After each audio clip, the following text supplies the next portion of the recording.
Disclaimer: the information and education material contained herein is meant to promote the general understanding and dialogue of GAN's processing. Such information is not meant or intended to serve as a substitute for a healthcare professional's clinical training, experience, or judgment. For patients and individuals, such information is not to be a substitute for professional medical, therapeutic, or healthcare advice or counseling. For medical issues or concerns, including decisions about medications and other treatments, readers, viewers, listeners should always consult their physician or, in serious cases, seek immediate assistance from emergency personnel. Prescription information, procedures, and use of medical devices information should be undertaken only by properly trained and certified medical personnel. We specifically disclaim any warranties, express or implied, including implied warranties of merchantability or fitness for a particular purpose.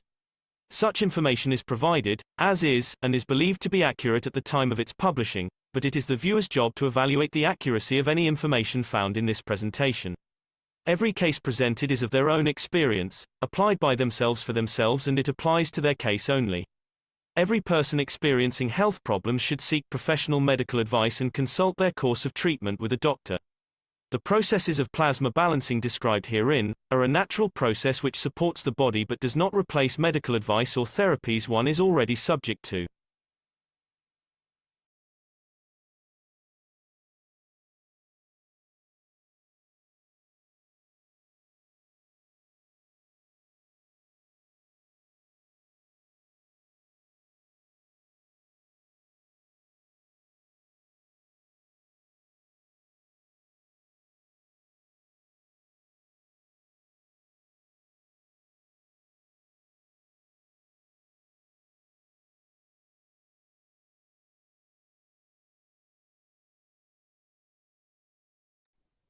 Okay, this video doesn't want to seem to play, but we're going to try and see if we have if we can have another go at it here. I thought it was a nice video. Apparently, this is something that's been around the Keshe Foundation for a number of years. Let me just get back to my share button and see if we can share this. It may only be a partial screen. I went into the full screen and it wouldn't play. Let's see if it plays here. Yes, it does. I'm trying to play it at half speed. No, we're going to start that again. It's quite interesting. Some of the, we don't slow down long enough to think about the Earth as a spaceship traveling at 108,000 kilometers. And this is how far we go in a single year.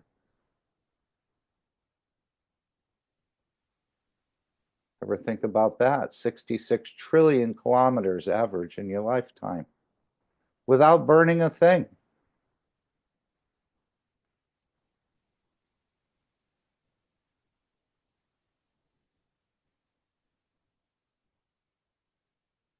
The Earth spins at a perfect angle to maintain seasons.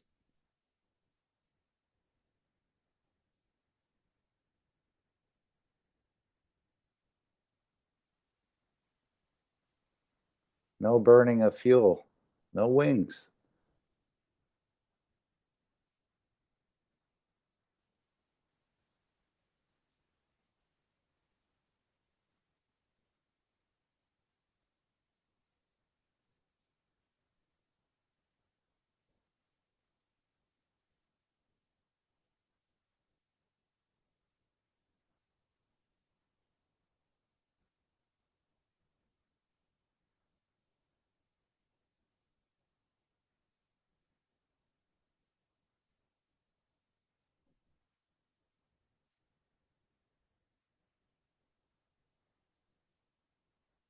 So that's a video everyone can share. We'll see if we can put it in the chat, but I think I tried to put it in another chat and it actually, it didn't go for whatever reason. So welcome each and all to the Keshe American Knowledge Team. It's January 12th, 2025. I'm your host, Mark Anderson, along with Alex Gork, and along with each and every one of the participants or guests that we have, whether you're coming or going. We respect everyone. This is a roundtable, so you're welcome to share and to yes, share your input with us, because it's going to take more than all of us. It's going to take more than me to unravel all this knowledge. But that's what it is all about. Again, it's you unraveling it for yourself. I don't think I can unravel anyone else's knowledge and getting you back to the creator at this point, even though I may be able to share some things that may be helpful.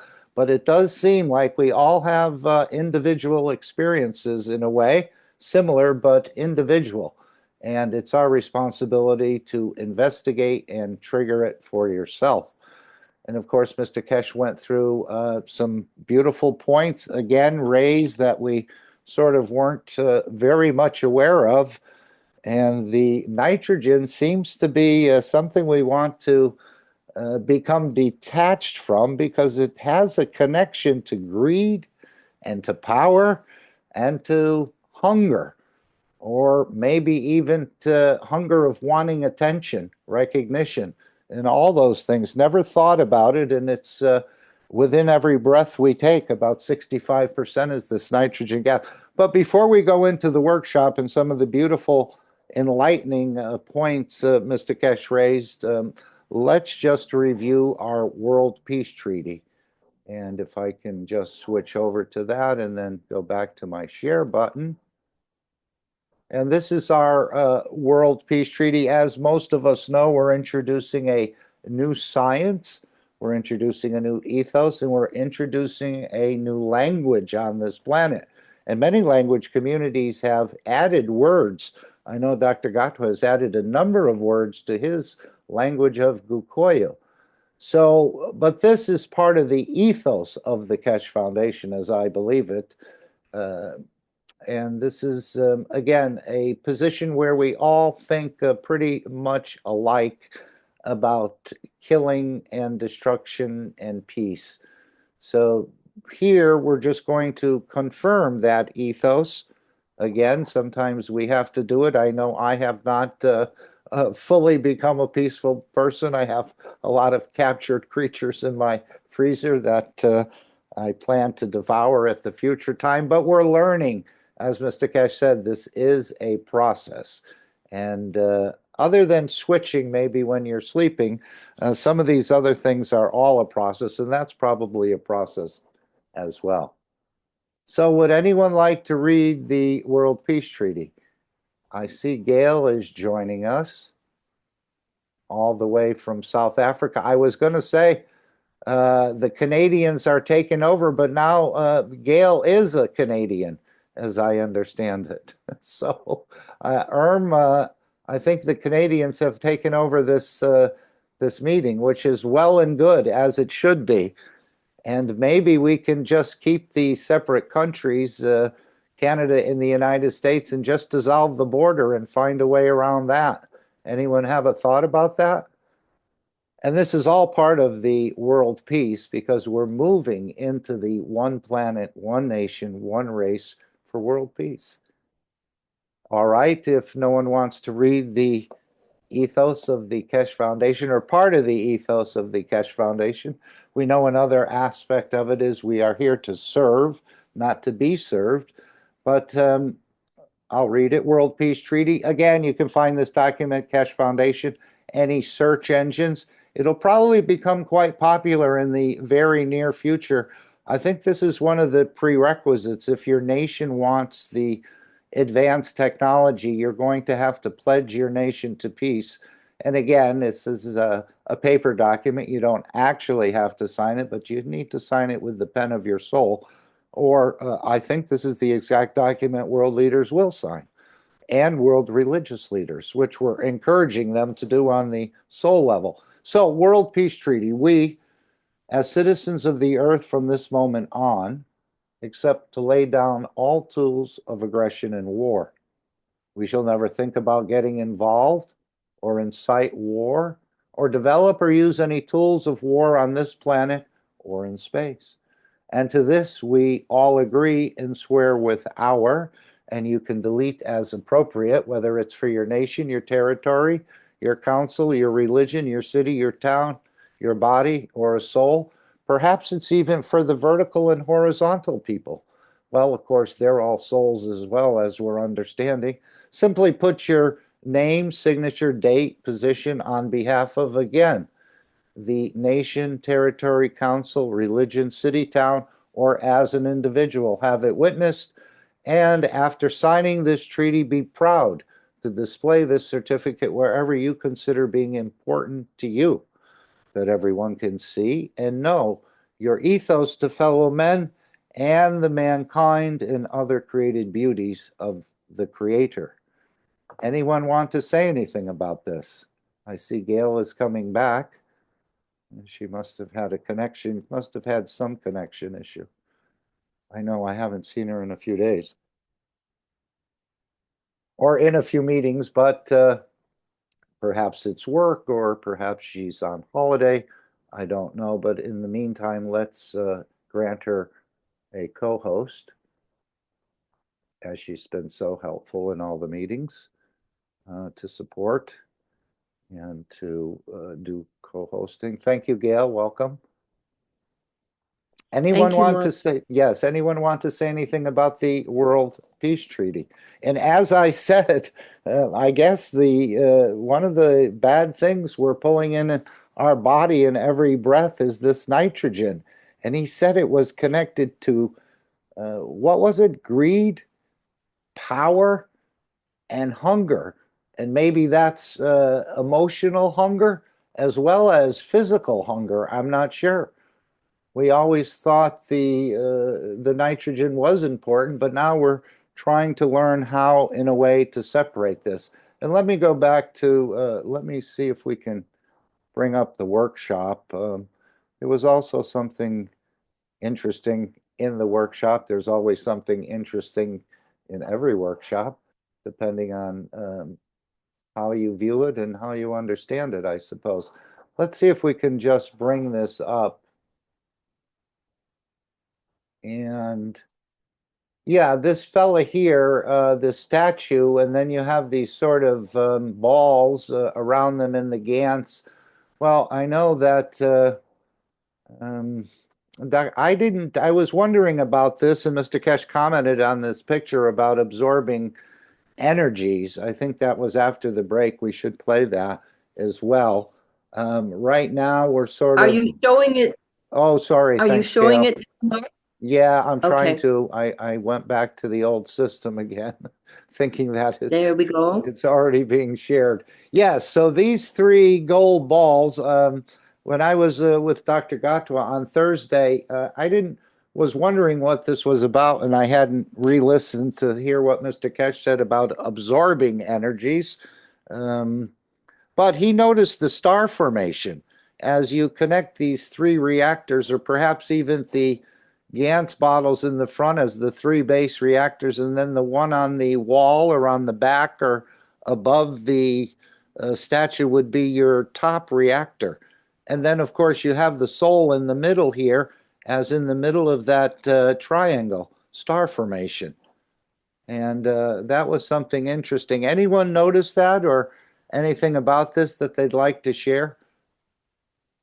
Well, I didn't realize the head is bowed down in a way. Right. And if you connect this triangle right here, the soul is in the middle of the, or almost the middle of the triangle as the fourth reactor. So it's a free plasma in a way. And the Yes. one at the top is on his back. It And looks everybody, like it's on its back. yeah. Yes. And everybody was mentioning how powerful the back energies are. So that's Yeah, very yeah. interesting. There's definitely something to the back and energies flowing. I know that's how the guru had stripped away some of Carolina's energy at one time. But by the end of the day, Mr. Keshe had restored it. Apparently, he touched her somewhere on the back and was able to pull energies out of that structure. And of course, what Mr. Keshe said here is he's talking about absorbing energies, and we know we're absorbing 80% of those energies just by existing. The creation, that's our. If you zoom in, if you zoom in on the picture, you see the head is tilted forward and Yes. the legs crossed. Yes. one forward and one going back. I don't know. Is that a meditative position? Does anyone know that does meditation? Or is that, I know the Buddha is photographed in many, many different positions. And of course, the guru was also aware of holding your body in certain, perhaps sometimes uncomfortable positions to create a condition to do something. Anyone familiar with, is this a yoga Yeah, posture? yeah, I'm familiar with that posture. It's like a kung fu. A kung fu. Right. What does this mean? Martial arts. Oh, yes, I know, but why would somebody sit in that position in martial arts to get centered or to get focused or? It beats me. We have to find that out again. Okay, okay. Oh, Ike, I'm glad you opened your mic. Is there any, before we go much further, is there anything you'd like to report? I guess we're going to be getting two reports now, one from North Carolina, which I think they haven't been handled very well. Let's, hopefully, Ike, you're willing to give us a regular update because so many people are concerned and we may be not getting the true story out of the conventional medias or in some aspects. Is there anything you'd like to share about your experience or what's going on? Didn't you tell us you're in a hotel? Yes, I'm still out, but Because the house. somebody said there were no hotels even available now. Yeah, you don't. If you, it's all booked up, but it's not a lot. But then, uh, most people are going back. They still cut out of all the roads leading to some of those locations. I don't even get the full story where I am because you have to drive there or listen to the news sometimes. Mm-hmm. It's dying down. It just display a lot of houses, a lot of structures. It's a lot. It's gonna impact the economy definitely. Oh Now, yeah, I saw a video where there was a $35 million house for sale. Apparently it was on Zillow or something somebody was saying, and it just went up within it seemed like minutes. yeah, not just the rich neighborhoods, but there's over there in Glendale, there's other areas that's got scorched out, and also the thing is illegal. The If you go to Home Depot, you see how you have the Legos hanging out there. I don't call them illegals. These are people, folks trying to survive. But Okay, yes, yes, where they go for day work, day they, job. Yes. right, We have so we have people here and they're used, yes, and they're not there anymore because now everybody's getting ready for Trump threatening, and now who's gonna help to do the rebuilding? A lot of construction workers. It's gonna be really difficult unless mhm, California fights the federal might. mhm. Because once Trump comes in and then starts bullying people with ICE, it's gonna be difficult to have people rebuild. Well, You know, he is a builder, and I think he knows lots of builders, and there's always corruption in these contracts. You he's know. not a builder. He just taking from the system. These guys taking from the system. He's not a builder. Right, Yes. right, He right. will Yeah, pay yeah, he's his- done a lot of building. uh, But yeah, I heard it was like a blowtorch, yes, with the winds and the fire, the way and you can't really stop that. It just continues to grow and spread. How is the air quality, Ike? He's getting better.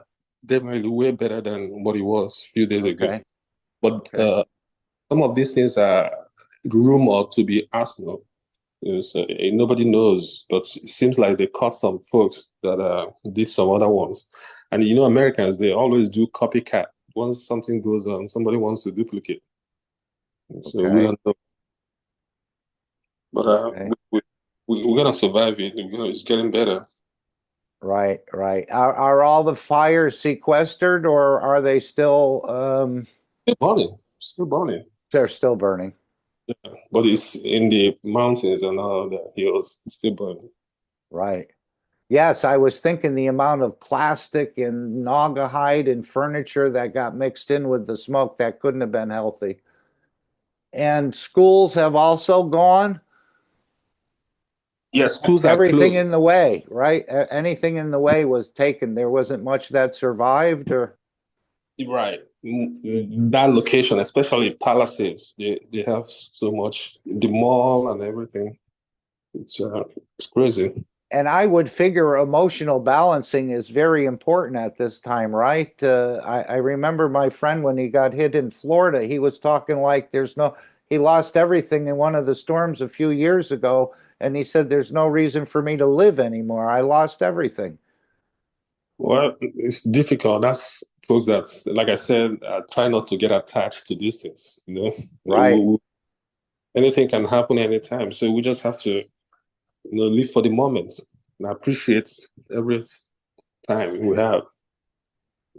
Most right. people deal with it. It I is was wondering if the leadership would ever reach out to the Keshe Foundation. At least I think it's on the table. Mr. Keshe said we would have more of these incidents of sort of cataclysmic things, whether it was earthquakes or tornadoes or other storms or floods or typhoons, because of all the energy the sun is imparting on its child. And eventually, I guess that energy has to go out. So I was hoping the leadership in that, or even of the state of California, would reach out for any sort of things that I don't know what sort of offer, if any, the Keshe Foundation would make, but it can't hurt to ask, right? Yeah, there's a lot of solutions. They are reaching out. This you got to understand is about the dollars. Biden, is helping out, bringing a lot of funds, relief funds, and a lot of people are donating. So Mhm. people are helping. But it really depends on whoever has the ears of the decision makers. They might use some new technology, but I'm pretty sure folks are trying to. It's displacement. Whoever is in power, they want to get rid of them because of this situation. Mhm. So blaming and blame games. Yeah, kind of partisan, huh? Instead of working together as one nation, one planet, one race. Or Gosh, even within one country, we can't get it sorted. One side is trying to exert. Hopefully, this is going to be a quicker, faster, and more thorough response than what happened in North Carolina, because I think they're still sort of hung out to dry, many people down there. If Carolyn comes in, we'll ask. no, these people are rich. They have funds. They have power. And They're gonna take care of themselves. Yet there's a Mhm. story on the TV where one man defied finally, everything, Ike, stayed there. I, okay. Randy, could you just hold off? Okay, good. The issue with Gail is there's like a 6-second delay to South Africa, so she doesn't know that you started Oh, talking. sorry. No, no, Go go ahead, ahead. Gail. Yeah, thanks, Randy. Oh, just quickly, I haven't some problems with internets lately, but did you have to fight fire and run away, or were you okay? No, it didn't get. It's not close to me, but it's close, close, close, but not too close to my street or the neighboring street. I'm in Calabasas, and it's like 2, 3 minutes to Malibu, and so we are the boundary. Oh, Yeah, so it's all around, but still there's no light because the fire when some of the poles got stuck, wow. and then the Well, water Did you going. say there's no lights, no power? There's no mhm. power. You have to turn the power off because either because of the fire or the poles that went down. Is your hotel have electricity? I'm not in that city. Okay. So I moved to a different city. Okay. Yeah, yeah. I Again, I think go ahead. I can't get back to they closed the roads to access and do stuff. So you gotta allow them. Hmm. Where people were evacuated so that these guys can do their job.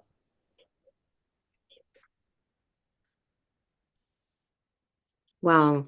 I'm glad you're safe. Yeah. Yep. Thanks.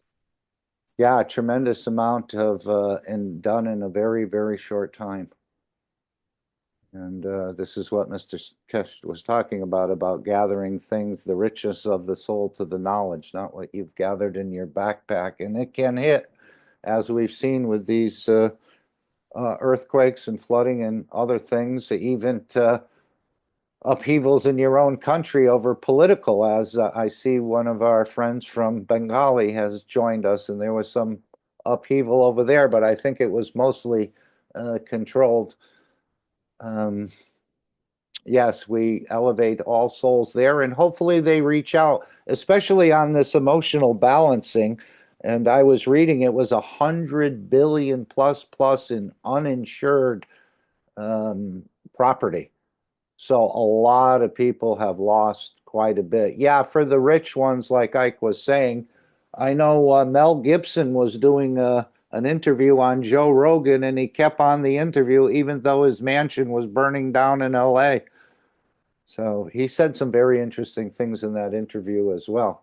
But yeah, it's terrible what has happened, but this is part of the whole process of releasing energy. I don't know if there's any, I don't think it's incompetence, but we'll have to see.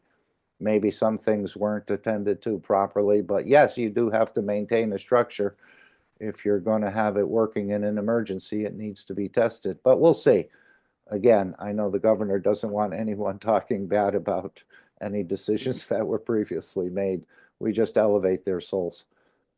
And hopefully they can find what they need either from other sources or perhaps even this emotional balancing would be a beautiful gift for how many people in LA, Ike? I'm sure they're all affected in one way or another, or is everything going normal in one part of the city, but it's abnormal in the rest? LA is like it's a tourist magnet, so it's a lot of people are affected. Even folks that don't live there, they drive up there because it's all part of the culture. So most people are it's affected. Everyone is affected. So it's a city of how many million? Any idea? I think we're close to 40 or 30 million. I'm pretty sure. That's the whole state of California. The state of California, but LA itself, I'm not sure, but we're up there. It's a big one. It's one of the big cities in the United States for sure. Okay. Well, hopefully someone in authority makes a decision to reach out if need be.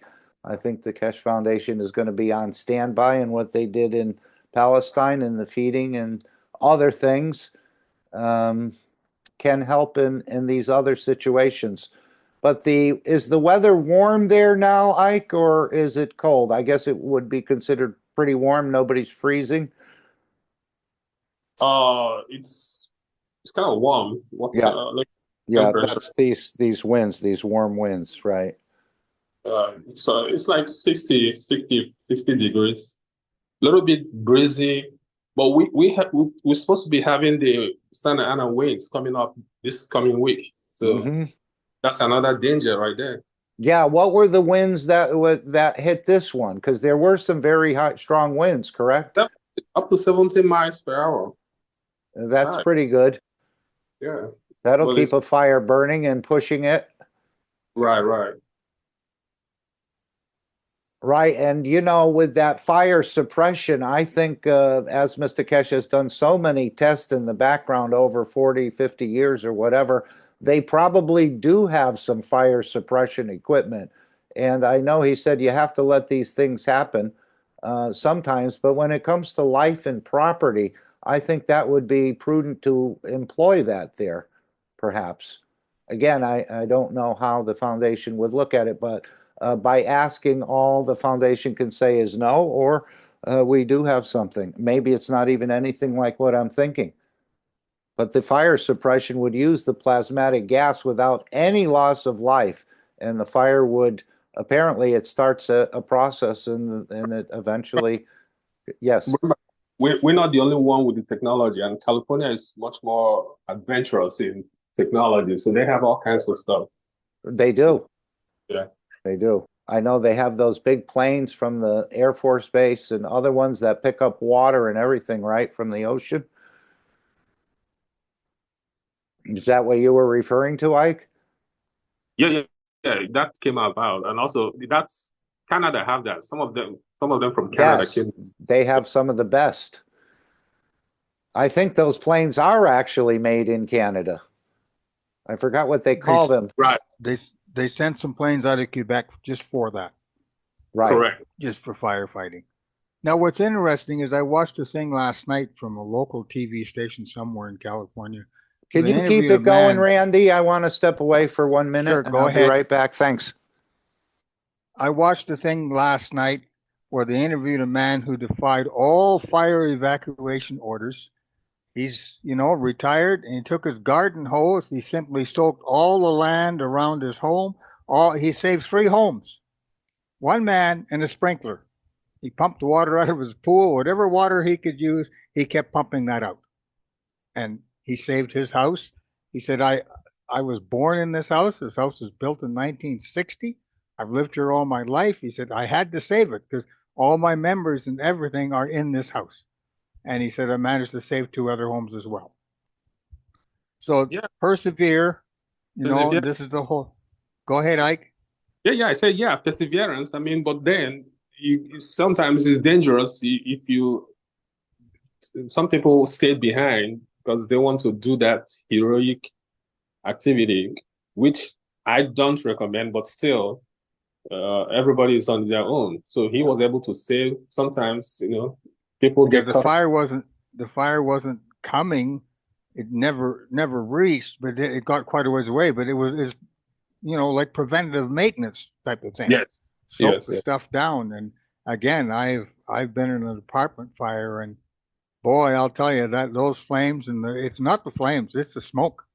We were on the 3rd floor, and something happened into an apartment, and they had cedar shakes on the roof, so that started. By the time we run across the hallway, woke up the people across, and shut all our windows, the smoke was halfway down to the hallway was half full of smoke. We crawled out. So it happens quick. It happens quick. Yeah, the breathing. Once you got choked. Oh, the breathing. It was. And the thing is, we just got out, and that was fine. And on our way out, we pulled the fire alarm. Well, if anybody else said, I pulled it anyway. So it was quite a thing to go through that. But like you say, these things can happen so fast. And the thing is, with the fire, if a wind comes up, how do you fight that? How do you fight? It's like a blowtorch. Exactly. That's exactly what it turns into. Is like a blowtorch. And then you get high ambient temperatures. Water is going to only do so much. Yeah, and I was hearing years ago where Malaysia had a huge amount of forest fires or something. Yours are mostly started, right, Randy, from lightning strikes. Is that lightning strikes, and they don't properly clear the dead trees out in certain areas? Well, this is part of the other thing in LA. I don't think they were allowing them, or the maintenance was cut back on the brush and the tinder and the eucalyptus trees that are like gasoline when they catch on fire, somebody was saying. Oh, that's it. I never knew about that, about a eucalyptus tree. I don't know. I had somebody just said that. And of course, there'll be a lot of misinformation in the rest.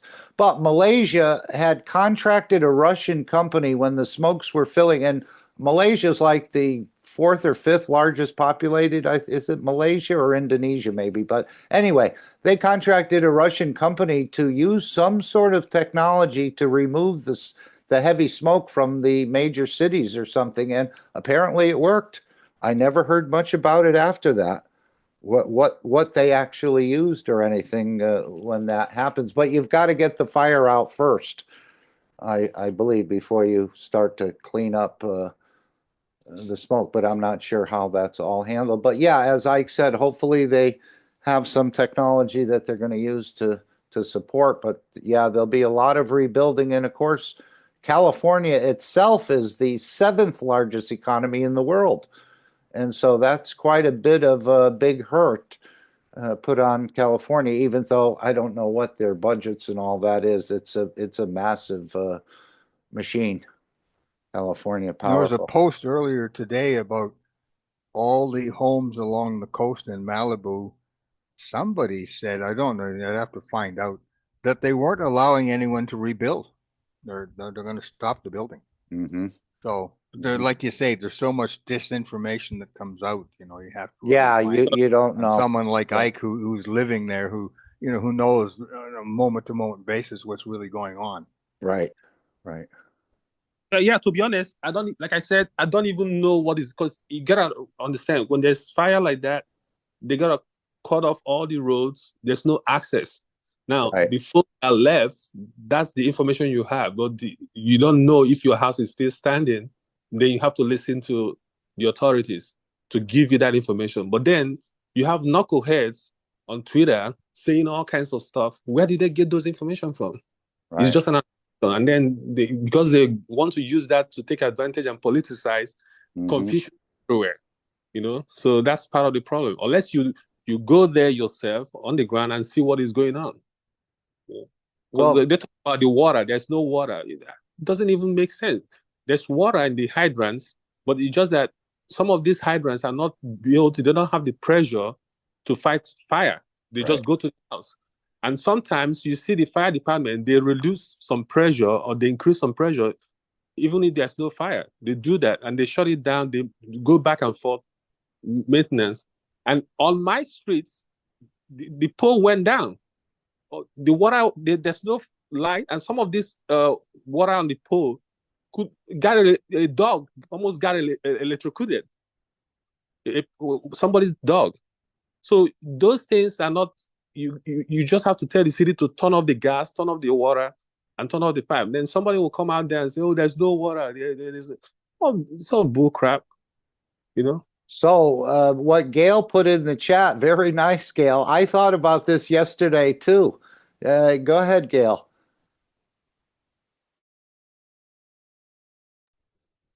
No, I'm just saying, wouldn't it be wonderful if we could start creating houses made from plasma fields? And I mean, there wouldn't be any fire in those homes. I mean, how could there be? You're right, and that's exactly. It's like when I say the reset button, when stuff like this happen, new technology come on, because now they're gonna increase the code. They're gonna reinforce the code.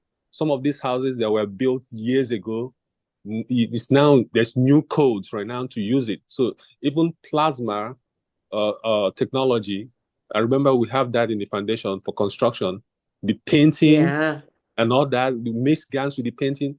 These are things I'm interested to do, So those things, once you are able to start in putting it in, the city, of course, we approve it for it to be commercialized. So that let them, get reached out and see some of this stuff. So there's opportunities for plasma to take over. Yes, that would be a very big one. And Mr. Keshe even said, we want you to learn this technology before you go into space. So we need to do a little bit of mastering it here, like feeding, like perhaps building structures. He said, before we send you into space, you need to master it on this planet. You remember Tom Salas? The set up, and during that time, imagine if we have in each neighborhood, we have the parks. They have parks everywhere. You plant some of this stuff. This could be a buffer, and that could be, all kind of protection if events like this come up. Right, or you just take the reactors and set them on the perimeter of the fire, and it goes out. Right. Even as a preventive measures too, that cannot fire catch up in there. Yeah. So that's one of the ways that the planet releases its energy. I guess the lightning contributes to it, but the planet needs to do something like this. I don't understand all the reasons for it. And perhaps it's part of a bigger cycle that the planet goes through. it actually controls its own future in a way. Because we know we have 100,000-year glaciation, and then we have a 20,000-year interglacial period. So how does the planet create the conditions for it to go from ice in part of the globe, or the top part, and then to the interglacial period? So this has always fascinated me as well. I don't think we have as much influence on it as we're being told we do.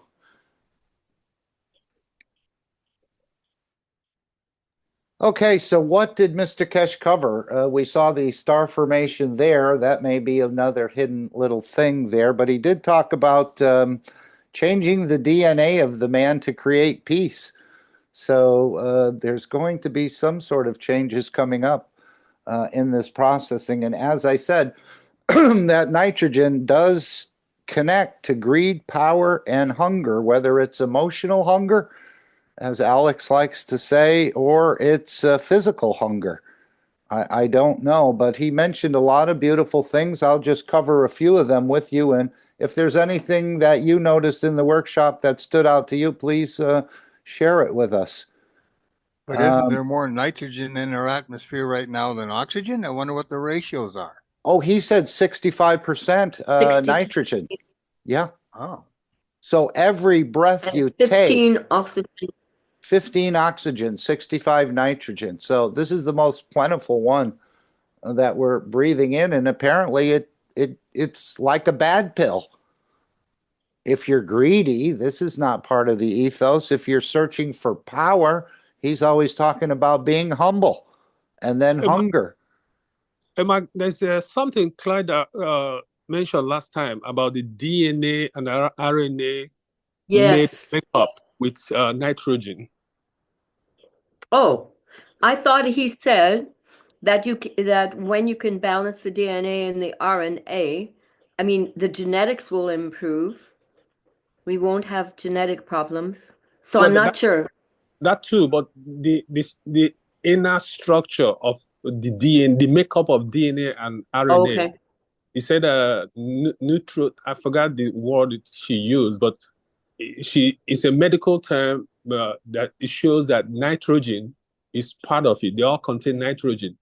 So it's interesting to see how that being part of our makeup, how that can be reduced. And if we know how to reduce that, would that affect our lives? Like, will we die? Or will that change? But isn't that something to do with carbon 14? It's all part of it, but that's the essence. How do we go to the fundamental? Because what I'm trying to simplify my understanding.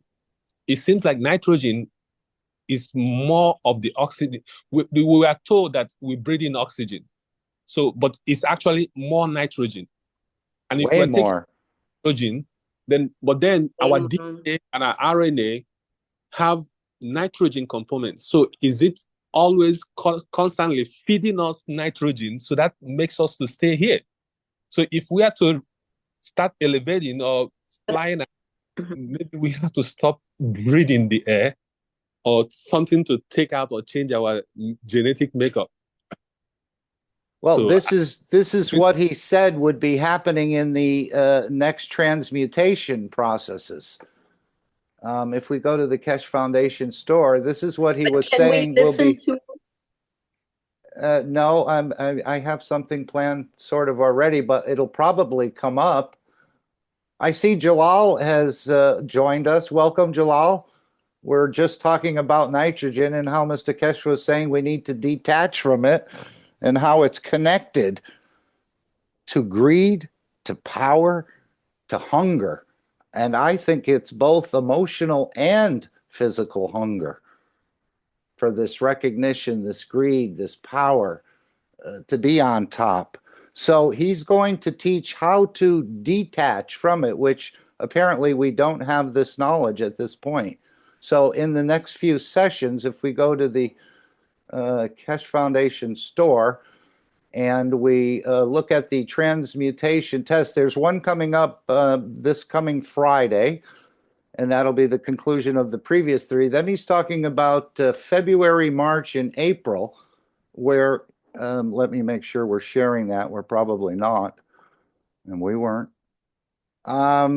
Yeah, so he's saying that these are coming up in February, March, and April, where he will start to, again, we're just going through this. He said we've never done a full transmutation. We've only done half. We haven't been able to do the full, both halves of the brain.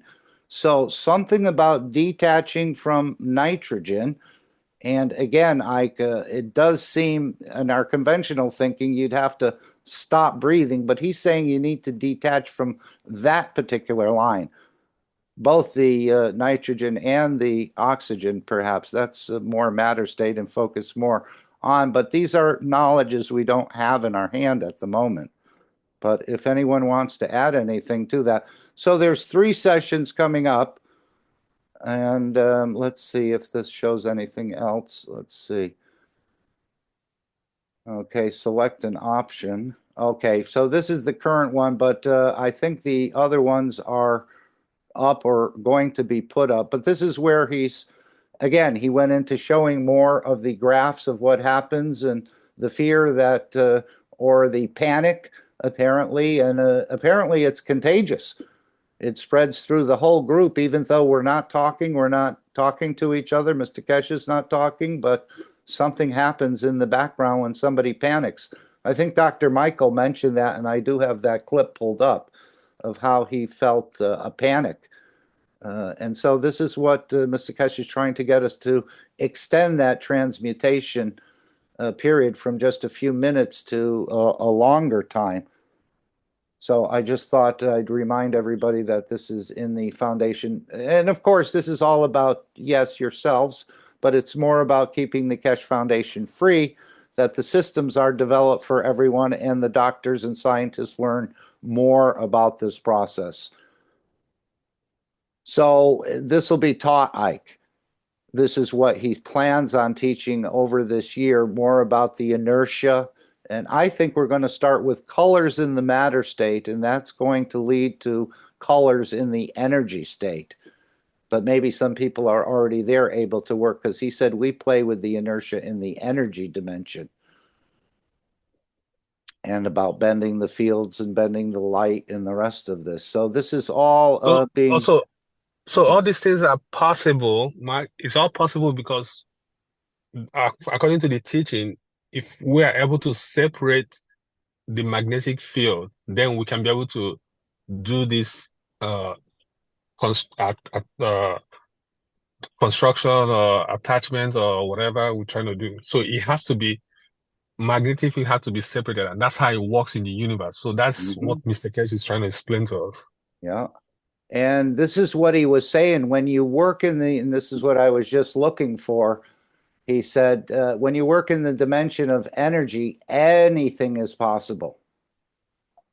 I don't know where that is, but he did say it in this workshop, in this dimension of, and he's always said that we know no limitations.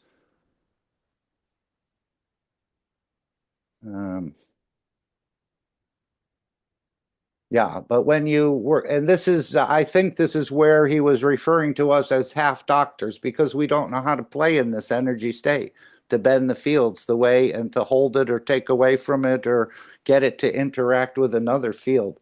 But this is the game of the creators, he was saying, and this is the game he wants to teach us to play.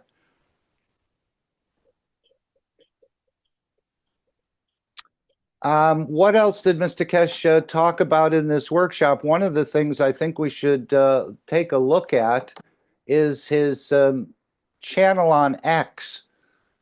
Apparently, again, I don't even understand how, and of course, I don't know how these mechanisms work that well, but there's a lot of things. This is what he's asking people to join. Has anyone mastered X or know about X, or maybe you've been on there? I've never been on it. It's got quite a lot Yes. of buttons on it. No, you can go. And I used the Telegram link first, so it helped a lot. But it's x.com, and yeah, if you use the one in Telegram, it kind of goes right straight to Mr. Keshe's. Mm-hmm. And it's very easy to sign up, isn't it? Yeah, very easy. Now, where's the post where he said, yes, here it is right here. In 2025, new types of plasma gas fuel engines will be introduced into the market. What a bold statement. This system does not need charging or refueling, runs for 20 to 30 years, produces gas and electric energy at the same time. Cost will be so low that will replace batteries in electric cars. And then you can, I guess if you click on to show more, let's just see if we can click on it. I guess it shows more here. Okay, produces gas. Costs will be so low. The new plasma energy units will replace fuel engine cars in less than 1 decade. I would say 1 year. Yeah, this is what we want. If it was up to Mr. Keshe, he said we'd have it in 6 months. But this is why he's got to go with the governments, because they, we could share plasma technology in a few cities, which is good, which we're being encouraged to do. But if a government gets involved, it'll be across your whole state in no time. They'll be promoting it. They'll be advertising it. They'll be having the people making weapons move into this. And this will bring a lot of people talking about it and a lot of new devices, I think, into the market. But we'll have to see. This is what he's saying. We need to, this was part of the coverage in the last workshop. We need to stop the production of arms. And this is where the incoming president has a huge decision to make. Many people, one side has one ear and 1,000 other people have his other ear that want to continue the same path. As we like to say, 5,000 wars on this planet in the last 3,000 years. Yes. I think Mr. Keshe is smart, very smart. He knows how to play those type of politics, because right now there's gotta be need for jobs, and if you're talking about having peace, you gotta create the environment. And what he's saying is make use of these guys to channel their energy into something else productive, and they'll feel like they are contributing to the society, and that will stop all the production of arms. It's actually a safer way to, non-threatening way to advance the technology. I like that. Yeah, because otherwise, he said these people, if he does cancel it without any alternative plan, they're going to be farmers and they don't know how to farm. And they were highly paid. So the Keshe Foundation's technology, and again, we have the energy end of it, the wellness end of it, the space travel end of it, and the agricultural end of it. So we'll see where these people, maybe they'll pick, like when you go into the military, you try to pick a career that you think, would befit you. So there'll be a lot of people hopefully working on this. And the Keshe Foundation is the only technology that can really absorb all these people and working in it. I'm sure Mr. Keshe has some sort of master plan. And I think there's a lot of negotiations going on in the background already. And what a perfect intermediary between Iran and the United States to have Mr. Keshe as a sort of a back channel negotiator that can make things sort of smooth over on both ends, let's say, so that this thing moves forward. As he said, 4 to 5 month window to bring the change, to bring in the new technology. So we'll see. Again, it won't, even if it doesn't happen, we'll still have other opportunities, but it looks like everything, as he said, has come together, the economic side, the political side, people wanting peace more and more. But he can't do it, Ike. Remember, he said, if we do it, you'll never keep it. Within 1 generation or 2 generations, you'll go right back to it if we don't bring it ourselves. So we've got to want it as a planet wide to be able to keep it. And I think with the DNA changes and other things that are happening, we'll see that manifest itself. And again, he went on to talking about learning to do this switch that we haven't really fully understood, from matter to energy and back to matter again. And that's where he said to get used to the technology on this planet before we go into space. So maybe we will be building some structures like in LA or perhaps in Ukraine, out of, if it's possible to do it here, which I think it is, to rebuild some of those places. So you can see all the opportunity that you could be part of in the Keshe Foundation in the future, showing people how to use it. You may be even an ambassador between universal community or this planet as well. And Mark, Yes. you need to get Mel Gibson involved. He'll be the first one to go. Yes.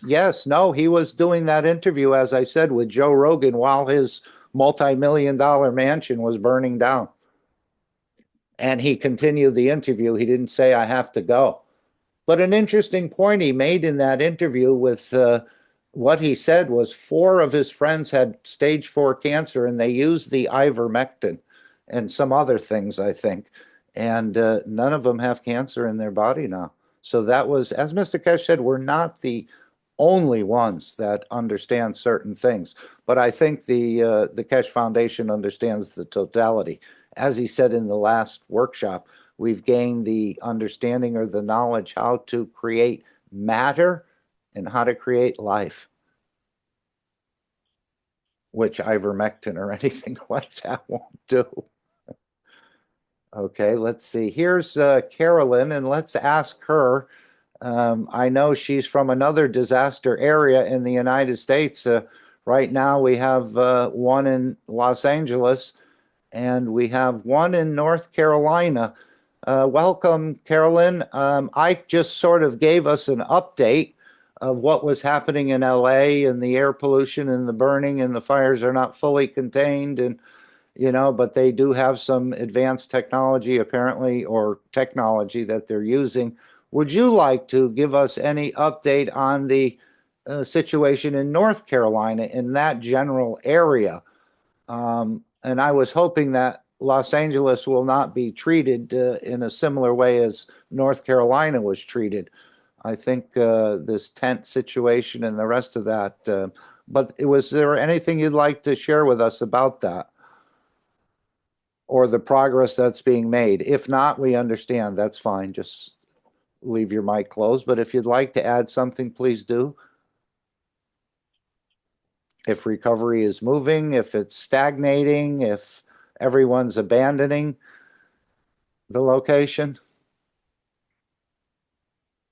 All right, perhaps she's not in a position to be able to talk at this point. So yes, going from matter state to energy back to matter again, and this is what he was saying about us getting used to using the technology on this planet before we go into space. And then we were talking again, the February, March, and April sessions, which we showed, which he said they'll support a full transmutation, a full energy cycle, he's calling it. And apparently, I guess we have one eye open and one eye closed. But we need to hook to one field, as Ike was saying, one line and one track of energy, and it's you who chooses this. What else did Mr. Keshe cover? About adjusting the brain needs to be tuned, and I'm still using the, whoops, my earplug just came out. I'm still using the, again, the NutriGans, and I'm finding it quite interesting to use. I'm not saying that it'll work the same with you. We all have different experiences, but this will be my 4th day of just eating one meal. Everything else is the same. I'm still having 3 coffees during the day with honey, and the first cup has a spoon of chocolate in it. So, but I've been making it till about 6 o'clock every day. And as Mr. Keshe said, this is not a switch like what he's talking about with the transmutation in the brain, but this is something when you're playing with these bottles, the NutriGants, so maybe we should go to the store and just show them. Let's go back, and we need to find them. And here's what we're, if we can find them. No, I think we have to look for everything in the store, all products. Let's make sure we're, again, sharing the store properly. So this is my third week, and as I said, the first week I held them in my hand 30 minutes, morning, noon, and night, different ones. And the second week, I put them on top of something called the Cosmic Ray Communication Bundle, just stood a vial up on here and wore the headphones for 30 minutes. And the third week now, I am, here we go, Nutrigans. I am putting them in a water container, maybe with about 4 or 6 ounces of water, and then adding that water to the tea or coffee. You could drink it straight, but again, that method seems like a camel bird because I'm still needing to drink the water. But on the same token, I'm still needing to hold it in my hand. And that's what that picture is that he showed in the workshop with the man with the arms extended, that we can go to the position of absorbing more energy. So it's working out well. I haven't been hungry. And it's nice to have perhaps in an emergency situation to be able to feed yourself. But this is just a training tool. And again, you have to adjust the soul to feed this way. You have to adjust the brain to feed this way. And you have to adjust the body to feed this way. So this is not something where you just pick it up and you don't eat anymore. I'm still in the combo stage where I'm eating matter state food, but I'm also trying to envision myself seeing some of these pictures of foods that I like and absorbing the energies from them. And the beauty of these products, yes, go ahead. Did somebody want to say something? Sorry, Mark, I was standing on the other side talking to someone. Sorry about that. Okay, just close your mic when you're not using it. Yeah, what Mr. Keshe said was one of the beauties of these products is the GANs does not diminish as many GANs that people made, although I didn't notice that tremendously with GANs that I've made, where they go off into the environment or they change colors.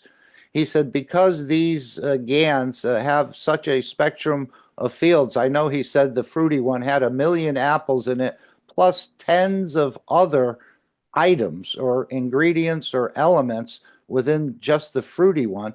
So the color doesn't change. It maintains itself, and it lasts for probably decades or even longer. So it doesn't degrade or deplete itself the way the GANs we make do, and it has enough spectrum of fields that it can maintain its point of creation, I guess you might be able to call that. And interesting how he said these, you hold them in your hand, you're absorbing from the tube, and the tube is absorbing from the universe. But again, it works differently with everyone. And if tomorrow I want to have a breakfast, I will have a breakfast. I'm not going to go through any suffering or pain to achieve this. And I think it's better to take it gradually. So if I'm training for a 26-mile marathon, I haven't made it around the block yet, as I like to say. So we're just testing this, experimenting with this. And as Mr. Keshe said, he'll probably share some other techniques on how to work with this better. But it's up to you to sort of like working a bicycle or a cell phone. You need to sort of practice with these. And I think just working with them has some sort of way, of course, with your intention, with your belief that you can do it. Because remember, the stronger the belief, the stronger the emotion. Belief creates the emotion, and if the emotion is strong enough, we know it's connected to hydrogen connected to the creator. So again, we're just working and playing in a way on the energy line and seeing how this works. And maybe Mr. Keshe will share more of how to develop these, but it's not you buy these and you don't eat anymore. That's the total wrong way to approach it. So you're already absorbing 80%. We only have 20% to fill, so we don't have a big gap to fill. And if I'm going now, I've lost a couple kilos and I don't really want to lose weight, but what was I going to say? I forgot exactly what I was going to say. But anyway, it's working well. I'm impressed with it. And again, it's made by the Keshe Foundation. And as we know, the ganses that they make are way different than some of the ganses that knowledge. When he said there's tens of hundreds of things within this fruity one, plus a million apples in the energy dimension, I certainly couldn't replicate that. And that's the point. Yeah, that's the biggest point of this whole exercise, is to move away from killing and destroying. And that's what I wanted to say, which slipped my mind, which is the most important part of the whole exercise. To start to dine the way the Creator dines. And if these are 99 euro each, one is a fruit combination, one is a herbal combination, one is a vegetable combination, the other one they're calling red is a protein combination. So if you can start to work with these and maybe reduce yourself one meal a month, easy enough to do, and then you can reduce it to one meal a week. And if you're eating out, this will totally pay for itself in a very, very short time. And then reduce it to one meal. I mean, reduce to 2 meals a day from 3. And if you're dining out, these vials will pay for themselves in a relatively short time. But the main point of it is that we can learn to absorb energies and give off energies as well. So that is my experience with these, and I encourage you to try them and have them. And there may be newer systems that are coming out. But I think right now this is, I'm in the combination of still eating and using these at the same time. But so far, it's impressed me. Anyone want to say anything? Let's see, we have a new message in our chat. Okay, let's see. Ying said the next sessions of February, March, and April is to bring that, to detach, okay, from nitrogen. Anybody have a clue how that's done? You know, if I go back to the, and gosh, I'm going to get mixed up in what I wanted to present here. But when I put in learn,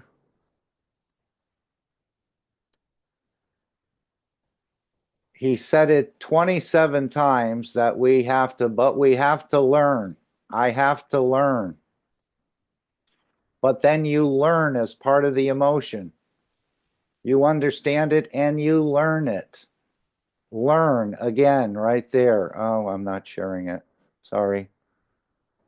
But again, how many things? This is how we need to learn to switch. So we need to learn that as well.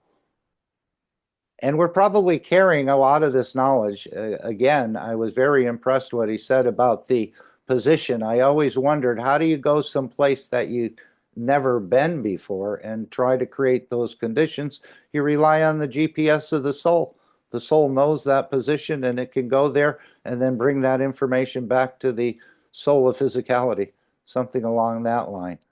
Mark, yes. you know, also, because I'm thinking, you know, that plasma doesn't take a lot of energy or whatever to manifest itself or perform. So if we need to reduce our nitrogen and all that, I don't think it will require, it could be just a little bit of effort that can make the difference. Yep. And so but because we are so used to, oh, we have to get this quantity, we have to do this, making too much protocol to it, it takes so much effort. And then we are applying the same physicality to every process of it. But if we, I guess, hopefully get taught by Mr. Keshe how to do it, I'm assuming, if I had to guess, it's really something simple that can make the difference. But he also said this is an art form. And we know that artists aren't created in one day or 1 week or 1 month. Normally, they have to learn quite a bit. But I think he's trying to speed up the process. Right. Art form, and when you're an artist, you have to consider everything. So they look to the details. So the small effort could be uh, constantly performing a routine until it becomes part of us. Yes, that's the whole idea. What I think is happening, because I'm not really doing a lot and I'm noticing that I'm not hungry. Even though my mind is saying, yes, you want to go get something out of the, you want to have something to eat.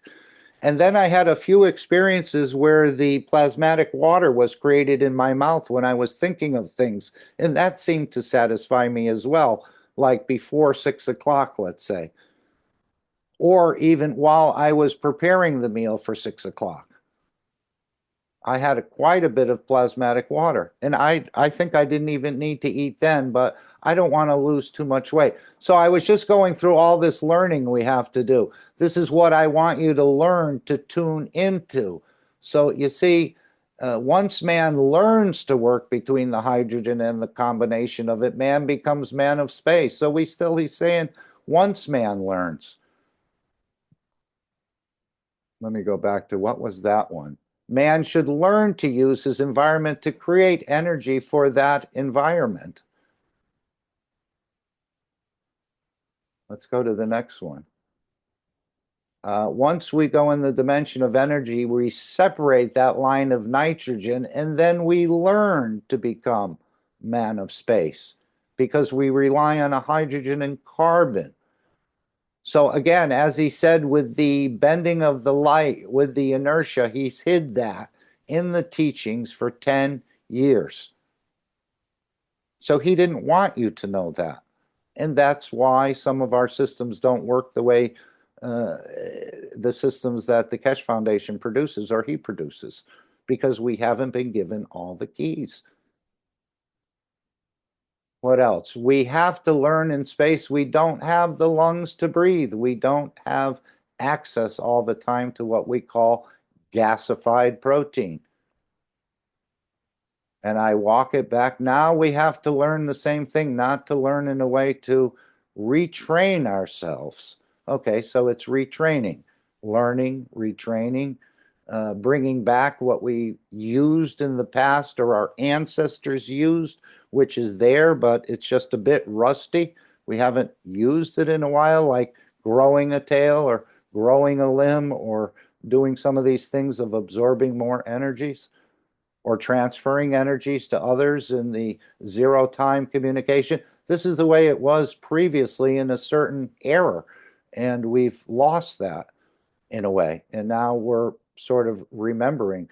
You have to learn to use the system. All right. Then you'll see if you understand your body is a universe. You want to learn about the galaxies. You want to learn about the creator. Look within. Energy side, not the physical side. So we're learning about that. And one of the statements that was made is, man exists and operates in the universe, and the universe exists and operates within the man. I could never understand that dichotomy. How could we be in the universe and the universe be in us? But these are the things that the universal teacher is opening it up. To feel the place, to be part of the place. It all needs learning. So if you think you don't have to learn more, and Mr. Keshe said it's all been taught, but obviously we haven't learned it. The way many of you the past few months have learned more and more not to eat. Okay, so we're learning it. Yes, exactly. We're training in it. And then we have to, he says, then you have to learn to convert. So again, becoming a master at this, as he said in the past, once you learn that you can travel and you can live in both dimensions, to become a master at this takes a long, long time. And we're learning how to take from these energies. So those tubes and other things within the store are all learning, sort of learning devices or training devices. as I said, this is what I've been thinking about. The brain needs to be retrained, the soul in a way, to absorb these energies from those vials, and the body needs to be. And again, this is what it's all leading to, that you are that magrev, you are that reactor. And yes, I mentioned about the GPS within the soul. But as he said, we have to adjust to it. We have to adjust the soul. We have to adjust the physicality. And apparently you can feed when you sleep if you learn about this aspect of it too. And to learn more about the universe, yes, look within. Open the door to understand yourself. We have a lot to learn. I think he said that twice in a row in one part of this workshop. He said, we have a lot to learn, a lot to learn. And then what I'm going to do, what he mentioned in this workshop about walking bare feet and connecting more to the planet, that's something that doesn't cost anything. I know in the previous workshop he was talking about connecting to the amino acids if you walk on the lawn or the grass, and how with bare feet, as you walk on that grass, you make a connection with the grass. It's very apparently similar to yours. There's something about it, he said, and also connecting with the magnetic fields of this planet. But what he mentioned a workshop or two ago was walking along the beach, which we have a beach not too far, a city little beach there. I didn't say city, did I? I said city. It was P.T. Barnum's private beach, and he donated to the city. So I'm going to walk along the shore in bare feet where the water laps on the sand. And he was saying if you can do that more often, maybe we'll try it for a while and see how that works. It balances out a lot of things within your body.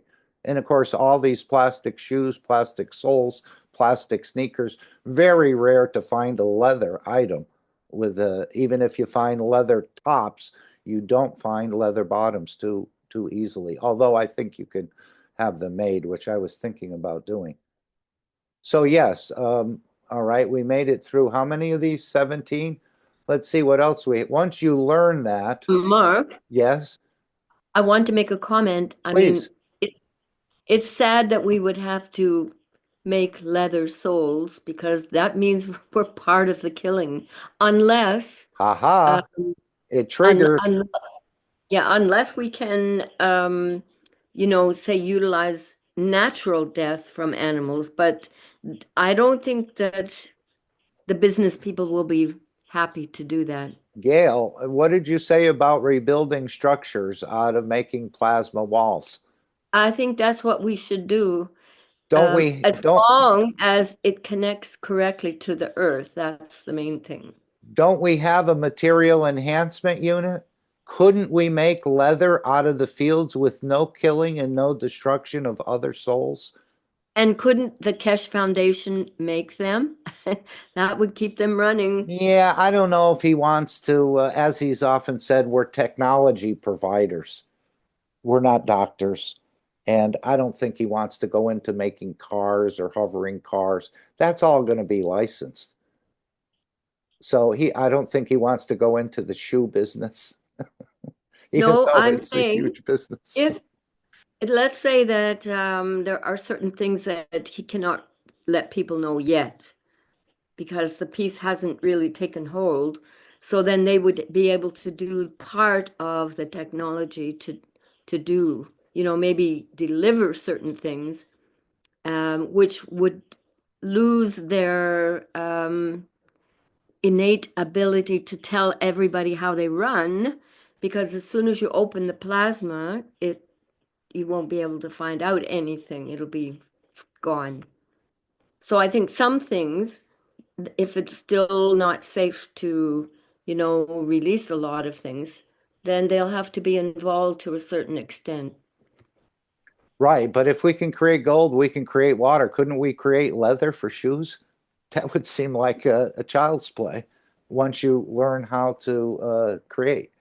And this is what the game is on Yeah, for. Yeah. as long as we do it right and it Yes. allows all the ions to come in. I don't know.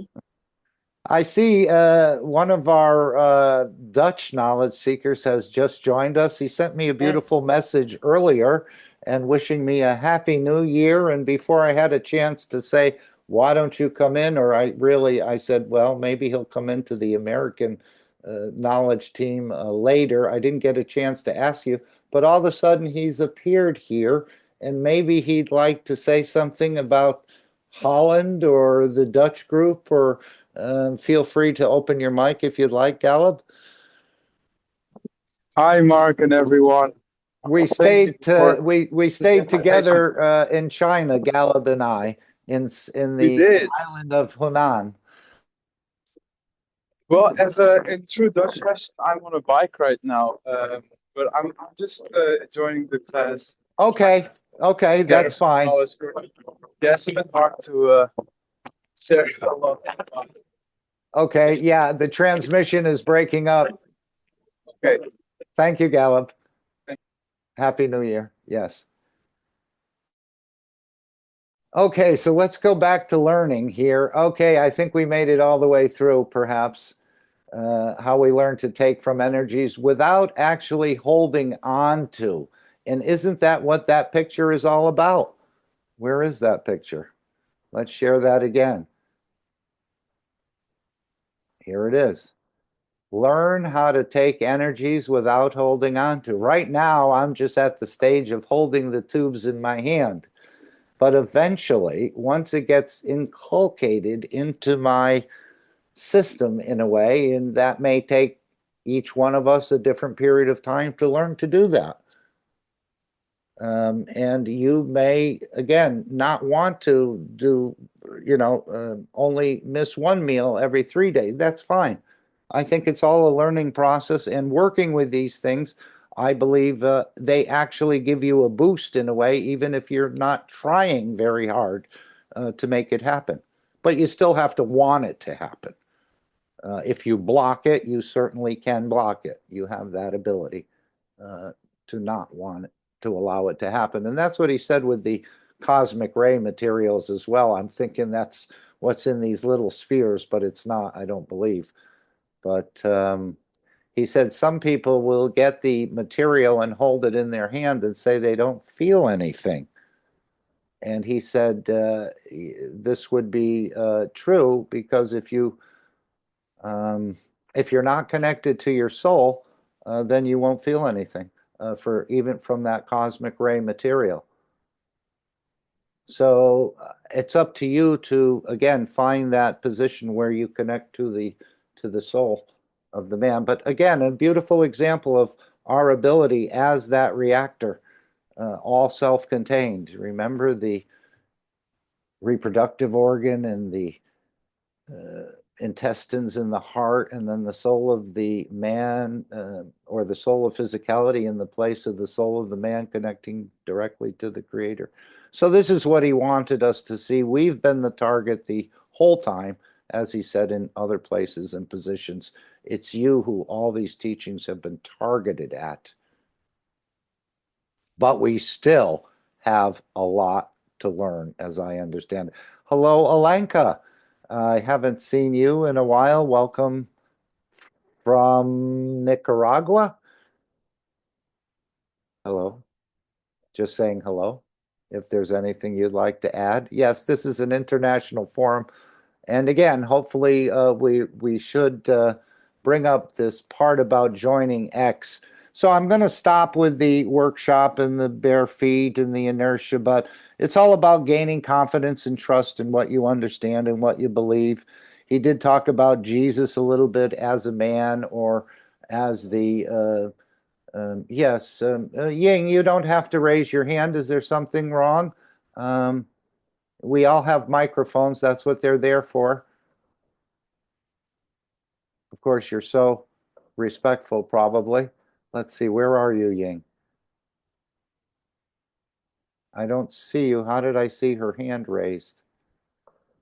Oh, maybe something's blocking something. Okay, a mistake. Yeah, it's right next to the panelist, and sometimes I almost do that too, or sometimes I do that. Okay, so yes, this is a big part about bending the light, learning to work with inertia, and then learning to detach, maybe for a time, from the nitrogen. But it certainly would seem it would make a more of a pleasant person to be detached from nitrogen. No greed, no looking for power, or husband and wife fighting or trying to dominate one over the other, and also the hunger for probably physical hunger and also emotional hunger, as Alex likes to put it, that loose harvesting, as they call it. Okay, where are we? Let's go to the last conclusion of the workshop, if we could. And this is where Mr. Keshe talks about joining X. So let's just make sure we're sharing this properly. Okay, try to join X there. Here we go. Thank you indeed. Shall we call it a day? As I said, I hinted that they announced for the booking for the next 3 sessions, next 3 months, after next Friday. And we would like to, as usual, very limited number of people to be in, that we can see the result. Understand that the teaching is going in the direction of what we call preparing man for the next cycle of man opening in the space and man opening in accepting other lives and decisions in life in the universe. We are opening the door for man to become part of the universal community. But don't forget, universal community is not beyond the spaces of this planet, they're within the space of this planet. We always thought we have to go out to reach to find. We already been found and been reached. And this is part of the totality of the teaching. I just seen that Rick has put a notice up. You can follow discussions we started on what we call the X. It's called Mehran, or it's at x.com, Mehran Tkesh. And we started, as I said, interacting with world leaders in a different way, and especially with the American administration, as we put things public and private and start enlightening worldwide the public teachings. Try to join X2 and introduce it to the others, because the topics we interfere, we interact with certain number of people, specifically which we think is to the benefits of human race or advancements of peace. And we start teaching extensively on this channel. Then the Keshe Foundation, what do you call it, is replacing the Keshe Foundation teaching. Now, is he saying there that they're going to replace the Keshe Foundation teaching on the YouTube? Maybe there's something in the wind, or this will be a supplement to it. But he was saying, yeah, this is where start enlightening. Okay. And we start teaching extensively on this channel, meaning the X channel.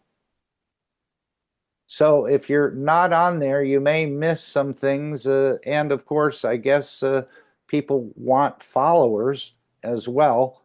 And it doesn't cost anything, so we can't use that as an excuse. And it's easy to do. I did it, and normally I'm sort of adverse to these mechanisms. So it's very easy, although, as I said, there's quite a few buttons to push on this sort of channel, or however it works. I've never been on any social medias. And does anyone want to explain more about X and all these little buttons on the side? And I see this one is Grok, and if you sign up, apparently you get some limited use on the Grok system, which somebody had said that's much more advanced than like the Chat GPT and the other ones. I'm not sure. Anyone want to add anything about this channel? Any pitfalls or anything we should look for, or anything along that line? Is anyone Twitter person, or now X, $44 billion for this platform. But again, with the new technology there, maybe he made, or he's opening the way, but Mr. Keshe said we'll see if they do keep it free and open. I know some of the other platforms had recently complained, or their owners complained, that they were being pressured to censor more and more. So we'll see if this sort of gets lifted or what happens. But Mr. Keshe said this will be a teaching platform of some sort. So maybe they'll go more on here. I guess you can do, what do they call it when somebody does like a podcast from here? They call it an open room or something. I don't know. They have a certain name for it. What do they call it? Sharing? No. I can't think of the name. I think I heard it mentioned before when they do some sort of platform. I guess like when Musk interviewed Donald Trump, apparently they got 1 billion views on Sessions or something. Is that what it's called? I'm not sure. Anybody familiar with that? Spaces. It's called Spaces. Okay. Yeah. This is, I outgrew all this stuff years ago, Gallup. I never played video games. Somehow I missed all that. So these things, Spaces. Okay. So perhaps Mr. Keshe will be doing something on Spaces. Is that open to everyone, that everyone can do that, or just owners or certain people? It is really similar to like a live streaming somewhere else, and maybe there will be like a simultaneous stream to the Spaces as well. That's definitely possible. Okay, but as Ike said, and I heard that the other day about playing 3D or 4D chess. I think Mr. Keshe is quite a pro at that. He's a great chess player in the matter state.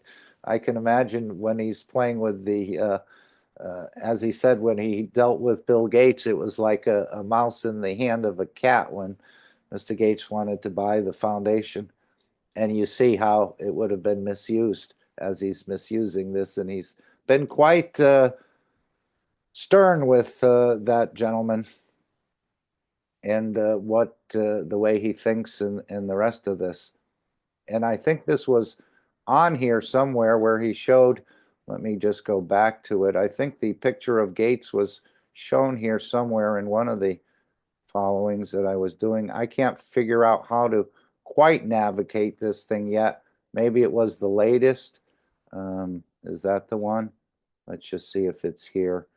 If Mr. Gates's picture is still up there. I don't know.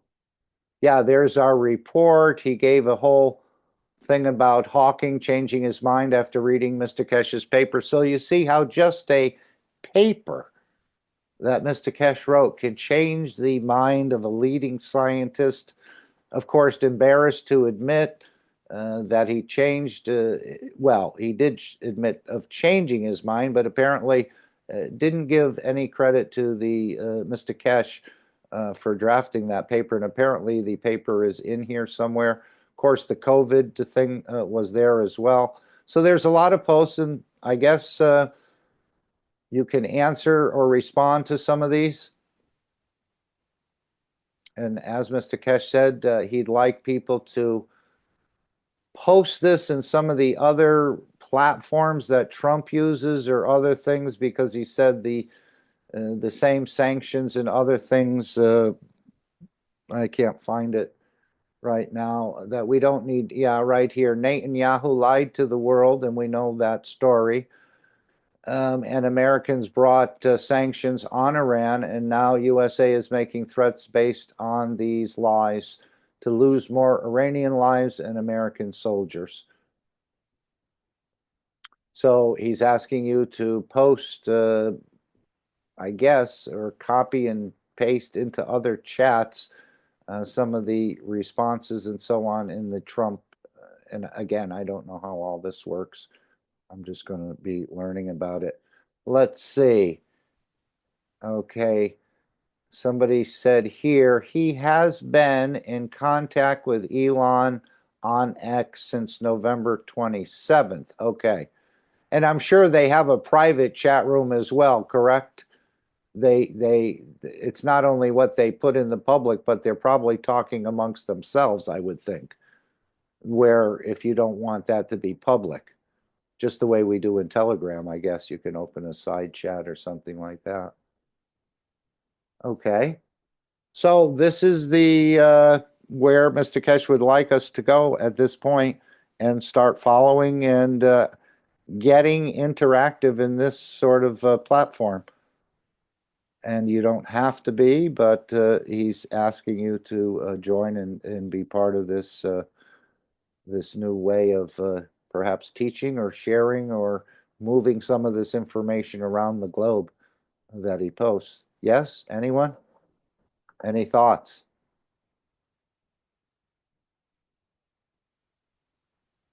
Okay. We can go to the Dome of Peace. We didn't get to. Okay, well, maybe we'll go back then. Let's just go back to where we were here and finish this. Oh, let me share it properly. Sorry. Okay. About joining the X. The articles I put is different than you listen or you see in other chats, as we use it as a part of teaching and enlightenment. And you can join in to see and listen. As I said, one of them, delay of a couple of minutes this morning, was responding to President Trump in one of his entries. And we try to, we know, and we have direct lines with these people, but we want it to be known publicly how we stand, where we stand, and how it is. Interesting enough is on the profile, what I saw will add up things that you might be surprised why the profile has been changed. And we try to bring the chats we used to have. Moss claims that it's going to be a free line. Facebook and YouTube brought a lot of restrictions. If they keep this open the way it is, a lot of knowledge will be shared, a lot of advanced technologies will be shared by world leaders in so many ways. If the channel of communication stays open, we are very, very direct about what we talk about and how we put our opinion. And gradually, a lot of things in teaching you heard before will come up. It'll be taught on this channel. We try to keep it very active, and we know how the governments respond to these things. Especially, we know the Iranian leader. And again, here's the report on the plasma water dealing with the COVID situation. And I think when you click on more, when it says show more, you can see a lot of pages in this report. I'm not sure if it's the whole report or part of the report. I didn't go into it, but again, will be a tremendous amount of information. We're already seeing that paper on black hole has been used. The creation of black holes and so on. So a lot of the things I think we use and share within the foundation will be opened up more on this channel. Anyone want to say anything else about X? We have a little bit more to go here. All right. Online every teaching, the Chinese leadership watching very closely in what we disperse about knowledge and about the way we see, we work. The same has been with the Americans, and the same will be with everything else as we see it fit to benefit the process of peace. Thank you very much for this week, and we hopefully meet next week and we add to the knowledge. Thank you very much, Nick.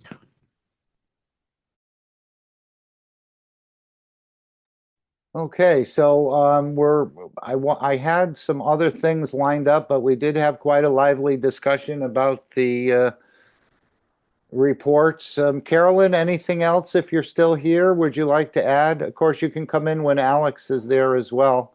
I don't think he'll mind, but any report from North Carolina you'd like to share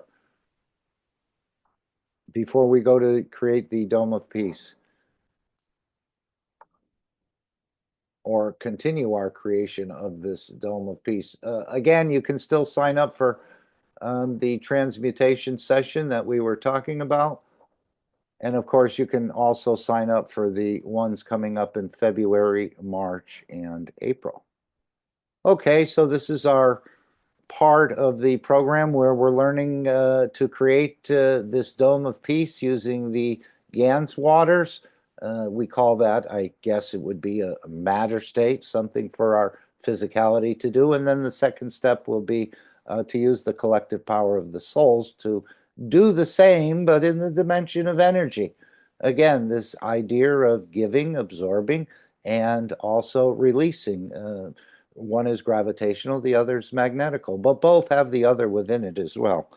As we know, you cannot have gravitational without magnetical, and you cannot have magnetical without gravitational, although you can play with the strength of each, I believe. So this is the first step in creating the Dome of Peace. It's part of the work of the Keshe Foundation, and it will continue until we reach a permanent, peaceful position on this planet, as you'll hear. So I want to say thank you to Stefania and Shweta for reading this for us. And you can become active. Again, you don't need any money to do this, and you don't need a lot of time. It's just once a week at 12 p.m. or 18 p.m. on Sunday, where you can release the Gans water, and hopefully you'll take it into a bigger operation. And the same with using the soul work, that you don't just do it once a time, you do it all the time. And this is what Mr. Keshe is saying we can do. As he said, he operates in both dimensions, but he seems to be more heavily weighted in the energy dimension as opposed to the matter state dimension and working that way. So let's go to the first step in creating the Dome of Peace. If it's your wish to see peace, path of peace is made very clearly. It's the soul of the collective, and this is when we'll get to the soul part. The soul of the collective, understanding that they can join together and bring the change and see it manifest in the matter state. So let's go to the first step of the Dome of Peace, which everyone here is very familiar with. So we're just reviewing something we understand. I don't know if anyone want to read this Dome of Peace. Anyone want to offer? I With will a nice read it voice. for you. Okay. This is what came in and what is now become a pattern. This from a guy, I don't know him, but he says, please remember this Sunday and every Sunday from now on, till we raise the soul of this planet to a peaceful planet. Keshe Foundation knowledge seekers worldwide will spread the gas waters around the world at 12 p.m. Central European Time and or 18 p.m. Central European Time every Sunday at the same time as they choose which time to suit them. Thank you for participating in this greatest movement by the soul of the man to bring about the peace on this planet as the permanent feature of the life of this planet.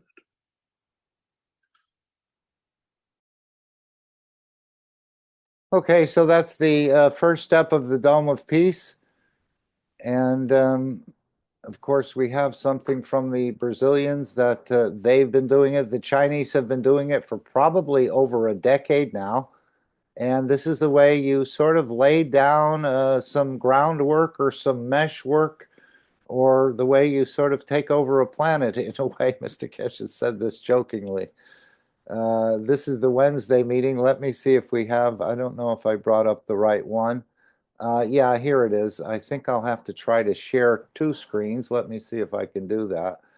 But and then we go to this, and let me see if we can do that. And now we'll share two. Okay, so this is the Sunday one, call to all knowledge seekers, Sunday 12 and 6 p.m. You could do it at both times. And don't forget to do, when you're spraying the GANS water, don't forget to do where you live as well. It's just not going out and spraying around the community, but Mr. Keshe said don't forget to spray where you reside as well, inside and out if you'd like. Again, as we heard, it has quite a bit of intelligence, and it knows where to go and it knows what to do, and that's essentially bring balance. So you can join us together on Sunday. And why together? Because together we're stronger. And I think we've gone through that a number of times. You can also join the intentions on Wednesday with the Brazilian team. That's at 6 p.m. CET or CEST. And then they have some daily intentions, which I think is changed an hour perhaps. You'd have to go to one of these links here.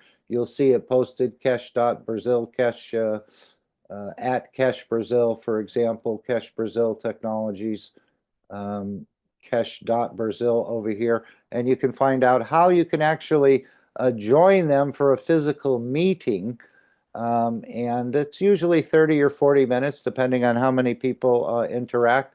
But if you'd like to interact with other knowledge seekers, and they have quite a bit going on in the Brazilian community on Saturdays, I think they have a chat discussion, and you can join them daily and also interact on their website and make suggestions or review workshops or do searches for certain things within these 572 workshops that you may try to locate, which again, searching each workshop is quite an arduous task, but the Brazilians have put together a beautiful search engine, as I understand it. I haven't used it, to find certain phrases or certain topics that you may want to do research in. So that's all about the first and second step. And now let's go to the second step and actually put it into practice if we can. This collective power of the souls. Again, we sometimes trust more in the Ganses or other things than we do in our own soul, but this is where the Creator lies. Again, the man exists and operates within the universe, and he said if you're looking for those ones from that aren't from here, they're all around here, apparently, maybe even inside yourself. Who knows? Because the universe is within you, or you can connect with it, perhaps. Is that what he's meaning? Let's make sure we're sharing again. The sharing is getting... Okay, so let's make sure we have a volume here as well. And this is the second step of the Dome of Peace, where what I was telling you about the Wednesday meeting, you can join. This is where we're using the power of the souls to effectively bring the change. And let's hear the second step of the Dome of Peace.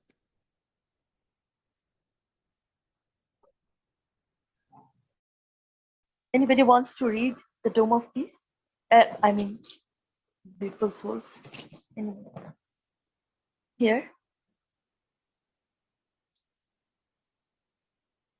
Okay. I'll read this beautiful presentation of Dome of Peace.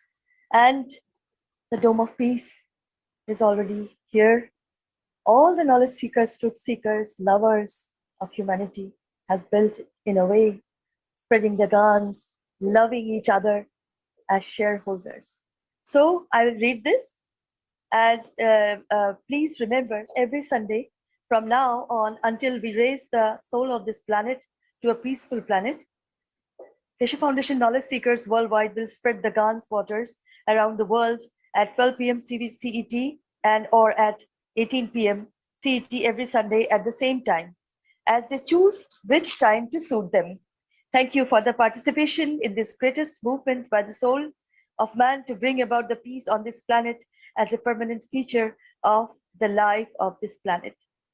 Mr. Keshe suggests we add the next step to create the Dome of Peace with power of the souls, as we have already going through this with the 2 eyes.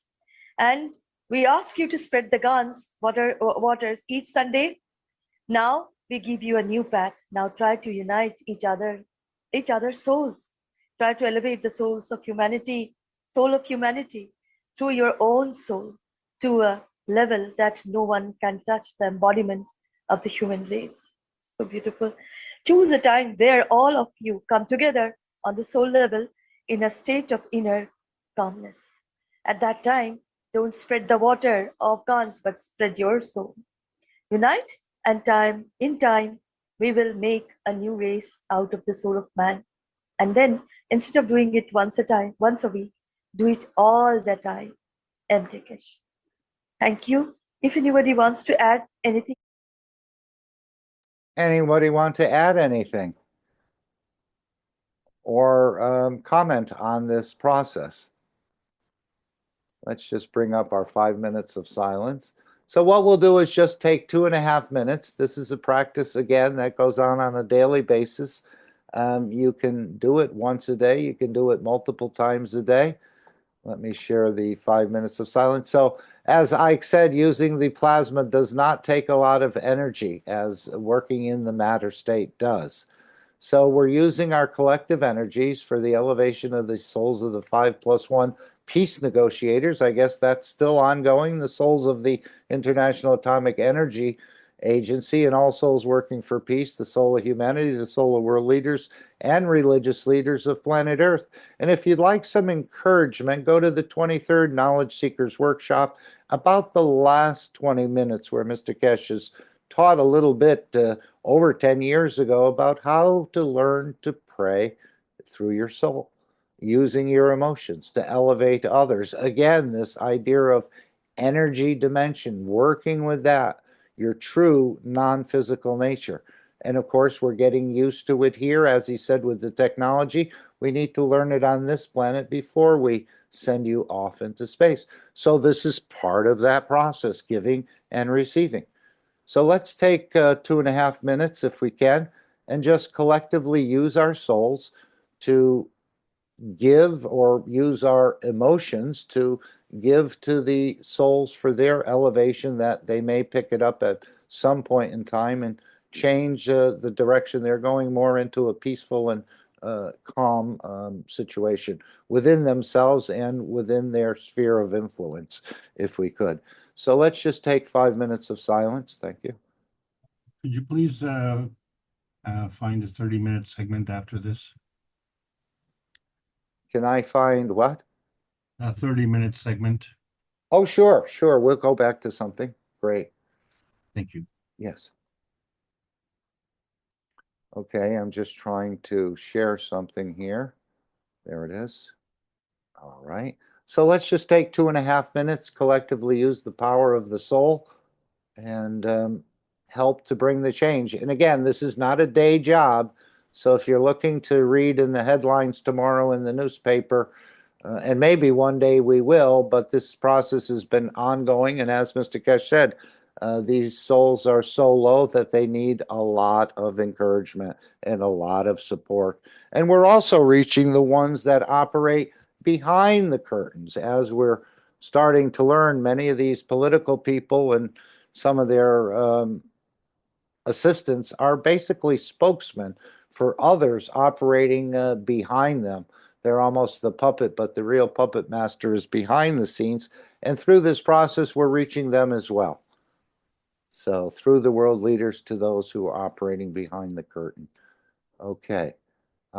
Let's take 2.5 minutes and just exercise this process.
And thank you all for your continued efforts in following through on this process. It's not only helping the others, it's you're learning something with it as well.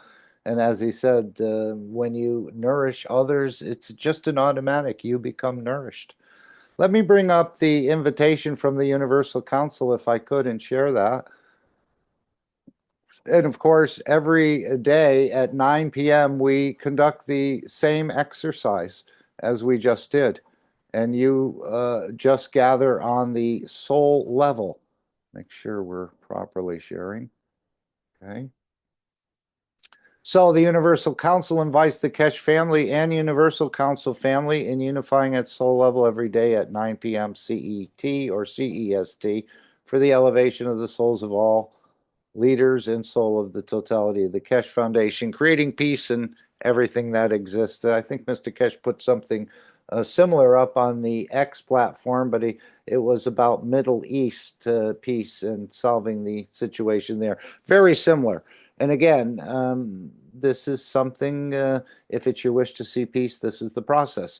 So you can join the Brazilians in a formal meeting if that works into your schedule, or you can be at work, you can be driving the car and meet on the soul level, physicality not involved, as long as he said, you're quiet. I think that would be in a session, but the physicality is not involved in this process. So if you'd like to spend a nanosecond wishing for peace or 1 minute, whatever you'd like to do, at this time, other souls are gathering with you on the energy level to help this to manifest in the matter state. As we understand as Universal Council, that we use the wish to bring the change and to see things manifest in the matter state. And maybe we've got to bend that wish or bend that light a little bit. There may be there's different levels of wishing, as Mr. Keshe said when he talked about when their level of wishes is a little bit different.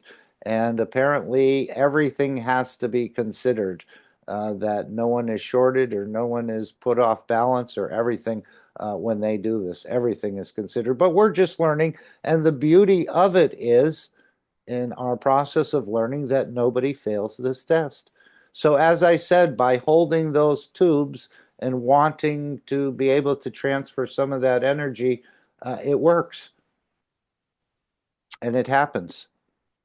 And it's through the wish and this understanding that it's happening this way. So I think it's the same. And this is part of us bringing the change as humanity. As Mr. Keshe said, he could do it in 1 second, but first of all, he's not from here, so he can't do it. And as I said earlier, if we don't bring the change ourselves, and it all starts with you, I've heard this before, if we don't bring the change, we'll never keep it, or we'll just keep it for a generation or two and then go right back to the same play that we've been involved in. So hopefully we don't do that. We can bring it ourselves and get more and more people involved. And I think this will be applied in other areas as well. Once we get humanity as a whole concentrating, let's say a country steps out of bounds and they have a conflict with their next door neighbor. I know Mr. Keshe said there would be some skirmishes. If we, as souls, encourage both sides to sit down at the table, as Mr. Keshe said, the souls decide, not the matter state. But I think we need to reach a stronger level of interaction with this. But on the other hand, it only takes one to make it happen. Now, we talked about the joining X, very important. Let's go to the maybe the announcements or perhaps something in the workshop. Let's just see if we could go back. Perhaps I had something I was thinking of around the 23rd minute, something along this line here. Okay, I'm not sure this is the right location. Let me just share that. And we'll set the, we'll set, if I can find the recording. Sometimes you get too many windows on the same, and that's not it. Okay, this was again, about inertias, which is not the one I'm looking for. I'll have to pull it up again. Just a moment. Okay, here's 572. And I'm just going to go, okay, at 23, yeah, I have it pulled up here. But let's look at the transcript at the same time we hear the words. Any comments from anybody? Anyone would like to share anything? All right, now we still need to find the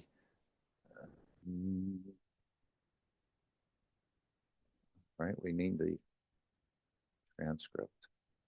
Okay, and then we need to share the transcript.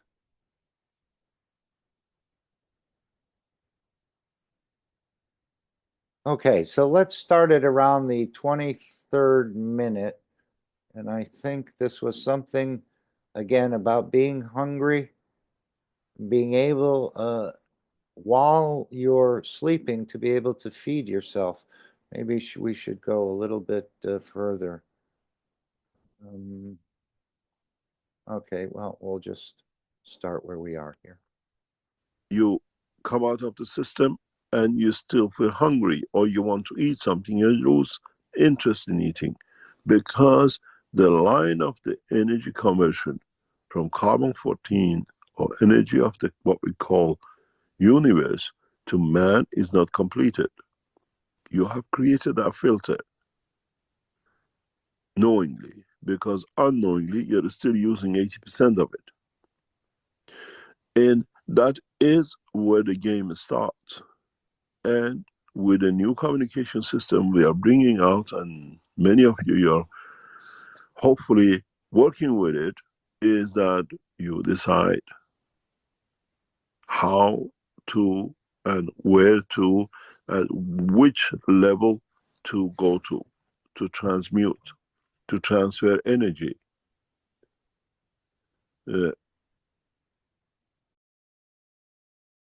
And if we can, let's just go back to the store for a moment, Keshe Foundation store, and see what he's actually talking about and the offer he's referring to in the store. Again, he's called these, this is a new ball game, and he's called it the Cosmic Ray Soul Communication Bundle, I believe it is. And then, of course, there's a MagRav communication. But he was talking about putting these on an Apple. It comes with 2 sets of headphones, as I understand it. Cosmic Ray Communication Bundle. I think I have to go back to all the products in the store to actually find it. And you get those little signs coming up in between when you're clicking between things. Yes, this is what it is right here. Make sure it's shared properly.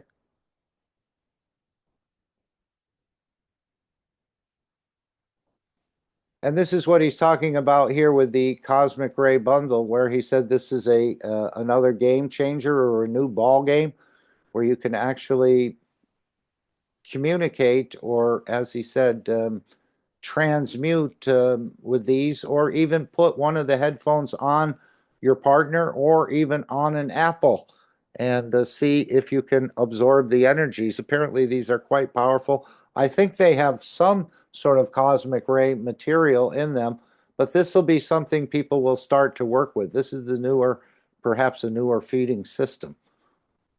But again, this is the offer in the store, €39 plus value added tax, €3,900, 3,999.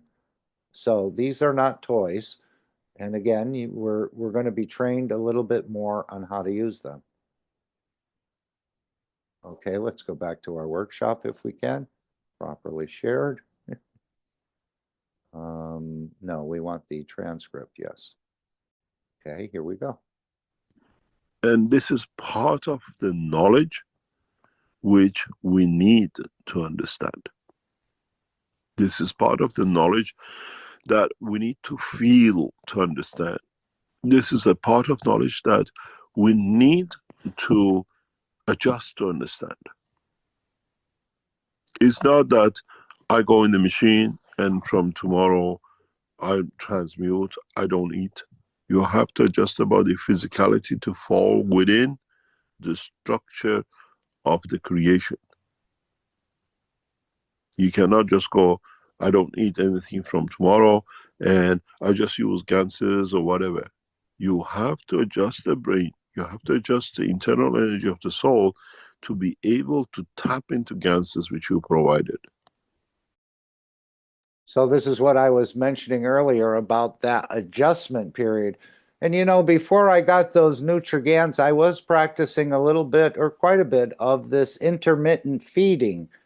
So that may be of something you'd like to try as well. You can see a lot of that spelled out on the internet, and you can start by doing a little bit of practicing there before you even move into the next step of it, perhaps, or even to carry it all the way just on your own.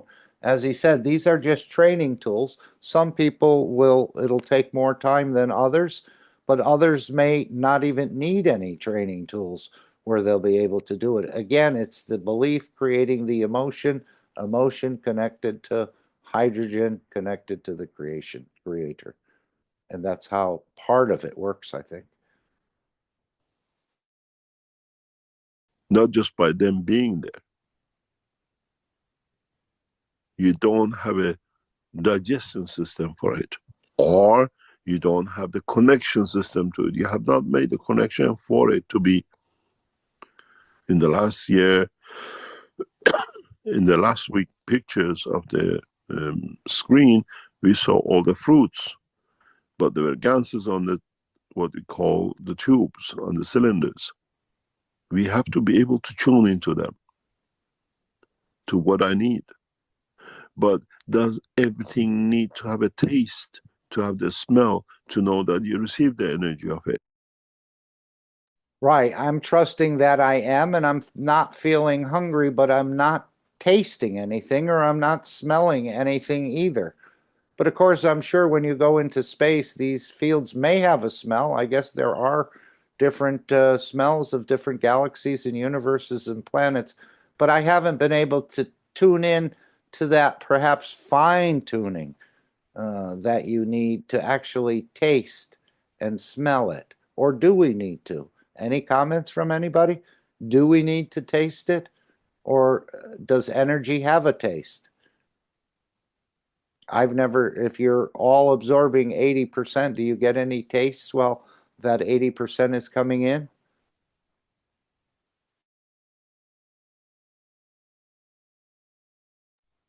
All right, we continue. The apple gives you all the energies on the whatever name of vitamin, whatever minerals, whatever to you. But do you need to taste the apple?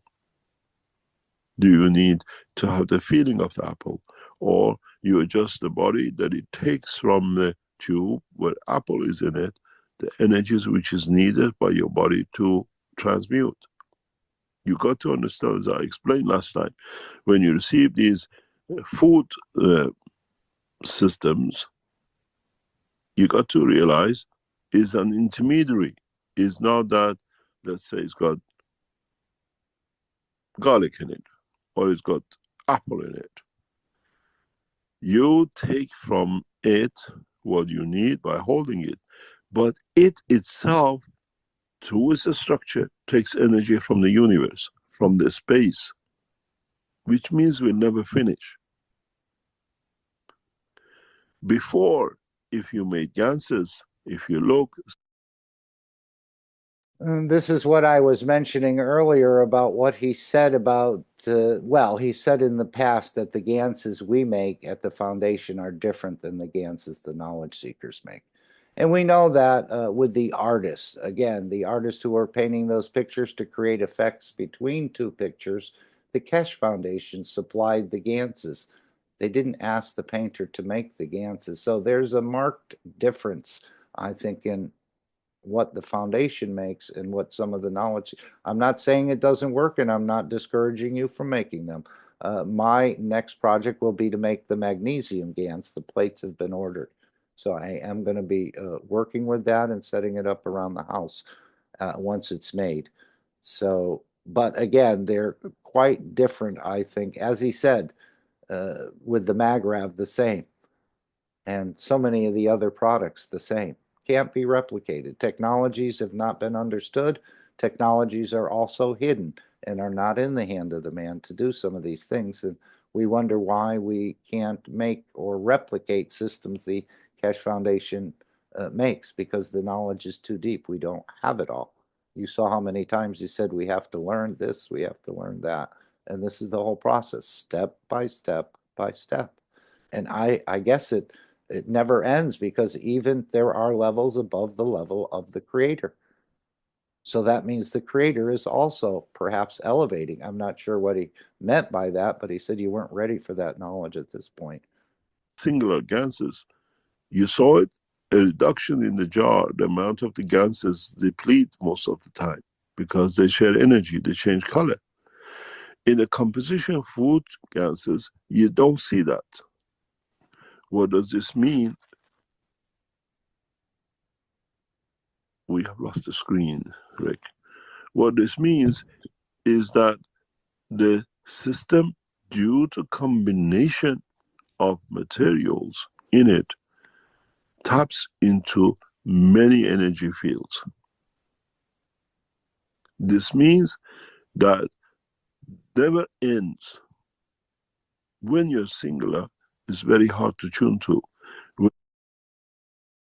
And I was thinking this is almost like the self-charging flashlight, where this material is able to reabsorb into itself and get back to its original position, even though you're taking, he said this process never ends. GANS doesn't deplete, doesn't change color, and maintains its structure as it was originally made, as I understand this. And probably, as he said, for decades or even longer. When you are multiple, you can attract from different directions and dimensions. So, in the coming time, as we introduce the new systems, especially the one with holding in your hand, the two systems, a new technology, a new knowledge will be shared that you can understand it, you can feel it. When you have these ganses in your hand and you want to take the energy from them, it won't happen, because these are energy levels which have to connect to your body, to the soul, to the source, which knows where is needed.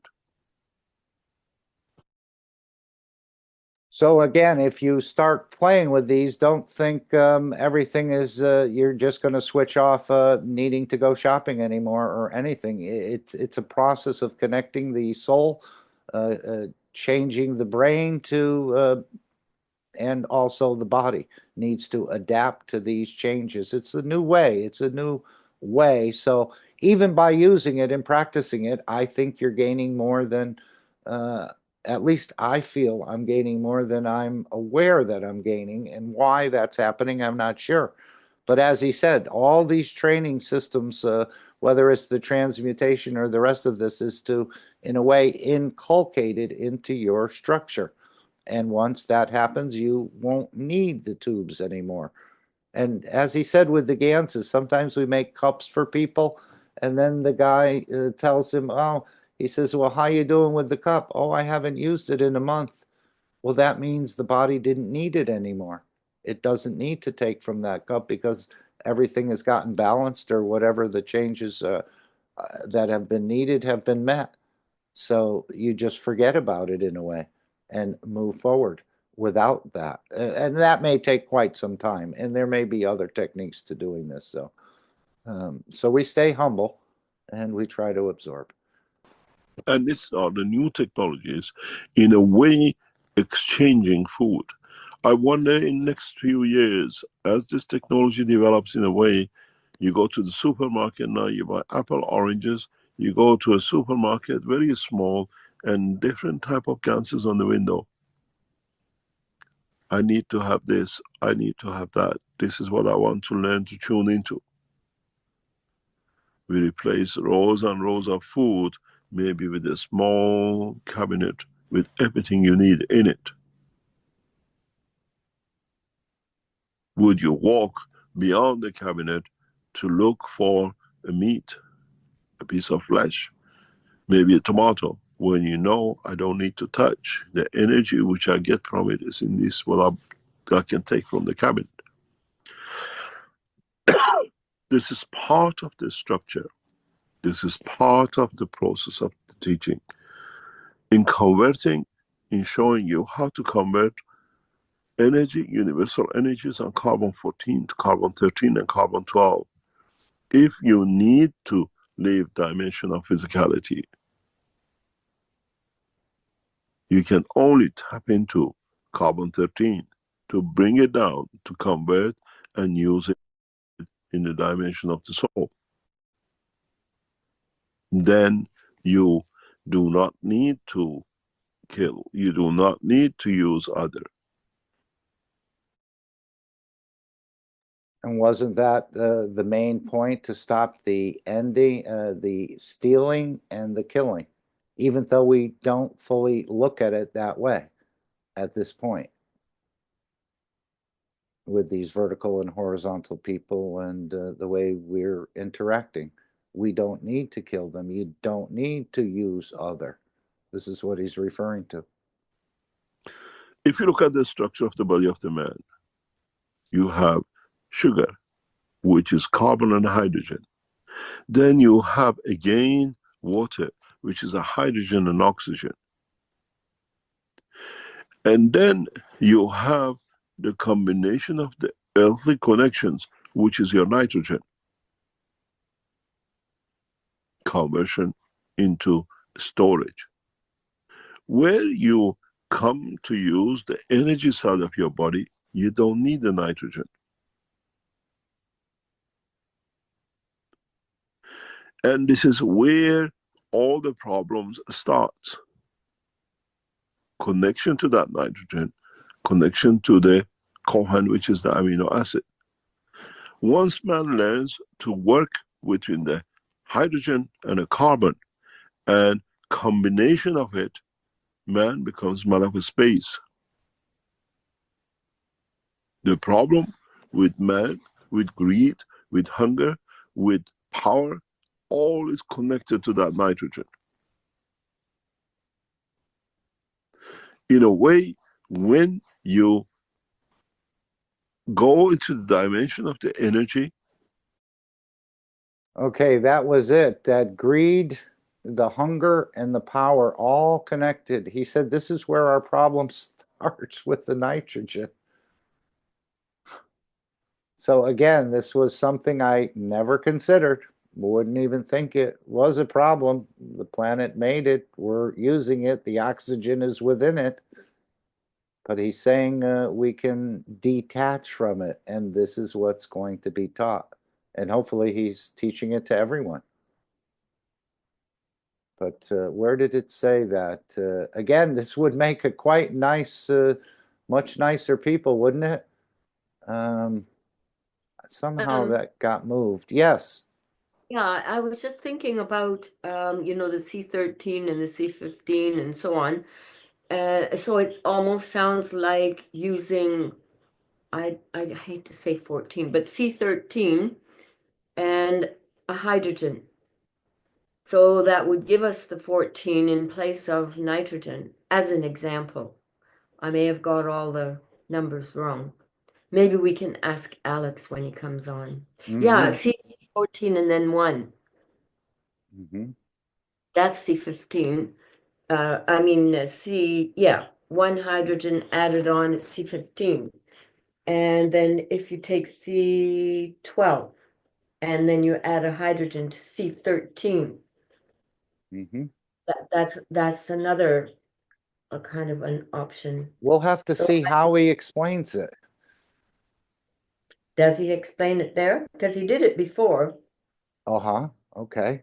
In another workshop, I think. No, he said we need to detach from that. And again, that's a bit of a mystery if you're breathing it in all the time. And even when you sleep, you're still breathing it. So maybe we'll still be breathing it, but there's a way to detach from it.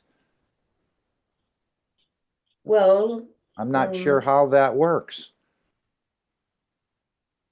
But this is going to be what's part of the explanation, because he said you can't transmute when you're connected to this planet through the nitrogen. Yeah, that's why I'm saying.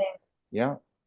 You would have to find a way, probably through the soul, of changing that. And then they mentioned the breathing as well. Mhm. So your CO2. So that's a carbon. Yeah, it's very interesting how this is working. Thanks for that. Yeah, no, and this is what the problem with man, the hydrogen and the carbon combination, man becomes man of space. So he's saying this nitrogen is the problem with man, with greed, with hunger, with power. All is connected to that nitrogen. So if people just learn to detach in a way, I don't know how much of it we actually need, but not 65% in every breath. You certainly have people that are less hungry, emotionally and perhaps physically, less greed. Obviously, greed never gets satisfied. So if you're afflicted with that, you always want more. And the power, where you want to be on top, you want to be the ruler, you want to dominate your wife and your children, or the mother wants to dominate the husband and the children, or nations want to dominate their citizens. So this detachment from nitrogen looks like it has a huge effect on our personalities and our behaviors. Any comments? Okay.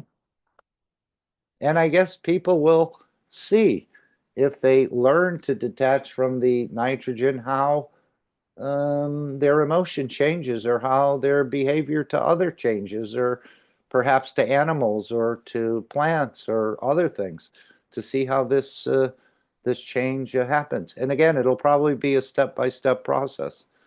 And some will get it, and some may struggle with it for a while. But as he said, we all have the capability to master all of this. Let's check in with Alex and see if he's still putting things together.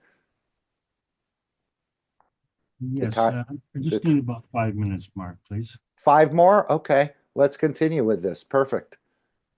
You do not need the dimension of the nitrogen.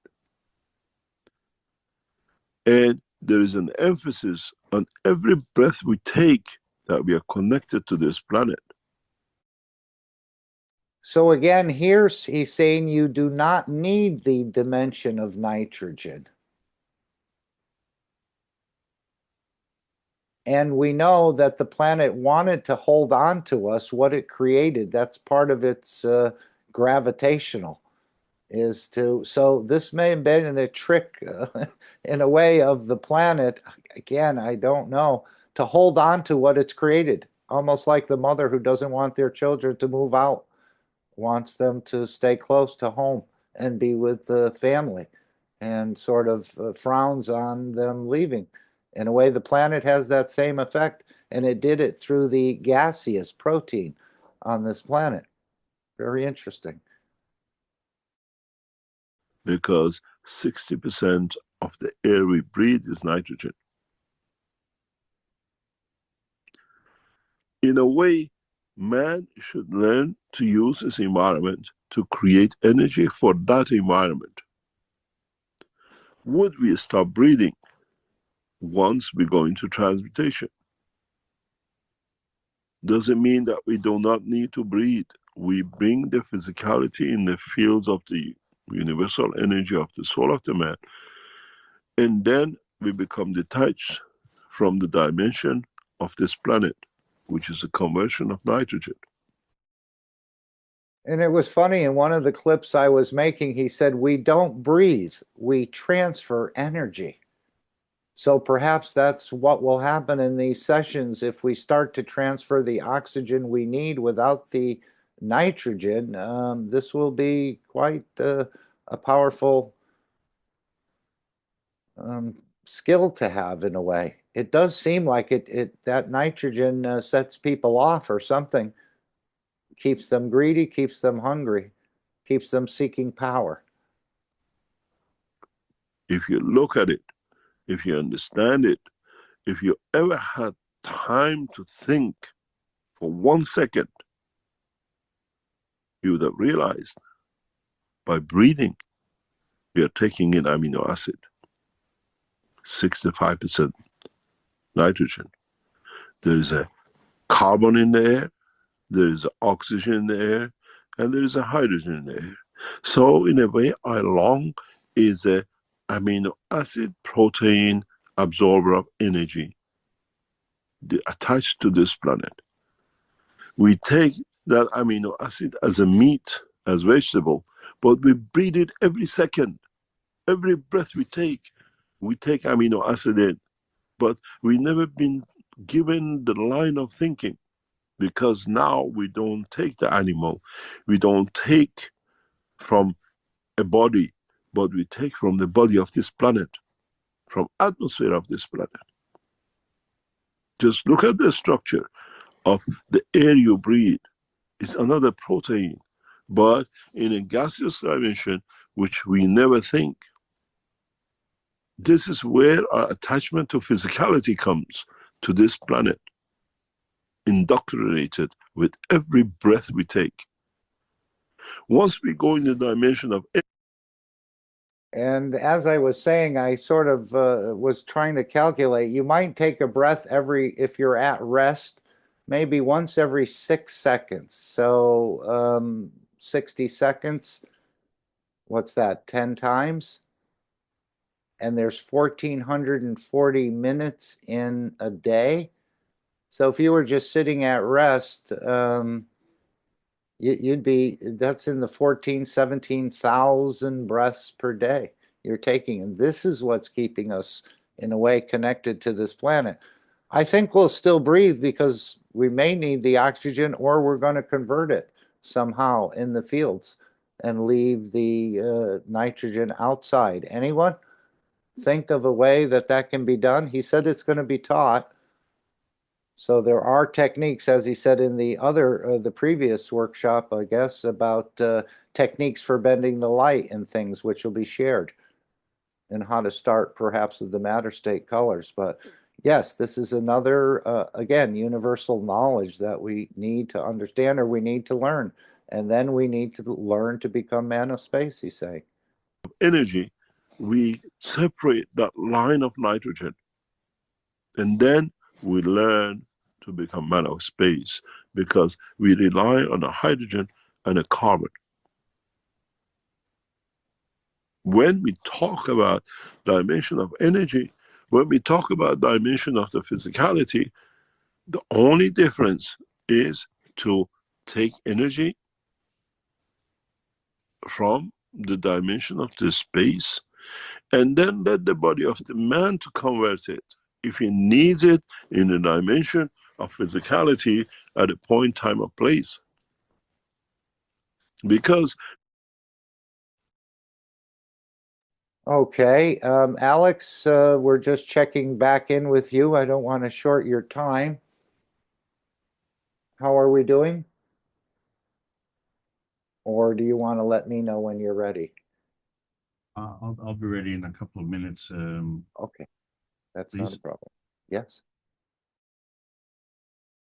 Because when you go to planet Zeus, there's no nitrogen. How do you manifest yourself? But there is element of the storage in that space. It could be from gold to mercury to God knows what, even helium, depending on the combination. But in fact, the carbon and hydrogen will never change. One is connection to dimension of place, position. One is connected in another strength to the creator. One is connected to our own creation connection. So wherever we see life in the universe, it has to have a combination of a hydrogen, which what we call the base, and the connection, what we call the carbon, line of communication to feed the base, to communicate with the base. And then in between, you need the storage of the space, manifestation of physicality, and the gravity. Gravity comes from the oxygen on the earth, and manifestation of storage comes from nitrogen. In a way, we want to be detached from this planet, but we cannot, because every breath we take, we're taking amino acid in.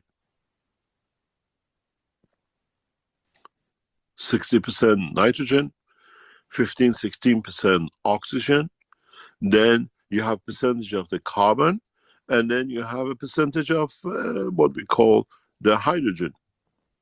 So we are a continuous protein eaters, breathers, and we never think of it. But when we sleep, we switch half. Does that give you any secret about the breatharians, where they're not taking a lot of matter state, but they're breathing in the energy, they're breathing in protein. We all are. So this is another knowledge that, again, we didn't really have a full knowledge of, and we still don't, but we're approaching it, getting us ready in a way, pre-positioning us to understand more. We still breathe. Our rhythm changes because only half of the body needs to be fed with the energy, the protein of the air of this planet. Air is not just what we breathe, it's the energy we take in and how we convert it. And then you understand, when years ago, when I explained we had an Indian guru with us in Sansano, I told him you cheat, because you change the condition of the lung, you change the protein, so body takes it in. We have to learn in a space we don't have the lungs to breathe. We don't have access all the time to what we call gasified protein. But we have access to the energies of the body of the universe, to the line of hydrogen with the essence of creation and what we call the fundamental line of energy, and the carbon, which is the connection to what we call the environment, which is created out of its own by carbon-60 and the rest of it, which gives it dimension. When you understand this, then you understand when I speak about the new technology, new system, which is already under production and testing in the laboratories of the Keshe Foundation, where one system will give you the water, the same system gives you the air, the same system gives you the energy, the same system gives you the flight, the same system gives you everything you need. But according to the time, place, and position. And the process of the teaching, as I said, is to find singular line of energy. As I said last time, you find there is a line between your soul and the planet Moon on a specific position. In a way, every single one of us has a GPS made by the universal magnetic fields. In the physical dimension, you do it, but you do it in a very subtle way, and you've done it so much that you don't think about it, but in fact it's the same thing. Supermarket is down the road. I wake up, I have to walk to the supermarket to get to the point where my emotion, my feeling told me I need to buy a bottle of milk. I walk the physicality to the supermarket, to the shelf, to the bottle, and I walk it back. Now we have to learn the same thing, not to learn in a way, to retrain ourselves. That I think I want milk, I don't need to get the physicality moving all the way to the shelf to the thing. I, through breathing, create the protein which is in that milk bottle, where I send the physicality to fetch it for me to feed myself, to keep the operation of the body going through the same way. Okay, I think we're going to stop here. But you can see in the energy dimension, nothing is impossible. Matter state, yes, you have to actually go fetch that bottle of milk and bring it home. But in the energy dimension, and our system is made by the Creator and it's set up perfectly for this job. It's just a matter of us learning how to tune in and isolate and work with these fields. This is my understanding. Anyone else want to share anything about that? Any sort of thinking you have? Thank you, Fo. I just see your message. We'll see you the next time. Great. Anyone have anything they'd like to add here? And again, it's just eating instead of chewing the entities. You're going to be absorbing the energies before they've been made into a plasma in life. And this is the way the creator feeds, and we're just replicating that process. And I think you'll be healthier, and I think you'll be happier because you won't be taking in all those emotions of entities that didn't want to be taken out of their structure. The same way you wouldn't want if a big hook came down and pulled you out of your chair or your couch or wherever you're sitting in. You wouldn't be too pleased with that. And so this is the way we're rethinking our positions in a way and get it more in line with the universal ethos of not killing and not destroying to live. Okay, let's go to Alex if we can. I think he's ready to go. Thank you, Alex. And hopefully you've got everything set enough to the where we'll continue on. Appreciate it. You're going to play the disclaimer, I would imagine. Yes. Fine. So, thank you so much. And let's get at her. Disclaimer. The information and education material contained herein is meant to promote the general understanding and dialogue of GAN's processing. Such information is not meant or intended to serve as a substitute for a healthcare professional's clinical training, experience, or judgment. For patients and individuals, such information is not to be a substitute for professional medical, therapeutic, or healthcare advice or counseling. For medical issues or concerns, including decisions about medications and other treatments, readers, viewers, listeners should always consult their physician or, in serious cases, seek immediate assistance from emergency personnel. Prescription information, procedures, and use of medical devices information should be undertaken only by properly trained and certified medical personnel. We specifically disclaim any warranties, express or implied, including implied warranties of merchantability or fitness for a particular purpose. Such information is provided, as is, and is believed to be accurate at the time of its publishing, but it is the viewer's job to evaluate the accuracy of any information found in this presentation. Every case presented is of their own experience, applied by themselves for themselves, and it applies to their case only. Every person experiencing health problems should seek professional medical advice and consult their course of treatment with a doctor. The processes of plasma balancing described herein are a natural process which supports the body but does not replace medical advice or therapies one is already subject to.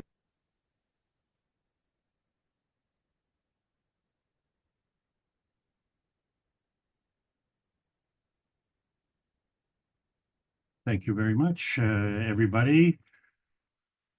Mark, could you just please confirm audio video is working? Working. Check that. Yes. Roger that. I'm sorry. I'm laughing. I'm laughing at what you just said, and I was, we're trying to promote the space technology, and it has to do with flight. Good. And We need more people laughing, don't we? And happy. Well, I was thinking about this wonderful flight movie called Airplane, and it was so appropriate this week. If you remember, the control tower administrator was played by Lloyd Bridges, and he was stressed, very, very stressed. And he kept saying this was a bad week to quit drinking, or it was a bad week to quit smoking. You recall? Alex, surely you can't be serious. Well, I'll tell you what, this was a bad That's a week. line from that movie. And the Yes. guy responds and he says, yes, I am serious, and don't call me Shirley. Yes, exactly. Forgot about that line. But this was a bad week for you to get tired of the world affairs. Because I think what's happened in the last week or 2 weeks has been a whole year's worth of news. And I'm just getting up for a minute, Alex. I have a cold coffee and a cold house I need to remedy. well, as long as you don't have a cold heart, and I will carry on. And thank you so much. Ladies and gentlemen, this is the Keshe American Knowledge Team meeting on 2025. And so, as I say, so much has been going on. This is the Keshe Foundation Spaceship Institute teachings on plasma science. We're in the basic inertia stage of our classes. We're discussing a one-track mind. My name is Alexander. I'm from Canada. It is January the 12th of 2025. And this is part of the Keshe Foundation North America Plasma Education Series. And as you know, it's a mark, it's a milestone. It's a real mark in our history because we're into our 5th year. And this all started with the impetus coming from the Brazilian community. And they have passed us. They are really moving ahead down the road. But you know, I think we're catching up because we're starting to understand what it means to be single-minded. So we've been single-minded in our understanding of the Hesse Highway because it's the lowest energy state. And we've always asked who is in the way and who is in whose way. And so we found last week, well, we needed a good cup holder for our cups of life. And because not only will that keep us on track, but we still have to work diligently to stay on track. So let us stay on track as we're searching for outer space, because the cup of light is the turn lane to the plasma highway, to our little pie in the sky. And it doesn't need to be a little pie. It's a very comfortable pie, but it is part of a very big pie. So, you know, when we look at things and we understand what is the capture field, and it's what we see, and we see with our eye. And we have a white part of the eye, and the iris is colored, and we have a black pupil. But the thing is, we have to look at it if we want to see it. And how do you look at something that doesn't exist in its physicality? But that's actually not true. It does exist in its physicality. But that's not what it is.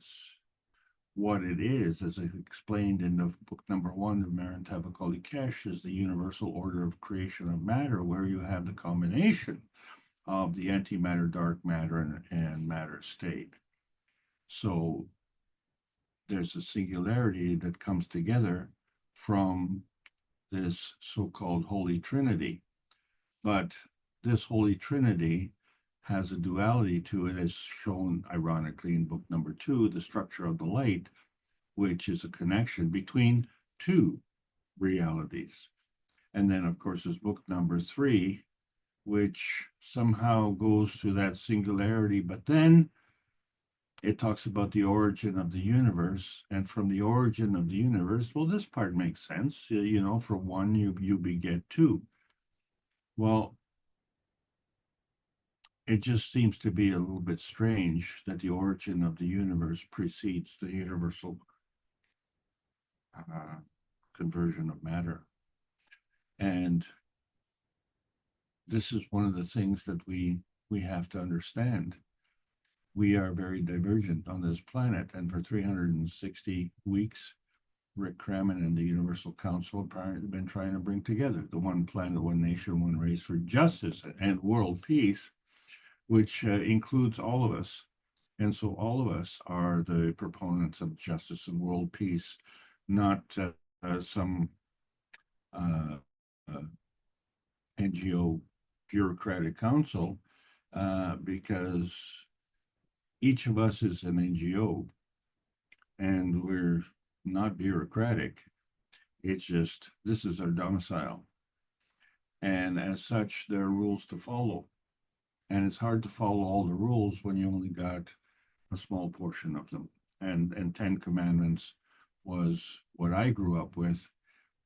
It was shocking to me to find out there's another 14, which brings us to a total of 24. And this is kind of an interesting number. I keep ridiculing Canadians and their continual focus on the number 24. But obviously, it is of significance because, you know, here we are, we want to get on the plasma highway, but we are on the hesitancy highway. And that hesitancy highway is governed by transmission. So it really becomes a transmission highway. And so a lot of people, you know, discuss that and they want to tune in, you know, tune in if you will, but we are tuned in because we're physical. So the act of tuning in is in past tense. It's not you want to tune in, you are tuned in. But do you know what station you're on? And is this the only channel? Because there is a transition highway. And that transition highway goes from one channel to another channel. And where does it stop? Like, where is that in between point between that here and there? Or is everything that's in that in between point part of the in between? Well, it's kind of like everything. Everything includes everything. So you can't leave something out. So the transition highway includes everything that is in between in the transition zone. And this is something that we need to explore, because if we want to get on the transmutation highway, which highway is it? And do you have a map? Well, let's check out the coordinates.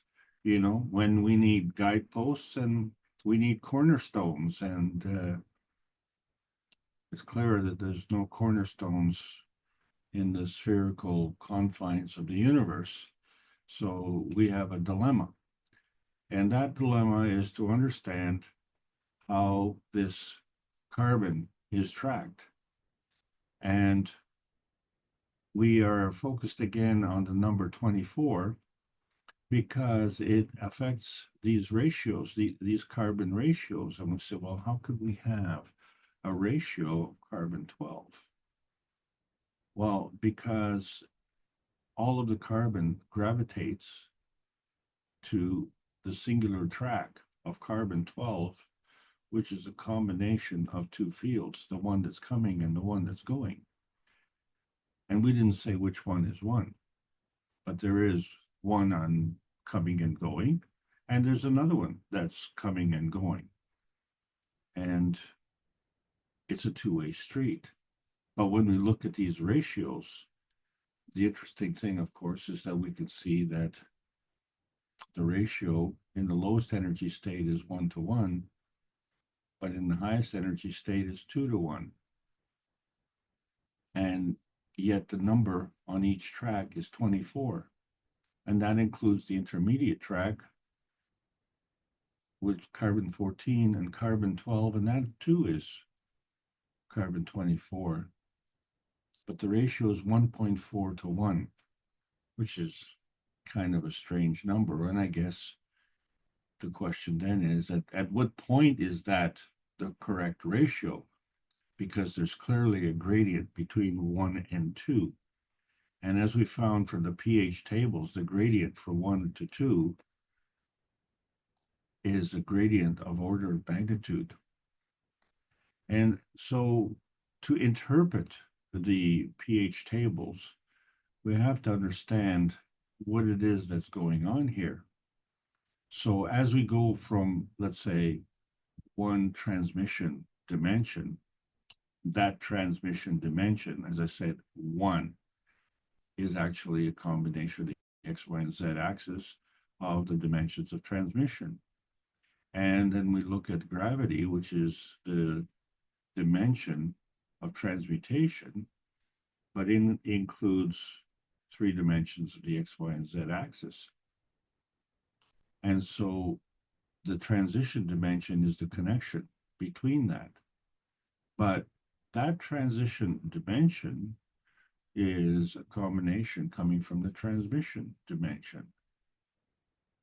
And so you have the X, Y, and Z axis coming together of 3 dimensions coming together with the transmission dimension, which becomes your inertia, your singularity. But then that singularity transmutes. So there's a transition again to the transmutation section. So that singular field of inertia then breaks up into the 3 dimensions of the transition dimension of the X, Y, and Z axis, and then gravitates to the transmutation dimension. And so there we have the direction and the manifestation of the duality going from transmission to transmutation, taking into account the transition. And so that's the medium. And we are the message. Except that we're only looking at half the picture because there's a second path. And that is every step of the way in reverse, from the transmutation back to the transmission.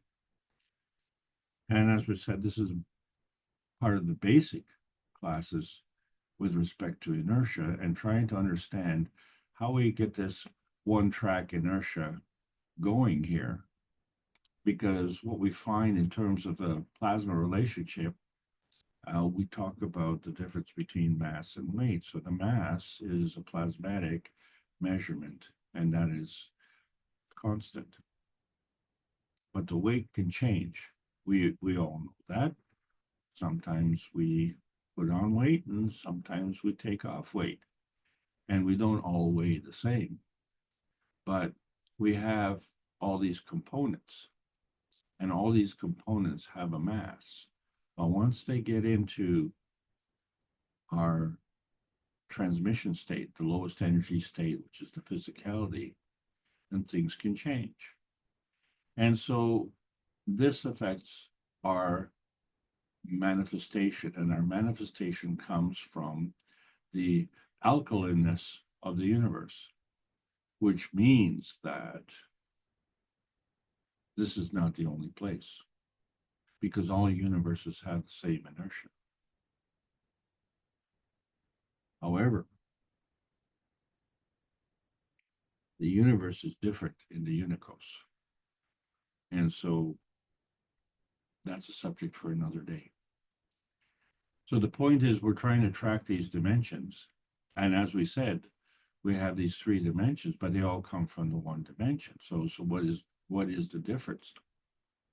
And the difference is the energy levels. So the transmission dimension is the lowest energy level, and the transmutation being the highest. And then, of course, if we understand the nuclear decay, we now have to include the ray tracks, because this is the release of the PM ticks. And so the one neutron splits up into the electron-proton marriage called the atom and releases the PM ticks. So actually now you have the 1 track splitting off into 3 tracks. But not only. So there is something that is affecting the susceptibility, and that's the surface to volume ratio. So it hasn't been very accurate or definitive, because when pi is involved, that's our little pi, 3.14 and a bit and a bit and a bit and a bit, and how many bits does it keep going?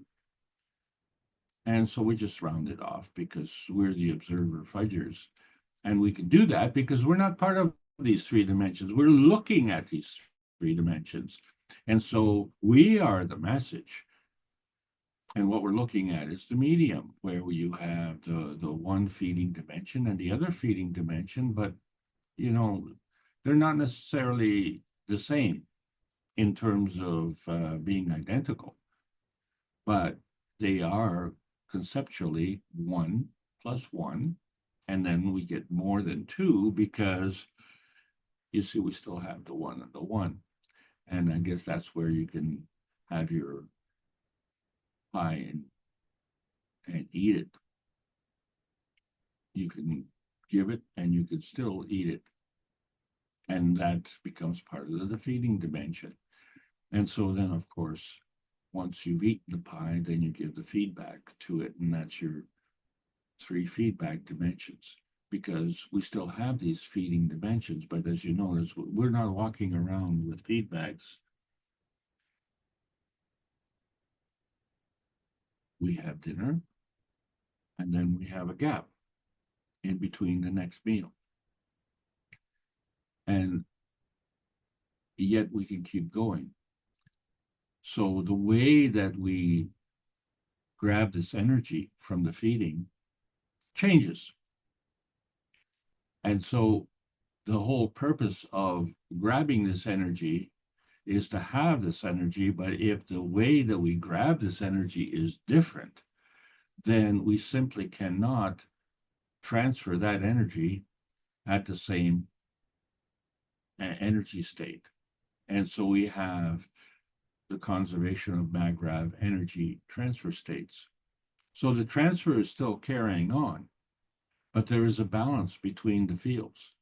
And so as an example, we have a balance in the atomic state or the nanostate or the GAN state, and these are all physical states, but they have conceptually higher energies by order of magnitude. And we know clearly from the cups of life that we can dabble in all 3 states, and we don't even have to leave this planet. We can do that in the confines of our kitchen. So what we've come to is understanding that there is a plasma junction on this train station where we have the transition matter transition and the transfer state dimensions. But as we said, that is one transfer. And then there's another transfer to go from the transfer state to another transition matter transition. So we're literally coming together at the plasma junction where we have one track, but then we have a chance to go to another track. And can we tell the difference? Or is that just a continuation? And so this has to change our thinking. We have to understand how the universe is created. So it exists from energy. And, you know, we always have a charge on this energy, but that is not whether or not there is energy, if it's positive or negative. That's the direction of motion, because energy is always positive and energy is always in motion. So the charge is very important because we need to know the direction of the motion. And so if there's motion, that means things are working in combination. And when we say that everything exists from energy, and then everything that's in combination includes all the things in the universe in combination. But all the things in the universe with respect to our one-track mind revolves around the universal order of the creation of matters. And so we have these 3 matters, matter state, dark matter, and antimatter, coming together to create this matter state. And then we have this reference to other matter states, and then we can move from one to the other. And we didn't specify which energy state. And we didn't say if it was plasmatic or if it was physical. But one of the key differences, of course, is the plasma rule, where the higher strength feeds the weaker strength, which is in stark contrast to our social norms not being very social. where the higher strength eats the weaker strength. But, this becomes a point of conflict. But can it become a binding zone? And in that process, can something else happen?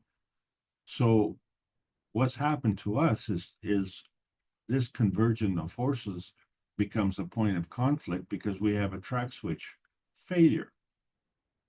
And so can we introduce a conflict resolution? And can we do that at the point of containment? So this becomes a very important point because energy binding is an important point. It's our point. It's our self-serving point. But we get that energy from the universe. So why do we, as we say within our social norms, want to do this at the expense of others? And when we do it at the expense of others, then the others, of course, are now depleted of energy, which they need for their self-serving energy binding requirements. And then what do? Do they send good energy after bad? And they come and hunt you down and want to kill you? But one of the commandments is thou shalt not kill. So, how come that's a commandment, but there's an exception? During wartime, killing is legal, which is who wrote that commandment? So there's a corollary to the commandment, isn't there? Just like the NAFTA agreement between Canada, US, and Mexico, there are corollaries, exceptions. So thou shalt not kill except in wartime when the leaders decide it's appropriate. And as long as it's not our children, but your children. And why is it that the hand that caresses one child is okay with killing another child? And everyone is someone's child, and it doesn't matter the age, does it? Isn't it strange to hear, say, a 70-year-old mother talking about her 40-year-old child? So yes, they are adults, but we have to understand this relationship junction that we're coming to. So our balance is called the MAGRAV, which is the magnetical gravitational balance. But when we look at the scientific community, there's a balance between the conservation of magnetic fields and the conservation of energy. But then there's another spiritual scientific community, and they're looking at the balance between the awake state and the dream state and the spirit and the soul. And so there's a divergence here. And so the plasma science imparts a convergence by adding to the knowledge. And the only question that we have is at what range of change? And the rate of change can change. It all depends on how we go through this relationship junction. So we can do it very quickly because with the cups of life, we have been able to manufacture them in our homes within 24 hours from the point of concept to the point of production, because it's a reflection of our inner space, core space. And that inner space has an emotional strength. And we think of strength in terms of physicality. So yes, this emotional strength can affect our physical strength. And that's the same thing that happens when we have the nanocoding process of the monatomic science. So when we have multiple atoms coming together and we create the monatomic, is the monatomic the one track of the physical state? Well, interestingly enough, that when we create the GANs, we go from the monatomic to the molecular, which means we're bringing in two fields. And that is a manifestation of the GANS radiance. And so we see in the cups of life that we could create carbon dioxide GANS, which is desperately needed in California, and then the calcium carbonate and zinc and copper GANS. And then, of course, there's this funny amino acid GANS, and there's a water GANS as well.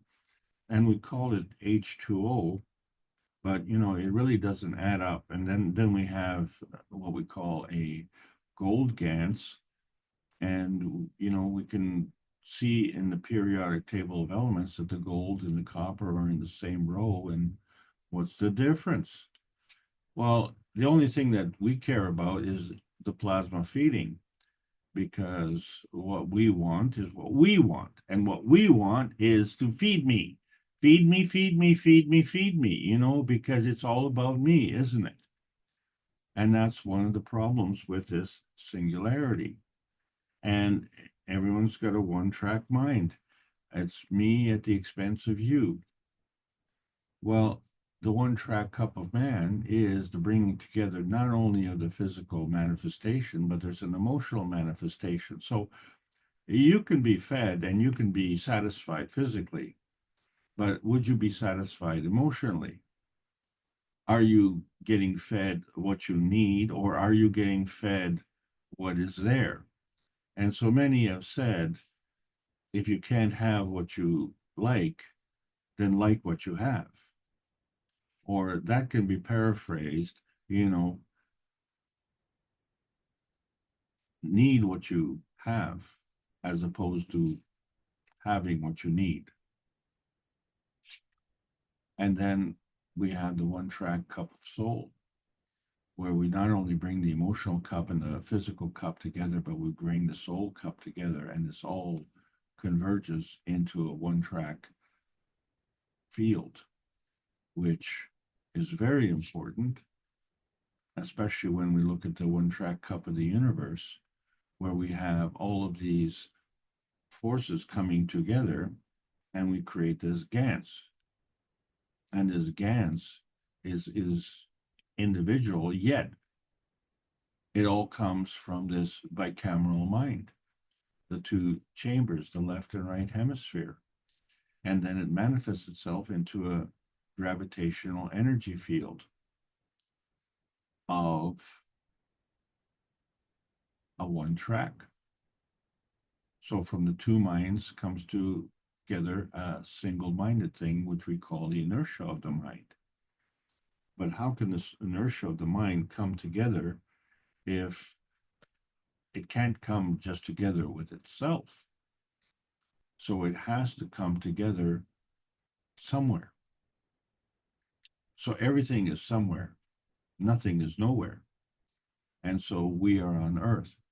So the inertia of the mind has to come together from the combination, the soul of the earth and the soul of the man. And then you get your inertia manifestation, the soul of the physicality. But the soul of the physicality is there representative of the physicality of man and the physicality of earth, because all the elements of the earth come to this grand central station, which we call the earth ganses. And so all of these earth ganses are actually represented in our physicality, because that's where we have the common ground.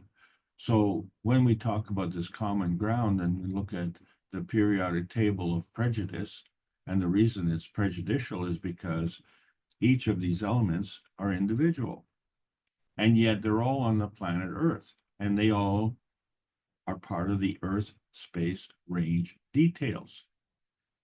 So there's not a mess. They're all well organized.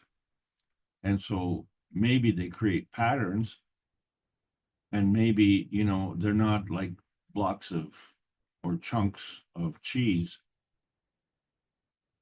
but, you know, they can be mined, and that's what we do. So what's interesting is that we have these elements within us. And do we mine that? Or is it better to mine them from the earth? Which literally begs the question, because if it's already within us, then why do we need to mine it? And then how did the earth produce it? And we know that the earth did produce it because we produce it. And if we produce it, how come we don't know how to produce it? So when we don't know how to produce it, then we have to mine it. And so we're back into the self-serving energy binding requirements at the expense of others. In this case, it's our Earth space.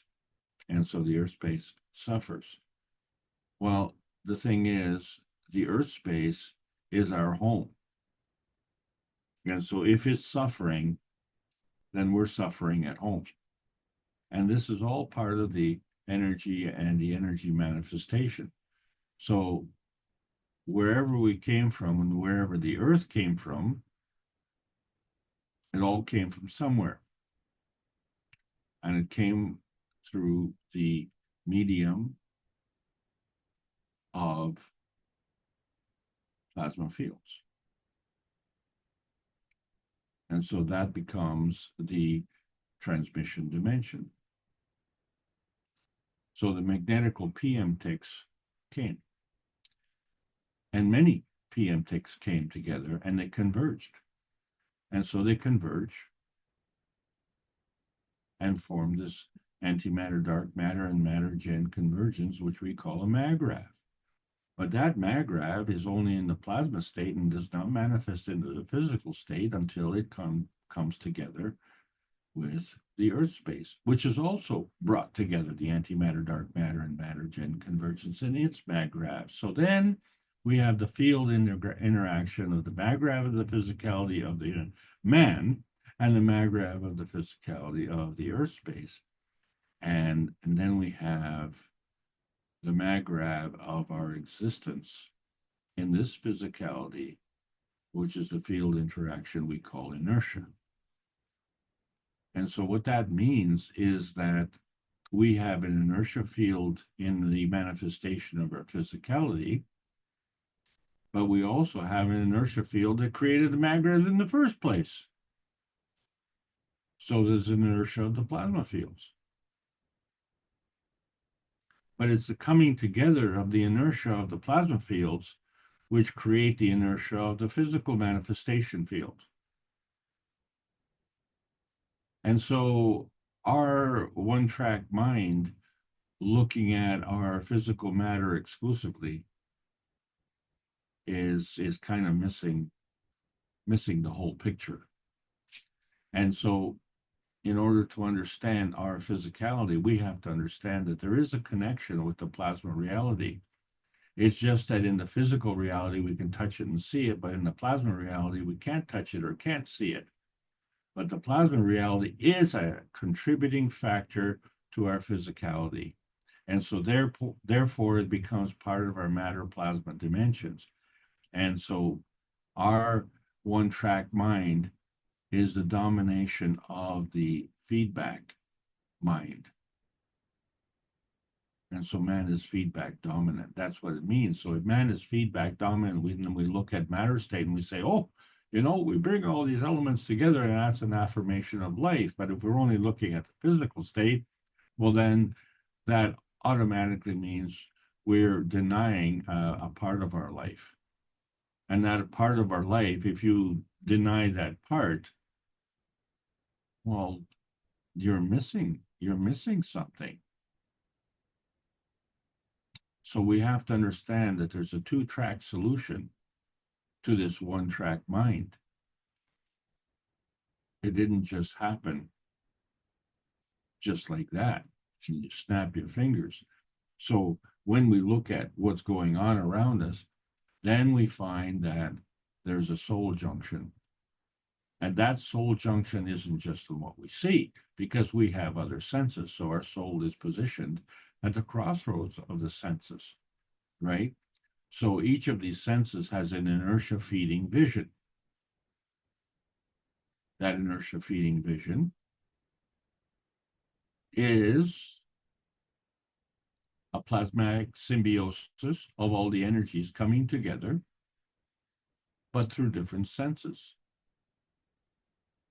So there's sound, there's smell, there's vision, there's taste, there's touch.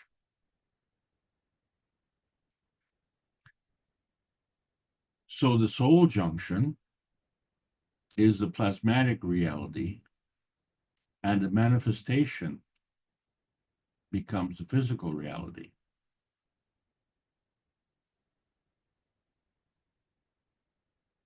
But then we have to understand that the manifestation of the plasma reality is also an amalgamation of other fields, because these things that we sense are sent to us.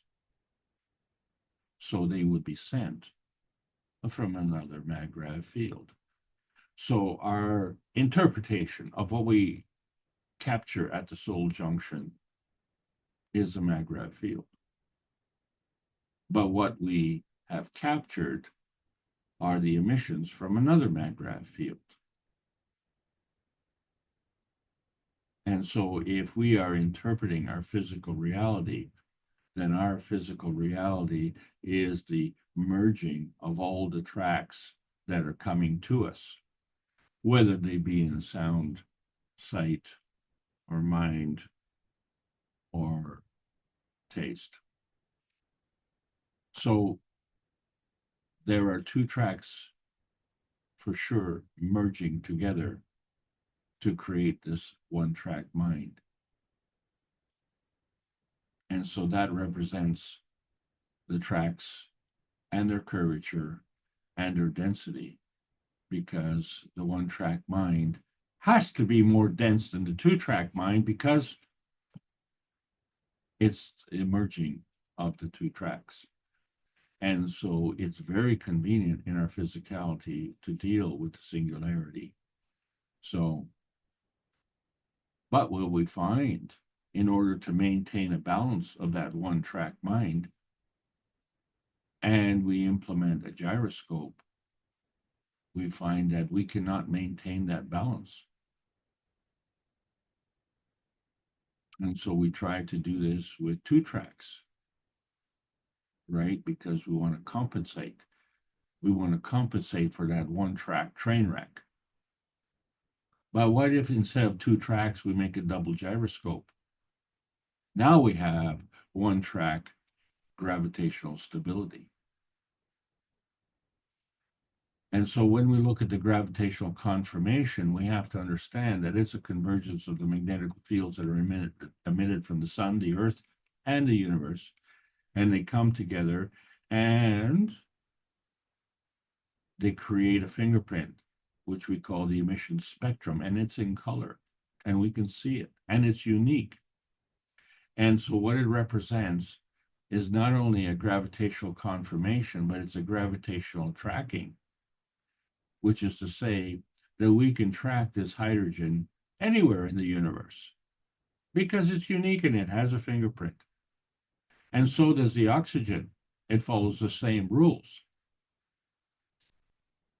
But what's the difference between the oxygen and the hydrogen is that it has a gravitational tracking very specific to the Earth.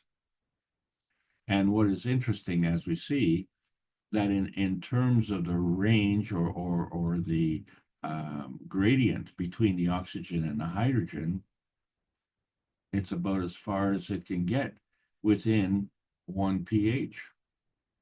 Because if a pH change is an order of magnitude, which is 10, and the hydrogen is 1, the oxygen is 8, 1 and 8 is 9.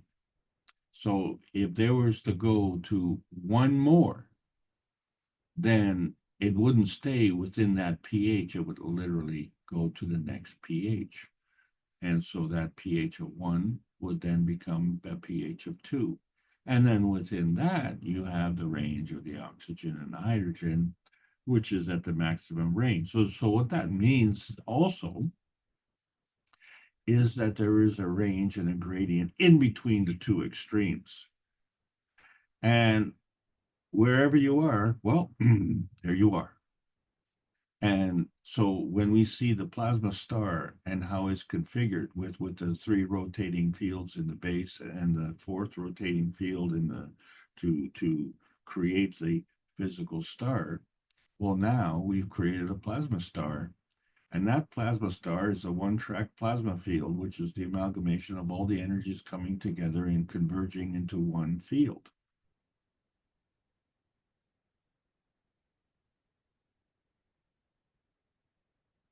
Each one had its own field. Each one had its own track. But when they came together, they created the one-track plasma field. So why are we having difficulty understanding the difference between the atomic and the monatomic structure? And why are we stuck with our chains? What we call the chains of man, because they're linked together and it's hard to break them because it's a physical thing, right? We were physically chained and we need to either physically cut them or physically break them. But when we look at the monatomic structure, it's unchained, but it is linked. But how far can this chain go? So in the inorganic world, this chain could continue. But in the organic world, that chain will fold over. And so when that chain folds over, you create what we call a phospholipid. And that phospholipid, interestingly enough, has an affinity for either protein or water. And so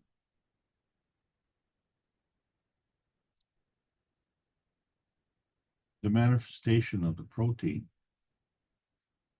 is gravitational. It's more dense.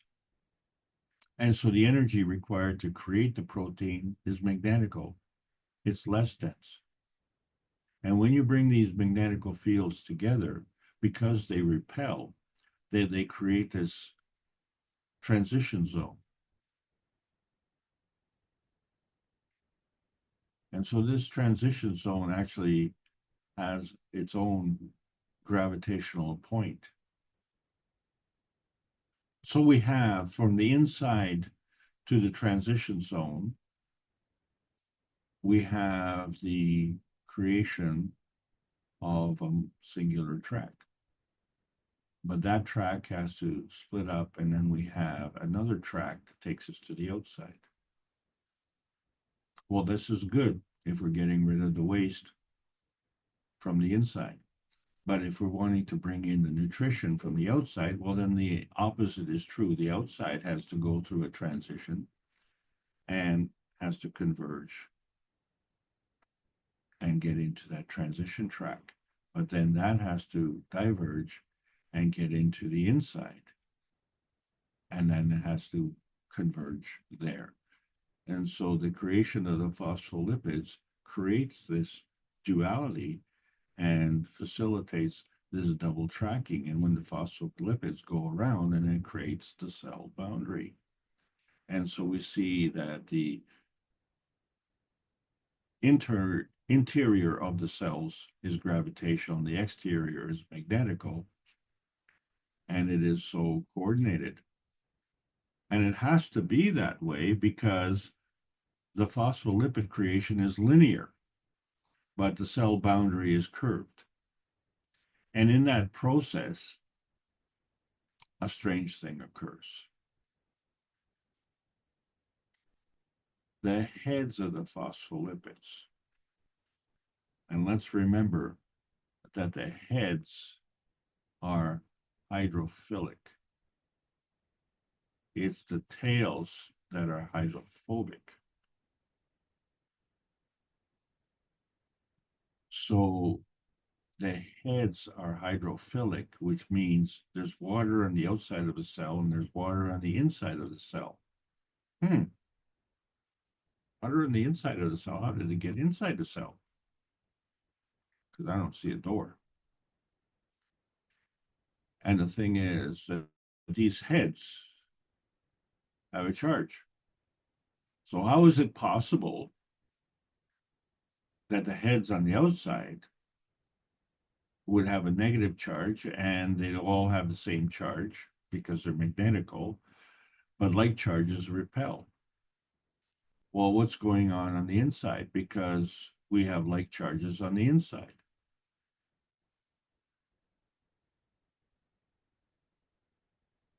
So what we can notice is that they're still repelling,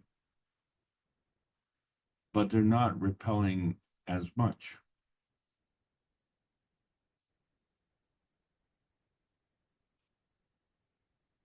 So the rules of repulsion remain the same with respect to the cell boundary. But crossing the cell boundary, there are different rules.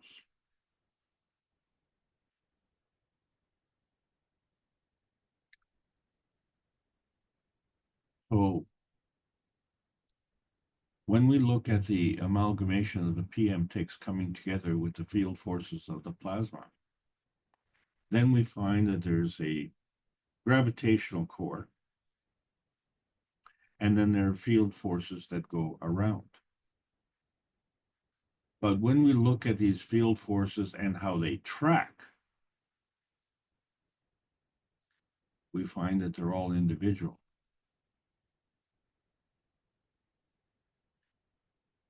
When we look at a train and how it tracks, is all the cars of the train are linked together. But when we look at the plasma chain, they are not linked together, but they follow the same track. So that means each and every one of them has an independent motion. But each and every one of them is in a coordinated motion that is reflected by the car in front and the car behind. So literally, we see a plasma chain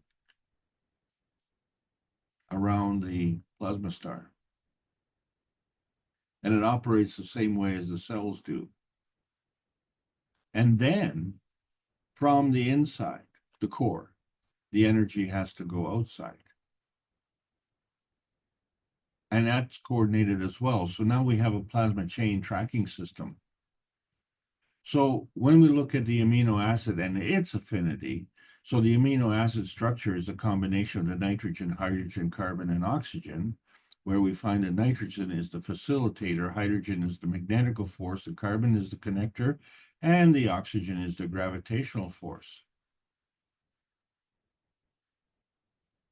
But this creates an amino acid singular chain, which represents a single track created from these four components coming together in a plasma star, creating this singular track. But then, after you get to the fourth amino acid in the chain, because it's organic, it folds over and creates a protein. So now you have a folded chain pair or a double track. But this double track is a representation of the singular track of that protein. So in the process of making this protein, the byproduct is the water. So in the universal exchange of energy, there is no waste. You create one and you create another. And the other, you can't throw it away because there's no place to throw it. But then we find that we can create another chain.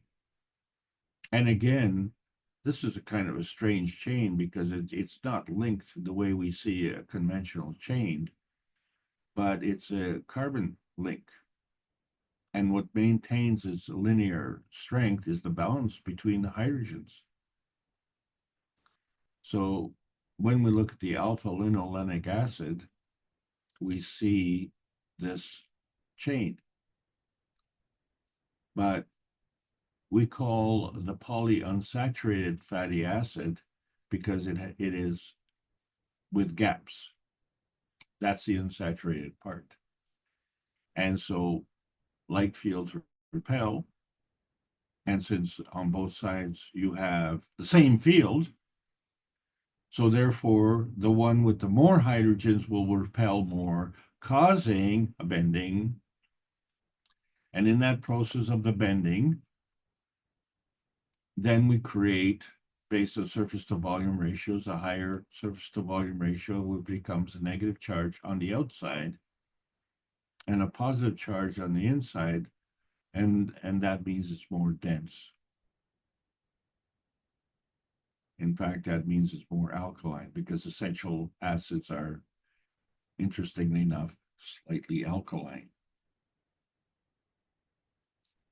So right then and there, we have a little bit of confusion, don't we? We don't call it an essential alkaline, we call it an essential acid. But this is part of what we call the omega-3, 6, and 9. And what the 3, 6, and 9 represents the bend point. And each of them is a unique bend point, but each of them is a similar bend point. And they come together and literally they create a plasma train. And as they come together, this is a funny train because it goes around a bend. So this amino acid actually forms an amino star where you have 3 hydrogens,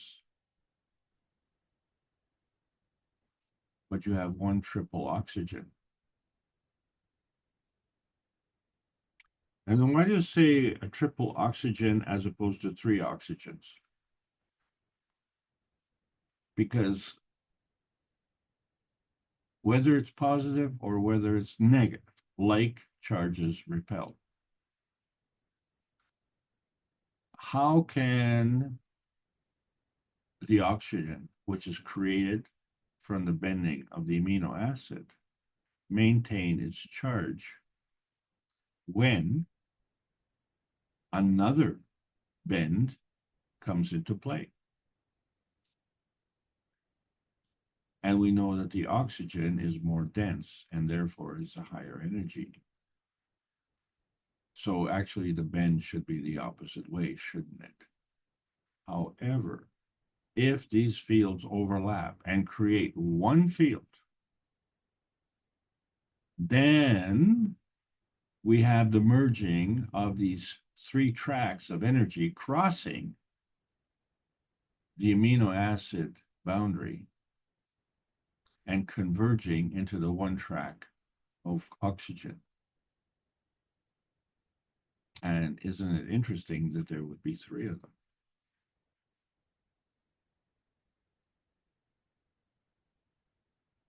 So this bending and this changing of the pH and everything is not a linear relationship. But the left side is equal to the right side. And so there is a twinity. And so the combination becomes a nonlinear twinity. And we see the same thing with the singular train that stays on track with a single track through the duality of the gyroscopes. But now, those are the forces that keep the train on the track, but you actually have a track. You have an merging of the tracks coming together, and then you have a manifestation.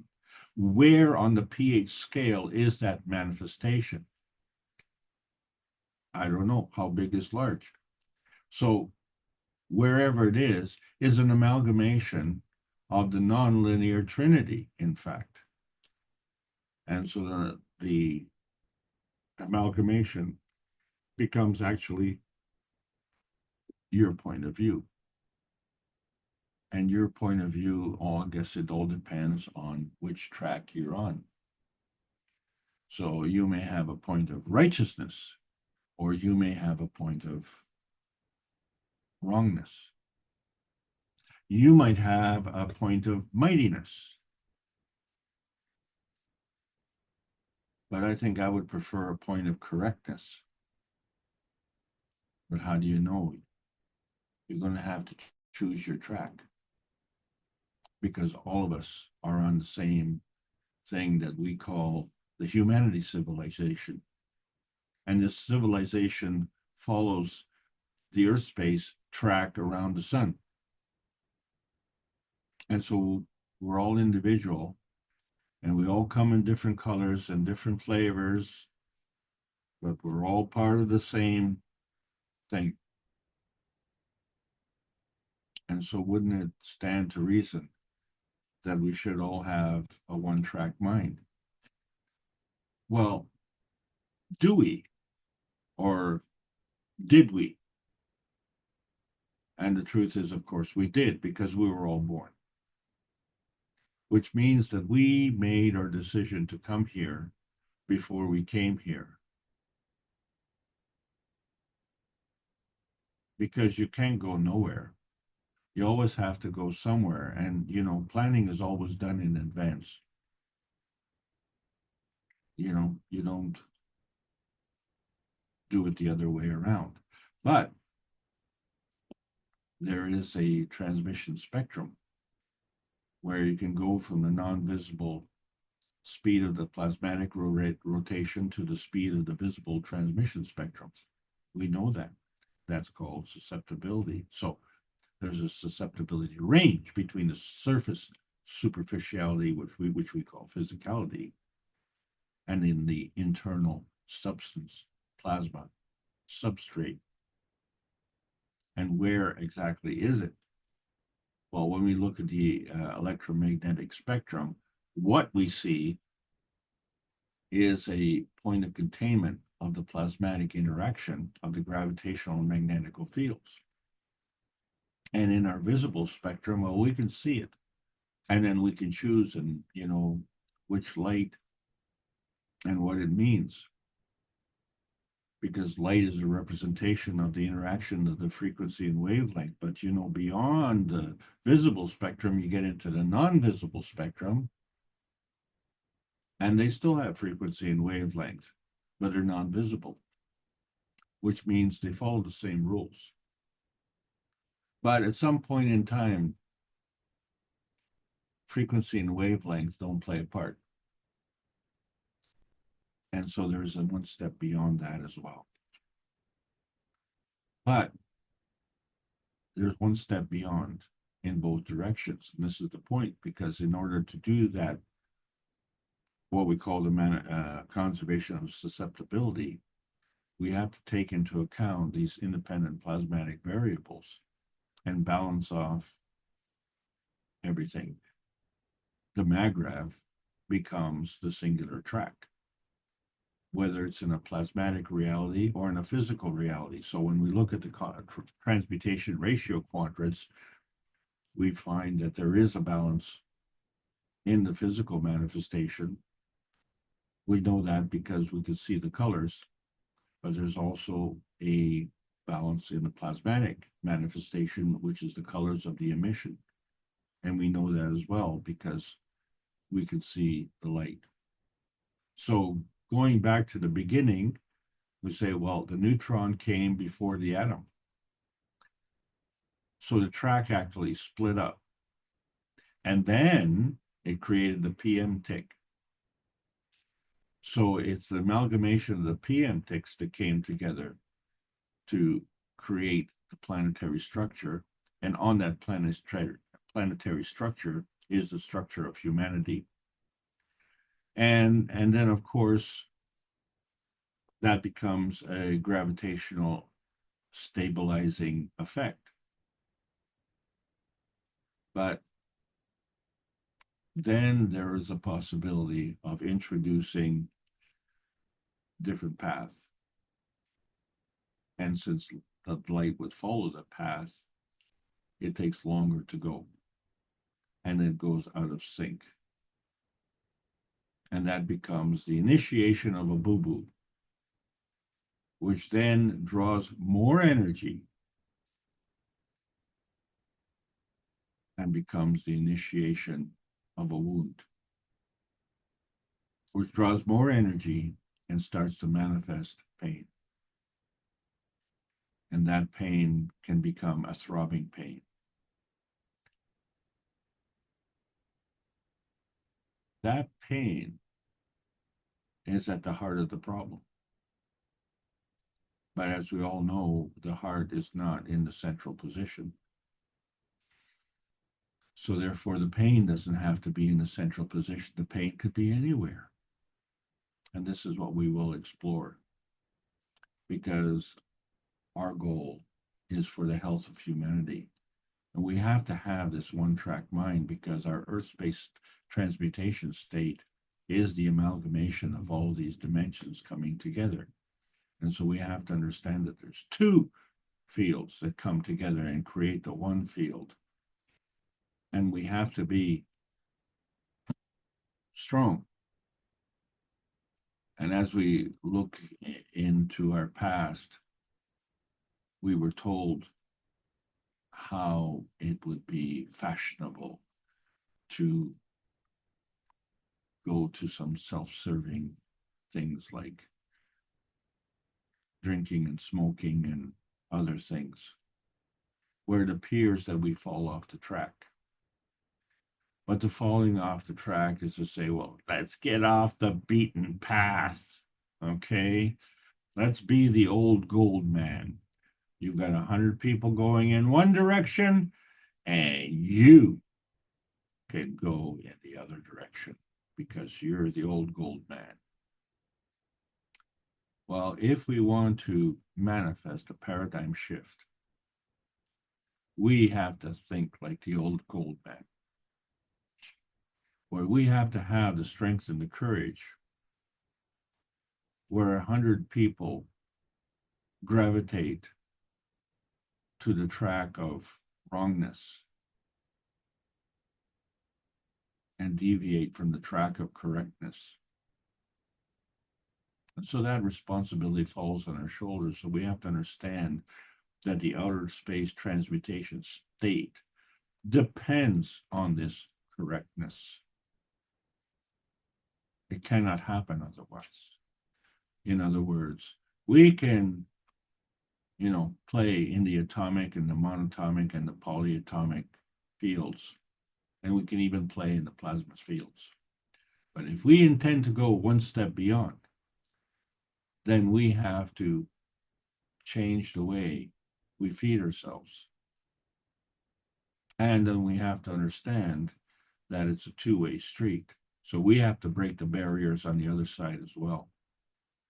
And when we break those barriers, then we can say, well, we can play within our field, our earth space, where we can manifest the ganses of gold, and then we can manifest the gold itself, because we're in the post-Sanya conference era.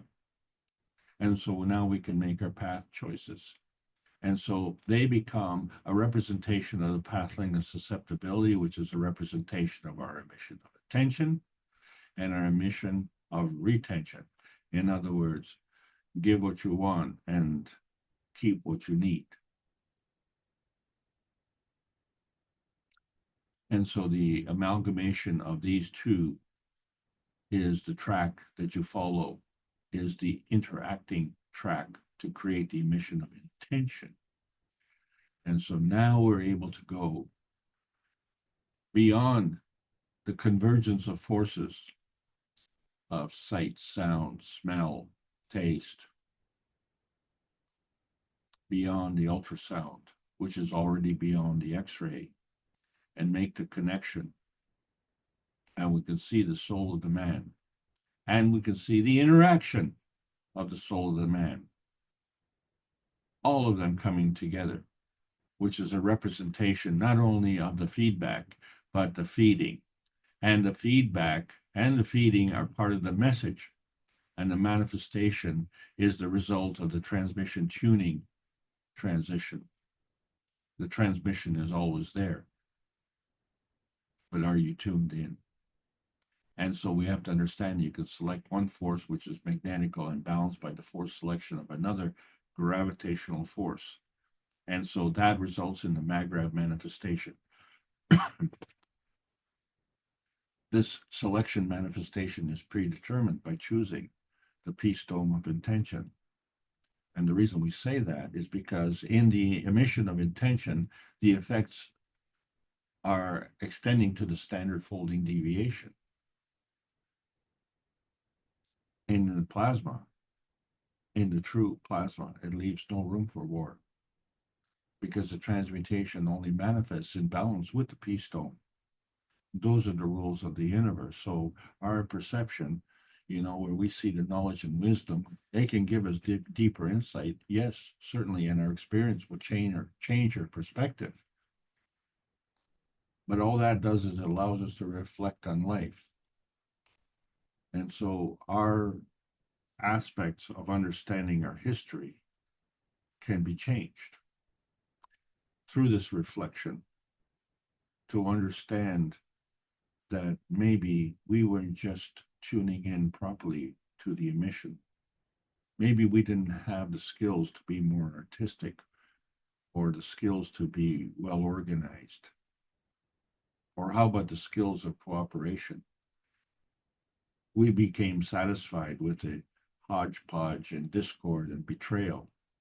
And we felt, oh, weren't we clever? Well, it affected not only the pH of the maggrav, which really slows down the rotation because this affects the transmutation transition. But if we understand that this affects our blue planet, and what we have to understand is that our planet is neutral on the pH of 7. And so that neutrality has to be our one-track mind. And we know that that's not the way we are.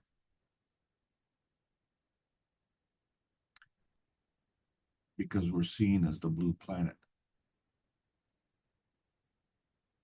That's the color that we emit.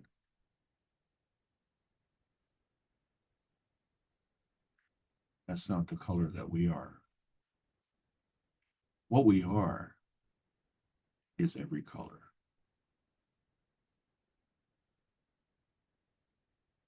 So the pH of peace includes every color. It's the many points of the field strength of the dove. And so we are practicing that in the transmutation tests in 2024, started in November, extending to 2025 in January, coming up shortly, where we can partake in the nutrition and wellness training of the transmutation sessions. And there are other researches that we need to do as we're bringing together the plasma research teams, because there's so much more to do. We have to get off this track and get on the transmutation track, where the range transition transcends the inertia field of the transmutation dimensions. So the laws of conservation govern not only the covalent, but the trivalent and tetravalent bonding attributes. So the containment of this inertia is governed by ratios. But with the soul of the man can't be abandoned, and it can't be compromised. So the color of man is based on the integration with the soul of the man. This is the integrity of man. So all aboard the sky train. So although the ground trains can link up and make a chain, but you don't see the planes flying in the air linked up. Each one is individual. So our Earth space has to be balanced with these opposing forces. And the balance has to be maintained through external input.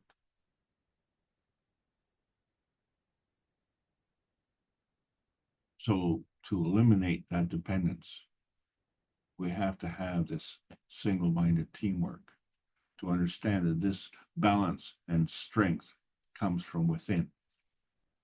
So this forms a nonlinear unity where we bring together all the carbon forces and manifest whatever we want to manifest. And so we find that we've been trying to transcend the limitations of nuclear science in so many ways, but the point was to deliver this greater oneness, this one-trackedness of the universe. And we've been doing this for 572 weeks in a row. We call it Knowledge Seekers Workshops. That's pushing 11 years. So this is the Keshe Foundation Spaceship Institute Teachings on Plasma Science, and we're welcoming all the beautiful knowledge seekers, learning about the new selection process of the new plasma science. There's a World Peace Treaty. Now, more than ever, it needs to be signed with sincerity, with the soul, with meaning, with love.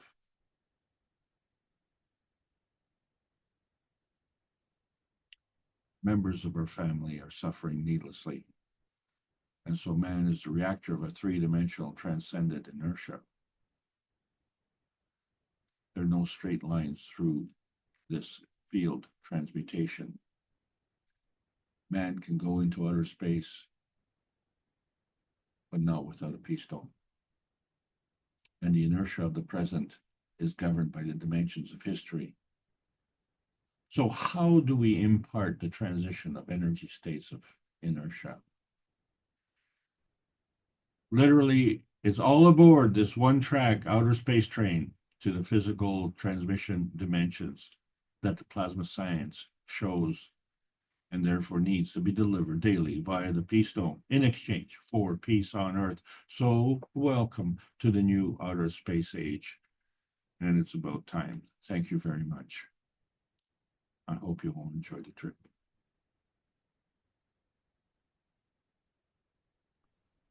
Thank you, Alex, and congratulations. It sounds like you're mastering this transition, transfer, and transmutation. How does it feel? How does it feel? Let me tell you how it feels.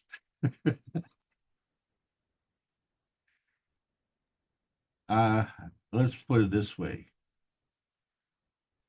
Before I joined the Keshe Foundation, I had no idea where the soul was, because every time that the professional soccer players scored a goal, they would point to the heavens and say, thank you.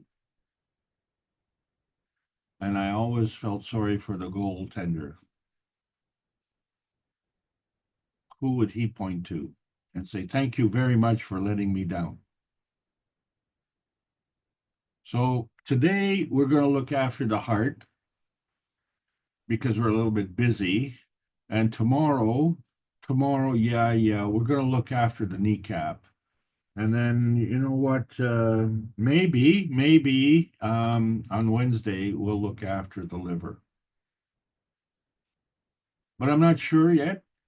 I have to ask the shoulder. So, you know, we all have to kind of take our turns and then suffer in the process. Is that the way? Is that what life is? Is that all there is? I don't think so. I'm just trying to make a point. Back to you, Mark. Okay, good. Let's see if any of the participants would like to raise a point or a question. Before we go there, you know, he said about the nitrogen being connected, and I know you heard that, to the hour, to the greed and to the hunger. And do you think in the hunger, is this an emotional hunger that the nitrogen is like when you talk about that loose harvesting or that energy? Are they hungry for that, or is it just a physical hunger that he's referring to that nitrogen is connected to? It sounds like it's connected to not some great things.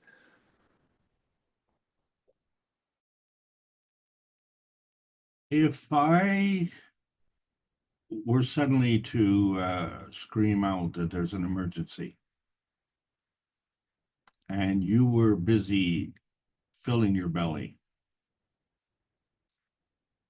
two things would happen. One, I think you'd be seriously annoyed that you were being interrupted with your glorious meal. But number two,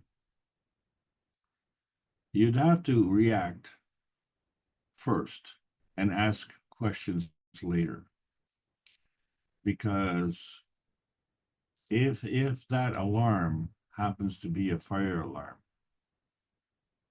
you may not have time to swallow that food. You say, oh, I just want another bite.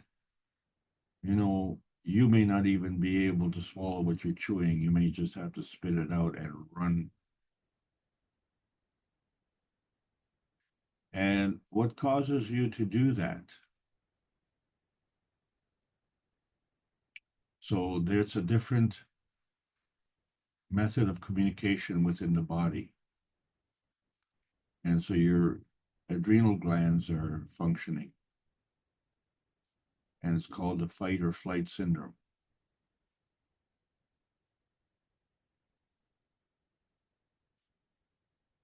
It increases your heartbeat. So it obviously affects your emotion. And that emotion translates into, hello, legs, get me out of here. And you run. And there was a time when I was walking down the tracks and I heard the train whistle, and it seemed so far away until the train came around the corner of the rock cut. And when I seen the train, and you're a little guy and you're standing and looking at a train coming at you, well, the trains are pretty big, but when they're coming at you, at 80 kilometers an hour, they are really big, and they're getting bigger very fast. I am very certain that I broke the world high jump record. I don't know how I did it. I wouldn't get anywhere near it today. I wouldn't have gotten anywhere near it the next day.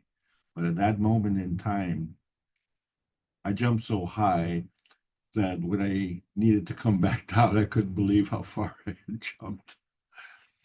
I'll tell you what, when the adrenaline starts flowing and you get the surge of energy, it really changes your physicality. So you cannot isolate the emotion and the physicality. That's why you cannot segregate the cups of man.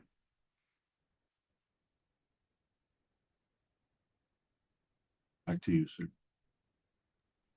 Yeah, but again, do you think this hunger is connected to an emotional need for that sort of energy of taking it from others in a way? What you call that loose harvesting. I'm thinking it's a hunger in the physicality, plus it's a hunger in the that sort of emotion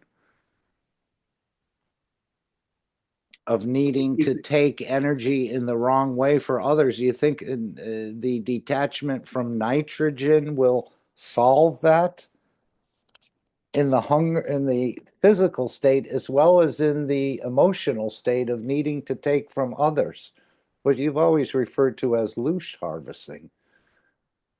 Well, loose harvesting is the appropriate name for stealing energy from others. But when we look at the Krebs cycle and then the way that energy is processed, well, we find that in the production of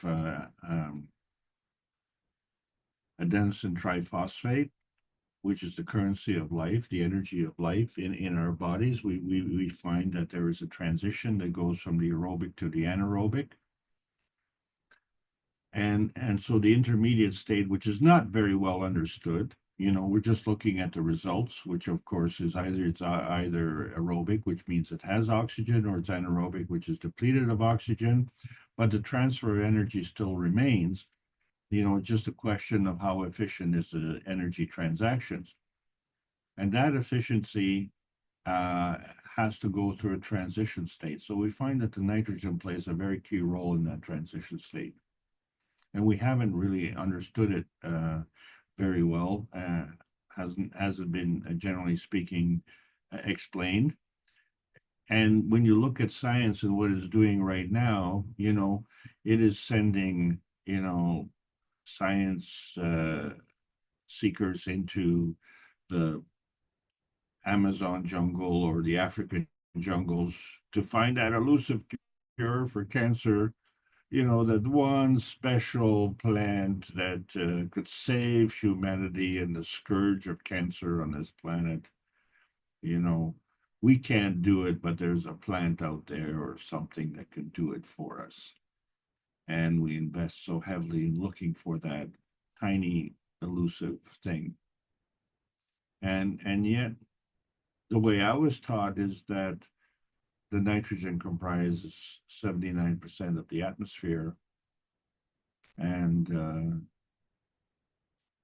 Mr. Keshe mentioned that it's now about 65%. So I would assume that there's something that has caused a change in that percentage. But the fact of the matter is that still it's a large percentage. So we are ignoring the largest component on this planet. And so if that is integral to our survival on this planet, then we should not only be appreciative, but we should delve further in understanding how it works.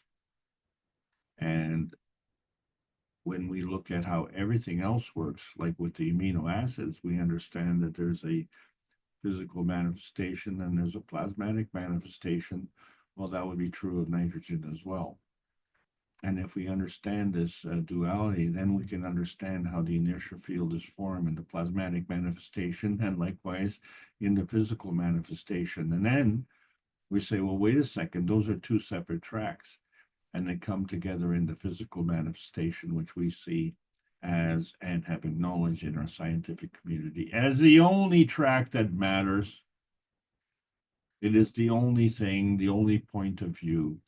And we find that we're missing most of the picture. So that's really where we're at, and where we're trying to say, well, this is what is a factor, and that is discounted. Well, how do we discount 65% of our atmosphere and think that that's acceptable? Back to you, Mark. Yeah, it does seem like if we can learn to detach you're going to solve a lot of problems, at least in greed and power, which is what a lot of people are, in a way, driven to. And then this hunger. And I think it's for, again, attention, like attention deficit disorder, or hunger in the physicality. I've never considered it. I don't know if you have, about the role this nitrogen plays without our even ever considering or being aware of it. So this will create a better individual, or balance some emotions that need to be balanced, where, as we know, greed never is satisfied. It always wants more. So by detaching from that, and people can't get over that, so detaching from the nitrogen may be a huge solution for people with certain aspirations of power and greed and recognition, perhaps, as well as this hunger in the physical state for food, and then the hunger to take from the others emotionally. Again, another way of lording over people, where you make them feel small so you can feel big. Well, since we've polluted this planet, of course, we become all more acidic. So therefore, it is minimizing the efficiency in the production of the aerobic Krebs cycle. Okay, so there has to be a supplementation. So the one feeds the other. So the lack of efficiency requires a supplementation. And so the supplementation then comes by stealing from others, which causes a lack of efficiency, and the cycle continues. This becomes an acquired taste. And so we use the dimensions of history to maintain the inertia of the present. Okay, so we need to have the courage to break that paradigm. And it's hard to break that paradigm until you understand the rules of the game. And so there are rules of the universe and there are rules of the planet. And the planet understands the rules, but we seem to add what we call a version of man-made rules, which doesn't necessarily align with the planet. And that is, I think, where we have the biggest problem. And it is preventing us from going into outer space. And in fact, we've never been in outer space because you cannot go into outer space. The plasma fields will not work until we resolve this issue. And we cannot detach from this planet because of that issue. So we weren't attached before we came here, and then when we came here, we became attached to it. So is that one of the weaknesses of the planet, where we look at the breakdown of the nitrogen? If we lessen its density, it becomes carbon. If we increase its density, it becomes oxygen. So it's the go-between. And since the nitrogen is odd, it's a 7 on the periodic table of elements. So that means it's asymmetric. And the oxygen and the carbon are even, which means they're symmetric. So it is the nitrogen's affinity to change its energy state. So the question then becomes, what is causing the nitrogen to do that? What is the susceptibility impulse that caused the nitrogen to get off its track? So the nitrogen is the single track. Everything else is created from that. So therefore, we cannot, we're just looking at what everything else is created, but we're not looking at what causes that creation. So whatever is created from the breakdown of the nitrogen becomes part of the periodic table of elements. Because whatever we use to be healthy, the earth has also used the same rules to become healthy. And this is why the planet is not a blue planet. It is every color except a blue planet, because the planet is very efficient at doing that. You know. Yes, I thought it was interesting in the announcements where, again, that riddle, which came first, the chicken or the egg? And I thought this was a nursery for souls, which I think it is, but he was saying, did the soul come here first and then allow the conditions to be created that the soul could manifest a physicality here? So again, we're back to, is this a nursery of souls, or did the souls come here and then allow conditions to be created that it could manifest a physicality? This is what he seemed to be alluding to in the announcements. I don't know if anyone picked up on that. Well, I would just like to add a comment, and I'm trying to understand better that, you know, when we look at transmutation, the idea is that if we leave one place and go to another place, just the same way that we leave home and go to work, we leave as an adult and we arrive as an adult. But, you know, when we talk about the transmutation, can we leave as an adult and arrive as an adult? Or do we have to do it the way we were doing it to manifest into the physicality here and come as a baby and then grow into an adult? I don't know. He's a couple times he's referred to, as he said, he's been playing that cycle here, leaving one city as an old man and appearing as a child in another city, or even parking himself as a rock or something, or a megalith or something somewhere, and just observing. So it's just an amazing amount of knowledge that we're being sort of clued into.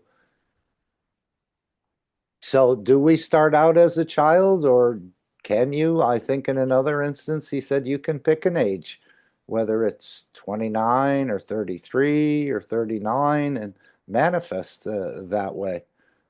So I think we're in for quite a lot of surprises. Mr. Keshe is full of surprises.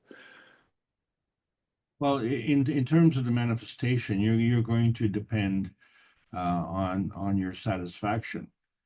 And one of the nice parts about reflecting on life is that you can reflect on times in your life that, shall we say, may have been tragic or least less pleasant. And the fact that you can reflect on those means that you have passed through those eras. And then not errors, but eras. Well, maybe it is both. Okay. Maybe it was errors. Maybe that was a a proper slip of the tongue there. Yeah. But the point being is that it's not the history that is the matter here. It's the interpretation of the history. So you say, oh, that was a really bad time in my life, and I should carry this baggage along with me, and grudge that's associated with that. But if we understand that that is what brought us to this position, then that would have been maybe the most wonderful thing that could have happened. And saying, well, I wish I didn't have to go through that trauma, but maybe that's what it took for me to break that paradigm shift, because I'm saying, well, I don't want to go through that trauma, and I didn't want to change. So what are you going to do? You're either going to not change, or you've given up on the graceful change. So you're going to have to go through the very ungraceful change of trauma. And then once you make that change, now, okay, reflect on that and say, well, now that you're on this side, would you go back to the way it was before? And you can reflect on that, because now you are detached from that immediacy. And then you say, I wasn't really happy, and I'm really happy now that I've made the change. And it's too bad that I was so stubborn to make the change, but now that will you repeat that mistake? And it's a human failing that we tend to repeat our mistakes. And the only reason we do that is because then we don't really understand the significance of our traumas. The traumas are there to teach us a lesson. And every moment is a lesson. And you have to say, just a moment. The trauma we have on this planet is as a result of greed. I want something, someone else has it. I don't have it, I want it. But that's not where the problem stems from. It stems from those who have it and they want more. That's greed. Why would you want more of something that you already have? Because greed never is satisfied. It always wants more. And this is the thing. This is the thing we have to ask ourselves all the time. Is what we're wanting more of the same? And what difference is it going to make? And so, if really, if a beggar on the not a beggar on the street, let's say someone has to pay the rent and they need the money to pay the rent, then let's say, for instance, $1,000 may be like a gold mine. But if you own a gold mine and someone says, hey, I'll just give you $1,000, what? Are you a cheapskate? What is, what is that? That's an insult. I don't need your stinking $1,000. And then you become ignorant, you become arrogant, and you say, well, I am, above that. Well, are you above that, or are you just failing to understand the value of that $1,000? So if that money was given to you, you had an opportunity to get that money, and you don't know what to do with it, then you don't deserve to get that money. But that's the reason you got the money, is to give you an opportunity to learn. And so we're given, all of us are given that opportunity each and every day, multiple times. And it puts a burden on us. We have to learn more than what we want to learn. Because the moment we say, well, this is what I want to learn, then we put a boundary. And, the plasma science has no limitations. And if we can understand that particular lesson, then we can say, okay, today is the next day, is the first day of the next life, or the rest of the life. And is what's going on today, based on history. Well, their history, when we call it experience, gives us insight. But if history represents carrying forward a pitifulness, then that's not insight, that's a burden. And if that burden, for a lot of people, is a comfort blanket, because they draw pity. And it's nice to draw pity because that gives you energy. That's a form of loosh harvesting, which is a form of abuse. And too many of us play into that. And that play is whether you are poor or whether you're wealthy. It's confounding to me why someone would go to the casino. That's first. The second thing is confounding to me. Why would someone who doesn't have any money go to the casino? Because, you need money to play. But then when someone does have that money, why would they go to the casino when the odds of winning are so slim? And if they win, well, they're winning more money and they already have money. So if you want to be free, if you want to be free to make choices, and that choice is for you to go to the casino and waste your time with a one-armed bandit, I don't get it. It's when you have the grace and given the opportunity to be creative, and you don't create anything, it's so sad. A case in point, I watched a gentleman lose $2,000 in a matter of minutes because he had taken the bus to the casino. The bus was carrying all these revelers.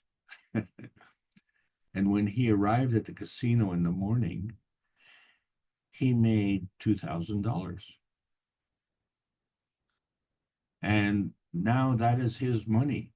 But he didn't say that was his money. He said that was the house money. And so now that he had the house money, he could gamble like the real gamblers did, right? He could step up and slap down that $2,000 and let it ride. And what happened? He lost it all. And that's, buddy, you lost $2,000. Yeah, well, it's the house money. Well, while it was in your care, that was your money. So, If you'd have had $2,000, maybe you wouldn't have been riding that bus. But anyway, it's just the attitude. Okay, now he did, the money was meaningless to him. But for that one that needs $1,000 to pay the rent, that's not just 1 month. That would be 2 months, and then he would have money to feed his family as well. He could provide shelter for his family, and that responsibility is forced on him, and he may begrudge that. And he may say, well, there are people who make money the old-fashioned way. They work for it and earn it. And then there are people who make money and steal it. And once they have the money, then they can dress up as if they earned it. And you wouldn't be the wiser. But the truth is ingrained. And it doesn't matter. You carry that truth with you. And when you carry that truth, that becomes, and it's a lie, right? You know that you're a crook. That becomes self-abuse. Now, oh, you have all the money. Oh, this is great. You shouldn't have any worries. Oh, yes, I do. I am losing my power because I'm abusing myself. And so now you have a lust for power. And so you have to steal it from others. It's a confounding thing why we operate on this planet. But it isn't that just that some partake in the loosh harvesting. It's that we are all part of the humanity family. And until we recognize that we are all part of the same family and that we shouldn't be fighting amongst ourselves, but we should all be working together with a one-track mind to be peaceful and prosperous the way the earth has been working in a one-track mind to be bountiful. And I just don't understand what is wrong with that picture. And I don't think there's anything wrong with that picture. And that's been my problem. And especially, when I quit smoking, the problem I had was that I enjoyed smoking. But I didn't enjoy, it wasn't the money, it was who was receiving the money. And so my personal enjoyment, in my opinion, was funding the avarice and the failings of someone else who was actually causing misery, not only to me, but the rest of the planet. And they're still doing it today. So my quitting smoking was merely a drop in the bucket. If we can create a change in the plasmatic energy that is revolving around this planet, we can do this paradigm shift at many orders of magnitude. And that's what's going on right now. But it's been a process. It's been a really, really long process. And then when we, shall we say, arrive at that conclusion, when we arrive at that climactic point, then what happens afterwards? And the French call it a denouement, anticlimactic. And you say, oh, well, that's it then. And then you cross that watershed and you go into a decline. And this is the thing that Mr. Keshe was referring to. We may succeed in doing this, but it may only last for a generation or two. We need to make this durable. And the only way that you can make it durable is if you change the rules. And the universe is playing by the best rules, because everywhere you look in the universe is creation, and it's bountiful and it's peaceful. So it's not that we're not playing by the rules. It's that we don't understand what the rules are. Because if we choose not to play by the rules and we make up our own rules, then that becomes self-abuse. And abuse of others or self-abuse is loosh harvesting one way or the other. And it is drawing energy from the lowest energy state. And that's what keeps us on the hesitancy highway. Back to you, Mark. Thank you so much. Okay. Just to remind everyone, there's a monthly testimonial meeting tomorrow, 8 p.m. If you have something you'd like to share, please join us. 8 p.m. CET in the public Zoom room. I put it in the chat. All welcome to attend and share a monthly recurring meeting.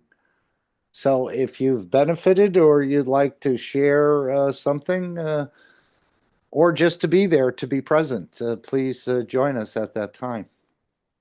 I know we're always looking for more, and I think as this process continues, the testimonial meeting will be overfilled with testimonials or people who want to share what has happened to them or what they've noticed or what they're experiencing. So anyone else want to make any comments or ask a question, perhaps? Or share some insight. Alex, would you like to tackle that? I pulled up in the transcript the part about the acidity and the alkaline in relation to the lumps in the cancer. Is there, would you like to sort of review that or take a shot at it? And why Mr. Keshe said it didn't add up?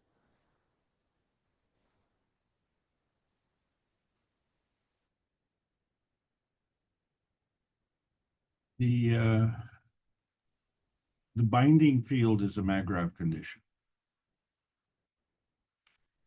And when I'm not preaching to you that I know the answer. What I'm offering is a concept, and I'll say, okay, well, when we create a binding energy, and that becomes a point of illness. One of the truths that I discovered, and this was the point, is that when we have a manifestation like this of a binding of energy, and then it creates that field force, and then when we look at it, it becomes like a real throbbing pain. That is a binding energy, and that could be manifest anywhere within this field. And it can be manifest by anybody because we all have the same field. So the manifestation of this binding energy of throbbing pain is the same for all of us. It's just that it manifests for certain reasons, and it manifests in certain locations. And it is caused by the same thing. So it's caused by a binding of energy. And that binding of energy is manifest in the physicality, but is caused by the soul of physicality. And as the soul of physicality is working as a standalone. And so it becomes matter state dominant. And it doesn't have the resources to correct itself. So let me restate. the cause of the throbbing pain is the same in all of us and is caused by the same thing in all of us. But it manifests differently in different locations, in different people.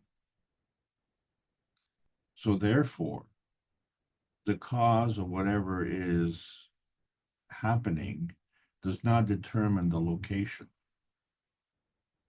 Something else determines that location. And this is what doesn't add up.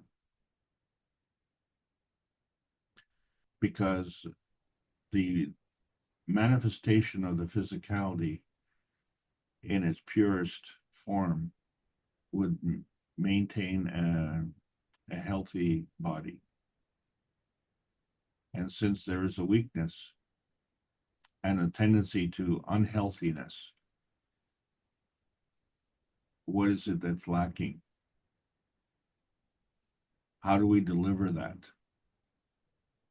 And so the medical community and the nutrition community, the food community, and even the wellness community are, suggesting that there's something physically missing. And what's missing is the connection to the universal laws. And that is the missing link. And since we can't see it, can't quantify it, then, we can't measure it.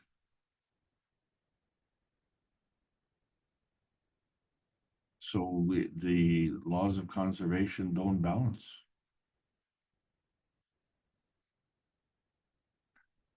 I believe that's the reference. Let's see if I can just share the screen for a moment. And we'll bring that up.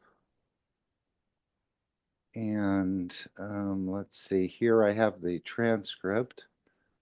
And let's go to the workshop. And this is what I'm talking about, where he says it doesn't add up. This is opposite to the world of creation to our understanding. But this is, let's just see, we'll start it at about 1930, an hour, 1 hour, 1930. And then we'll see if we can come up to this point and then a little bit down there. Okay, here we go. And then you go to the next step of it. It's very interesting. If you listen to the world of medicine, they tell you when you take too much sugar, you create cancer. When you are more alkaline, you don't get cancer, which is totally opposite to the world of creation. So I just stopped it there. Why is he saying this is totally opposite to the world of creation? Which is, I thought this is what we understand. When you are more alkaline, you don't get cancer, which is totally opposite to the world of creation. Do you know what he's referring to here? I think he goes on to say about the salinity and the alkalinous increase in the stomach and in the intestines to transfer. Any comment on that, Alex? Well, yes. I think it's an extension of what I just described. The problem with the Krebs cycle has been that we've been looking at the production of the adenosine triphosphate, which is essential for production of oxygen, which is essential for living on this planet. But it's not essential for living in this universe. So the field forces that we used to get here didn't necessarily involve oxygen in the way that we know about it on this planet. So when you look at, say, Jupiter, for instance, which is a gaseous planet, it doesn't depend on the oxygen the way the earth does. So when we describe nutrition and how it works through the Krebs cycle, then we can define that, you know, it's a balance between the aerobic and the anaerobic. But the aerobic condition produces the oxygen, but the aerobic condition is not in an oxygen state. The aerobic condition is the manifestation of what causes the aerobic state. And the cause of the manifestation has to do with the efficiency of the change in susceptibility of the nitrogen. And I didn't understand years ago when I learned about cancer and how it works, and so, you know, for convenience to say, well, you know, to be in an alkaline condition, you cannot, you know, generate cancer. That was, you know, stated by Paul Warburg in the 30s. Okay, but that doesn't mean that you could just drink alkaline water and become cancer-free. Because if you're drinking the alkaline water and it's chemically induced, you know, by adding calcium to the water, calcium chloride, you can make the alkalinity, change the pH of the water and make it alkaline, and say, okay, well, then, you know, you might as well eat, you know, you might as well eat the limestone. You know, what difference does it make? You know, it's alkaline. Well, eating the alkalinity does not make you alkaline. What we have to understand is that what we eat is alkaline forming or it's acid forming. And this has been one of the consternations that I've had, where people want to measure the balance of your health by measuring the pH of your urine or your saliva, which are not indicators of your health. They are indicators of the product of your health. It's the exact opposite. This is what I'm saying. So by having alkaline water, which is alkalized by increasing its energy, right?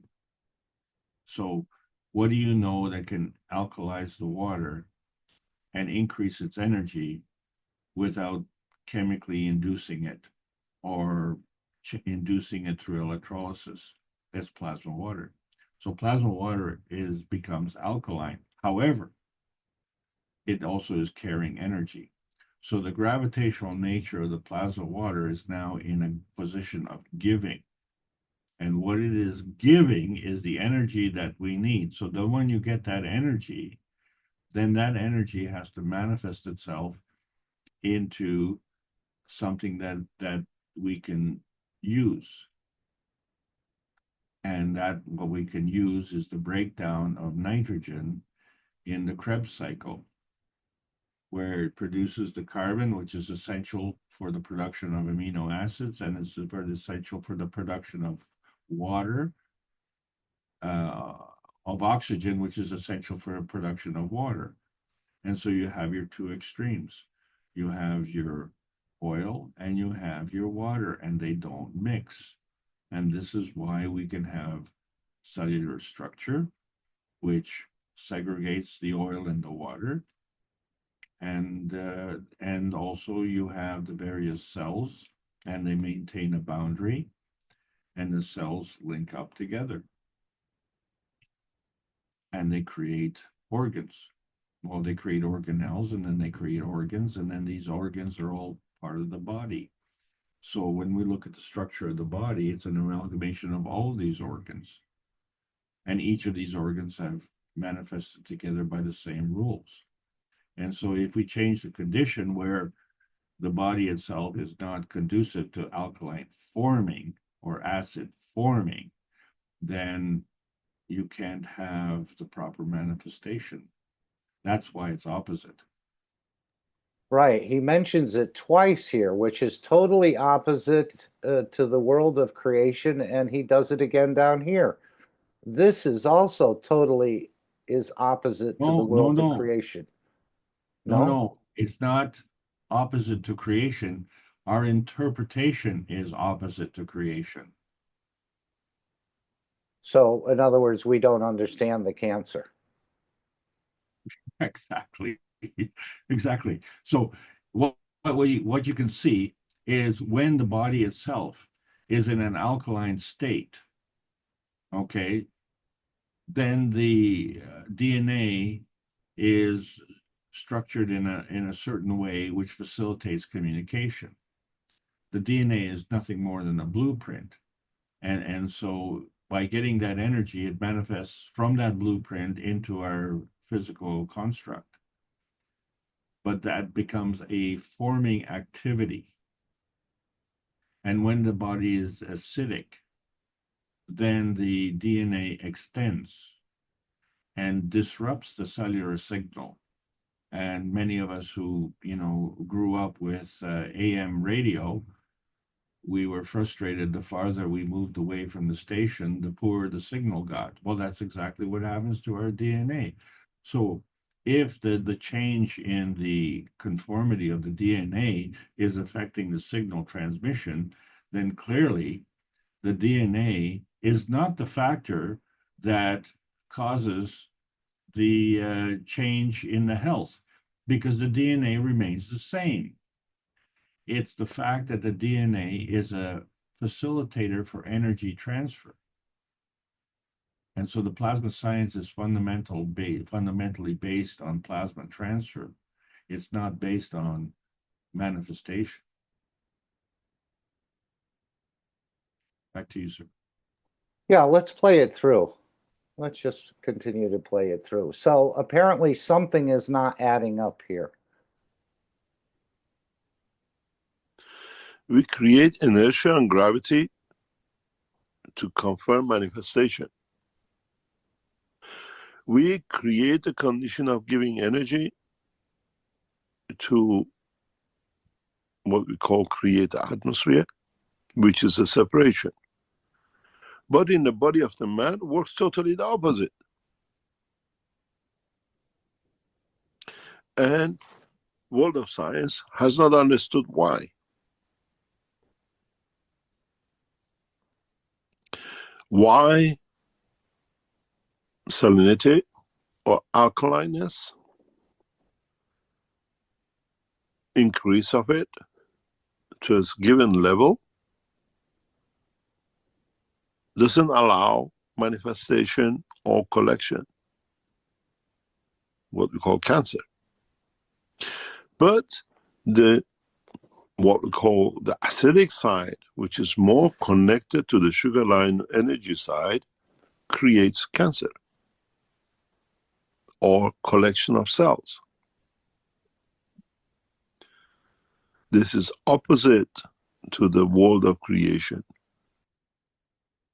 So again, I thought this is our understanding. Why is he saying it's the opposite to the world of creation? We continue. To our understanding. And this is why many scientists or pharmaceutical use this trick for not allowing you to cure yourself from creation of lumps. Okay, what is the trick that they're using? I thought that was pretty common knowledge, that the healthier side is on the alkaline, doesn't allow the cells to form. The acidic side allows them to clump together. So why is he saying they're using this trick? It's just a different version of alkaline forming. The body is constantly working to your benefit. Your soul is your best friend. So the body is constantly working to preserve yourself.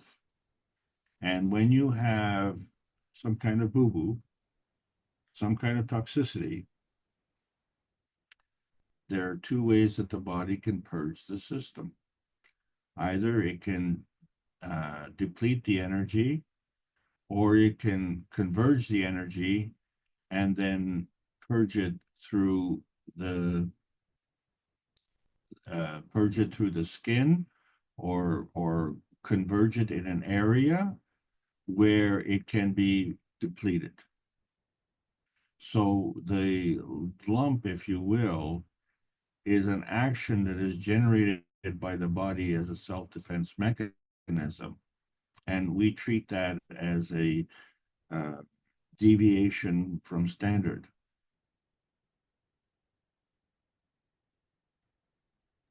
Okay, it just seems like why he's saying it's not adding up and it's opposite to the world of creation. I remember talking to a knowledge seeker in France. She was a homeopath or a naturopath, and we were talking about lemons, and she was saying when you eat a lemon, it actually, the body, it creates more alkalineness within your body, which I would think, to me, eating a lemon, which is acidic, would push your body in that direction.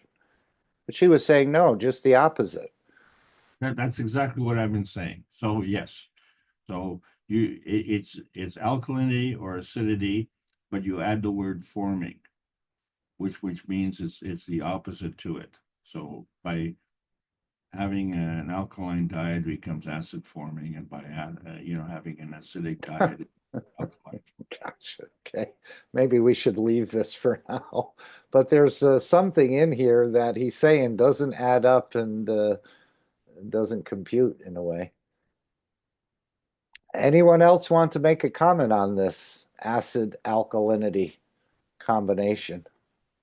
And then he goes on to say how you create the alkalinness in the stomach. I thought we create an acidic environment. And then he says you become more alkaline as you go into the intestines to more salinity to create the transfer of the energy across the wall of the intestine. Just thought it was an anomaly for me, and maybe we'll understand more in the future. Well, think about it this way, Mark. If you've ever splashed a popular cola on your car, which is at a pH of 2.4, you know that it'll peel the paint off that car. And if you understand that the pH scale is a logarithmic scale, so a pH of 1.4 would be an order of magnitude more acidic. So if the 2.4 will peel the paint off, what will 1.4 do? And if you can imagine that your stomach lining can hold oxalic acid, which has a pH that goes down to a level of 1, and yet it doesn't burn through the lining of the stomach, then you understand why we can drink these kinds of soda pops. Right. Milk is on the acidic side as well as the soft drinks, I believe. On the calcium, and it's on the alkaline side. Okay.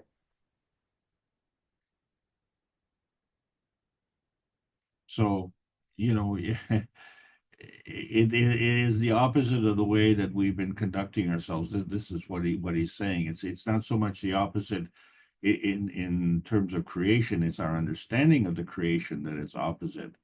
And in many ways, I guess it all boils down to the same thing.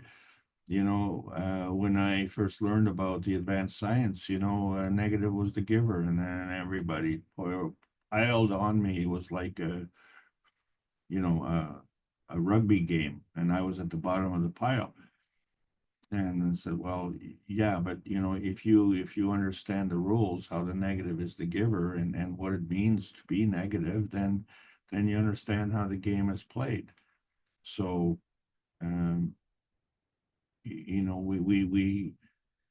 we know that chlorine, for instance, is a toxic chemical.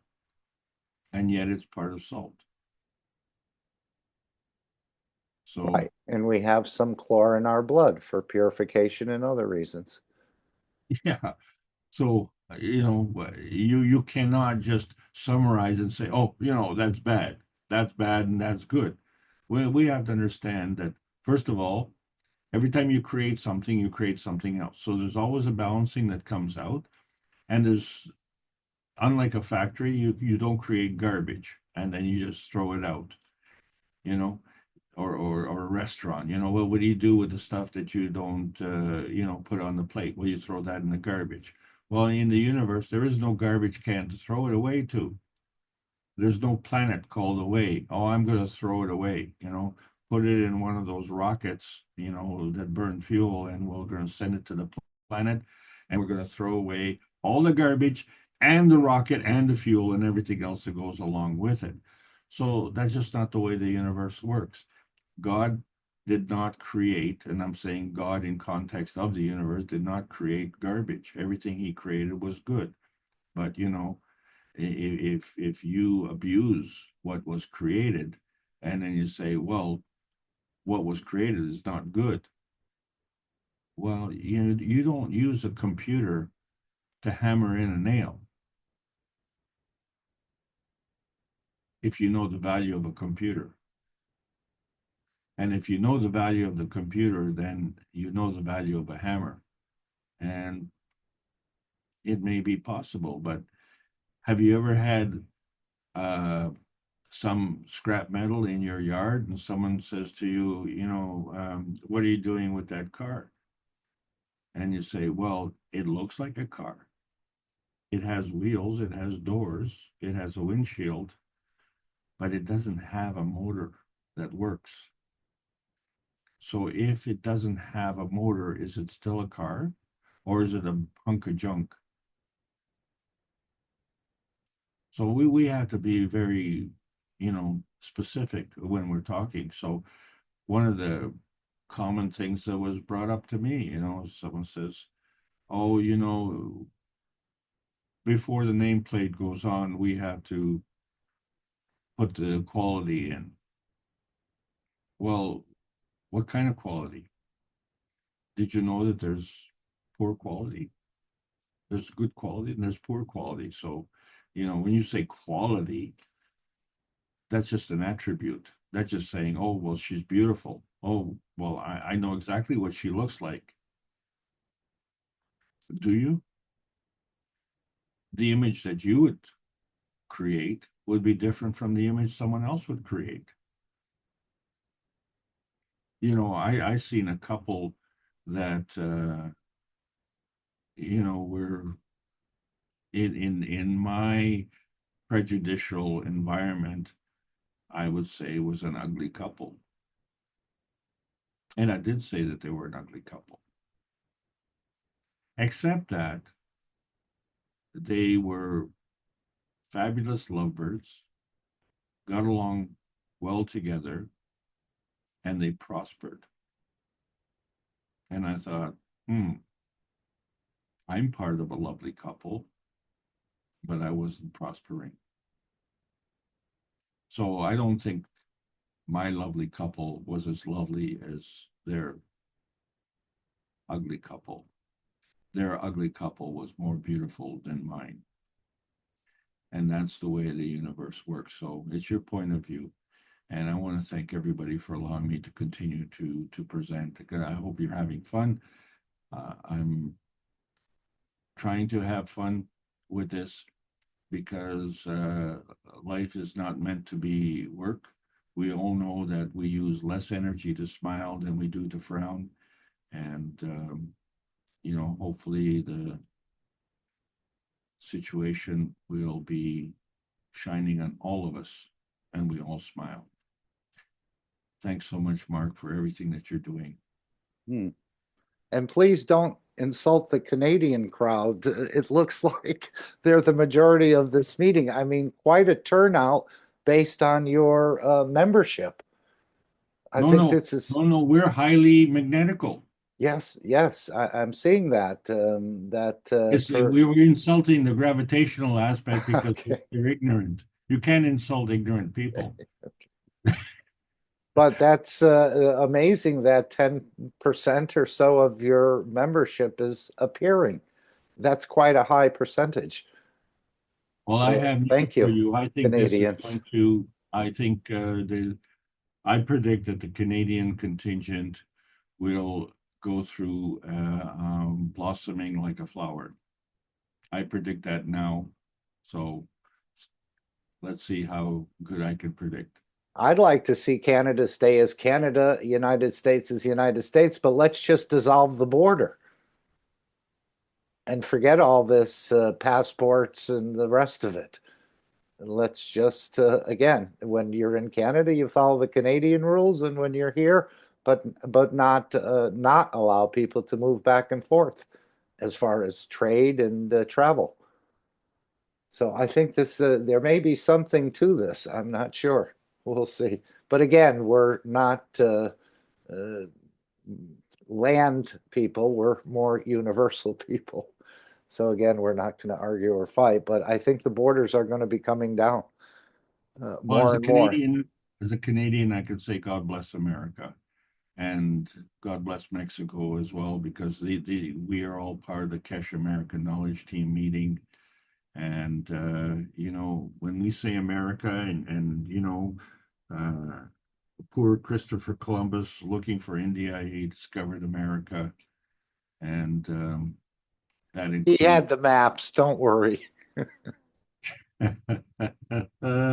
Well, America is north and south and all over, and we are just part of the Earth space family. And God bless all of us. Thank you so much, Mark. Thank you, Alex, and thank everyone for being here. I'm going to play the Wellness Center. I put in the chat, of course, you can contact our doctors and how to do that. Or if you have any questions, info@keshe.foundation. Would anyone else like to ask a question, make a comment, share something you wanted to share today but didn't have that chance?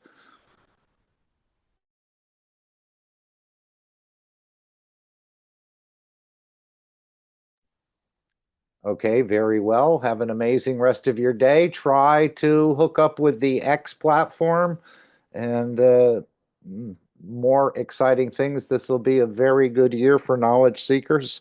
As he said, I think in the beginning of the year or the end of last year, it will become a pleasure to be a knowledge seeker.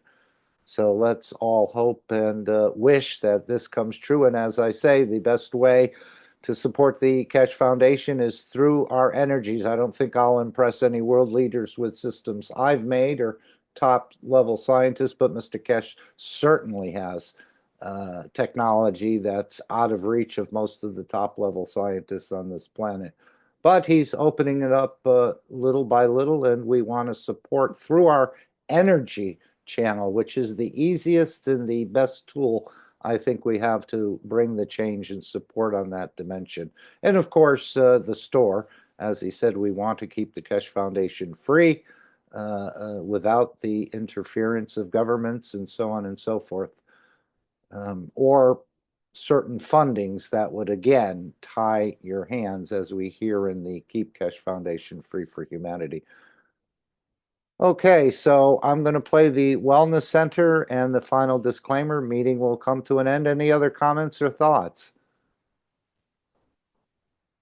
Fo, you were very quiet today, but we thank you for your presence for sure. Thank you, Ike, as well, for all your inquisitiveness and wanting to understand more rapidly. But this is a process we all go through.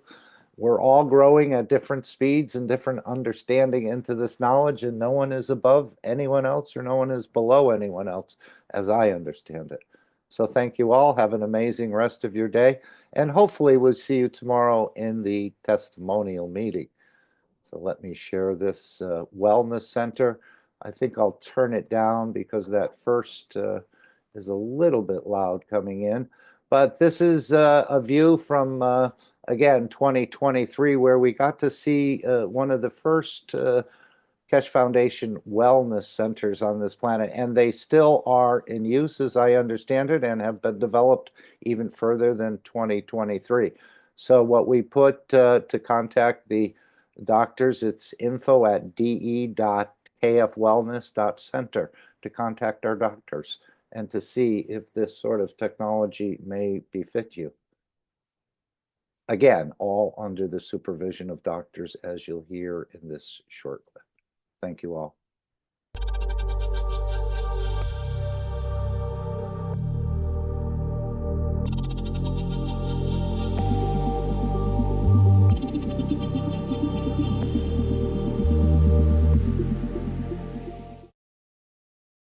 This is what you see is what is to come.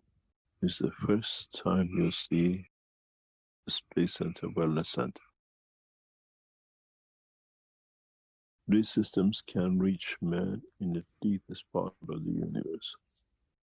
As you can see, the transmutation and transportation of the soul and the physicality is within the system. And you will see each system on its own. It can reach all conditions of unwellness of the body of the man operated by doctors. It is part of the space program. And for the first time, we show what is to come. And these machines have been operating for past 12 months. We know how they work. And some of you who've been to LINS sat in some of these systems. Now they've been positioned as one of the first wellness centers in the world. Now you see the future of wellness, feeding and making peaceful man out of the man. In this center in coming months, hundreds of these units will be installed. And more or less anyone in the world can reach. As you can see, there is room enough to add huge number, and the doctors will monitor everything remote. This is more or less the hospitals of tomorrow with no patients.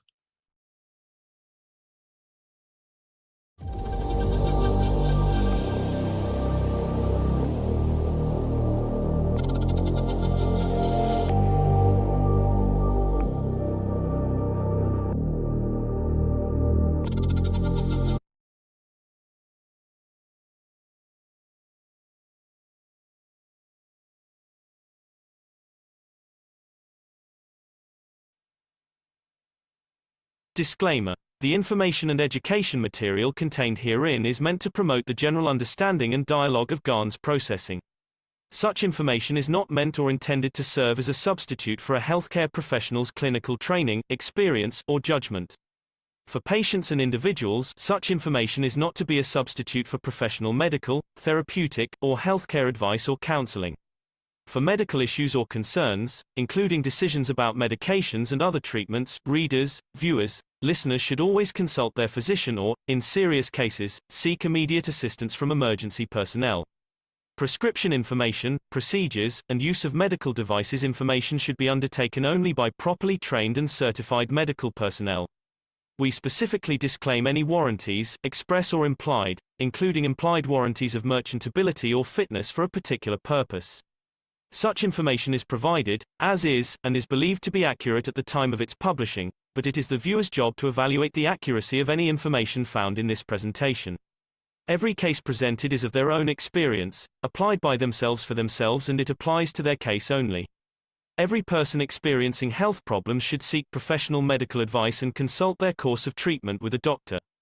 The processes of plasma balancing described herein are a natural process which supports the body but does not replace medical advice or therapies one is already subject to.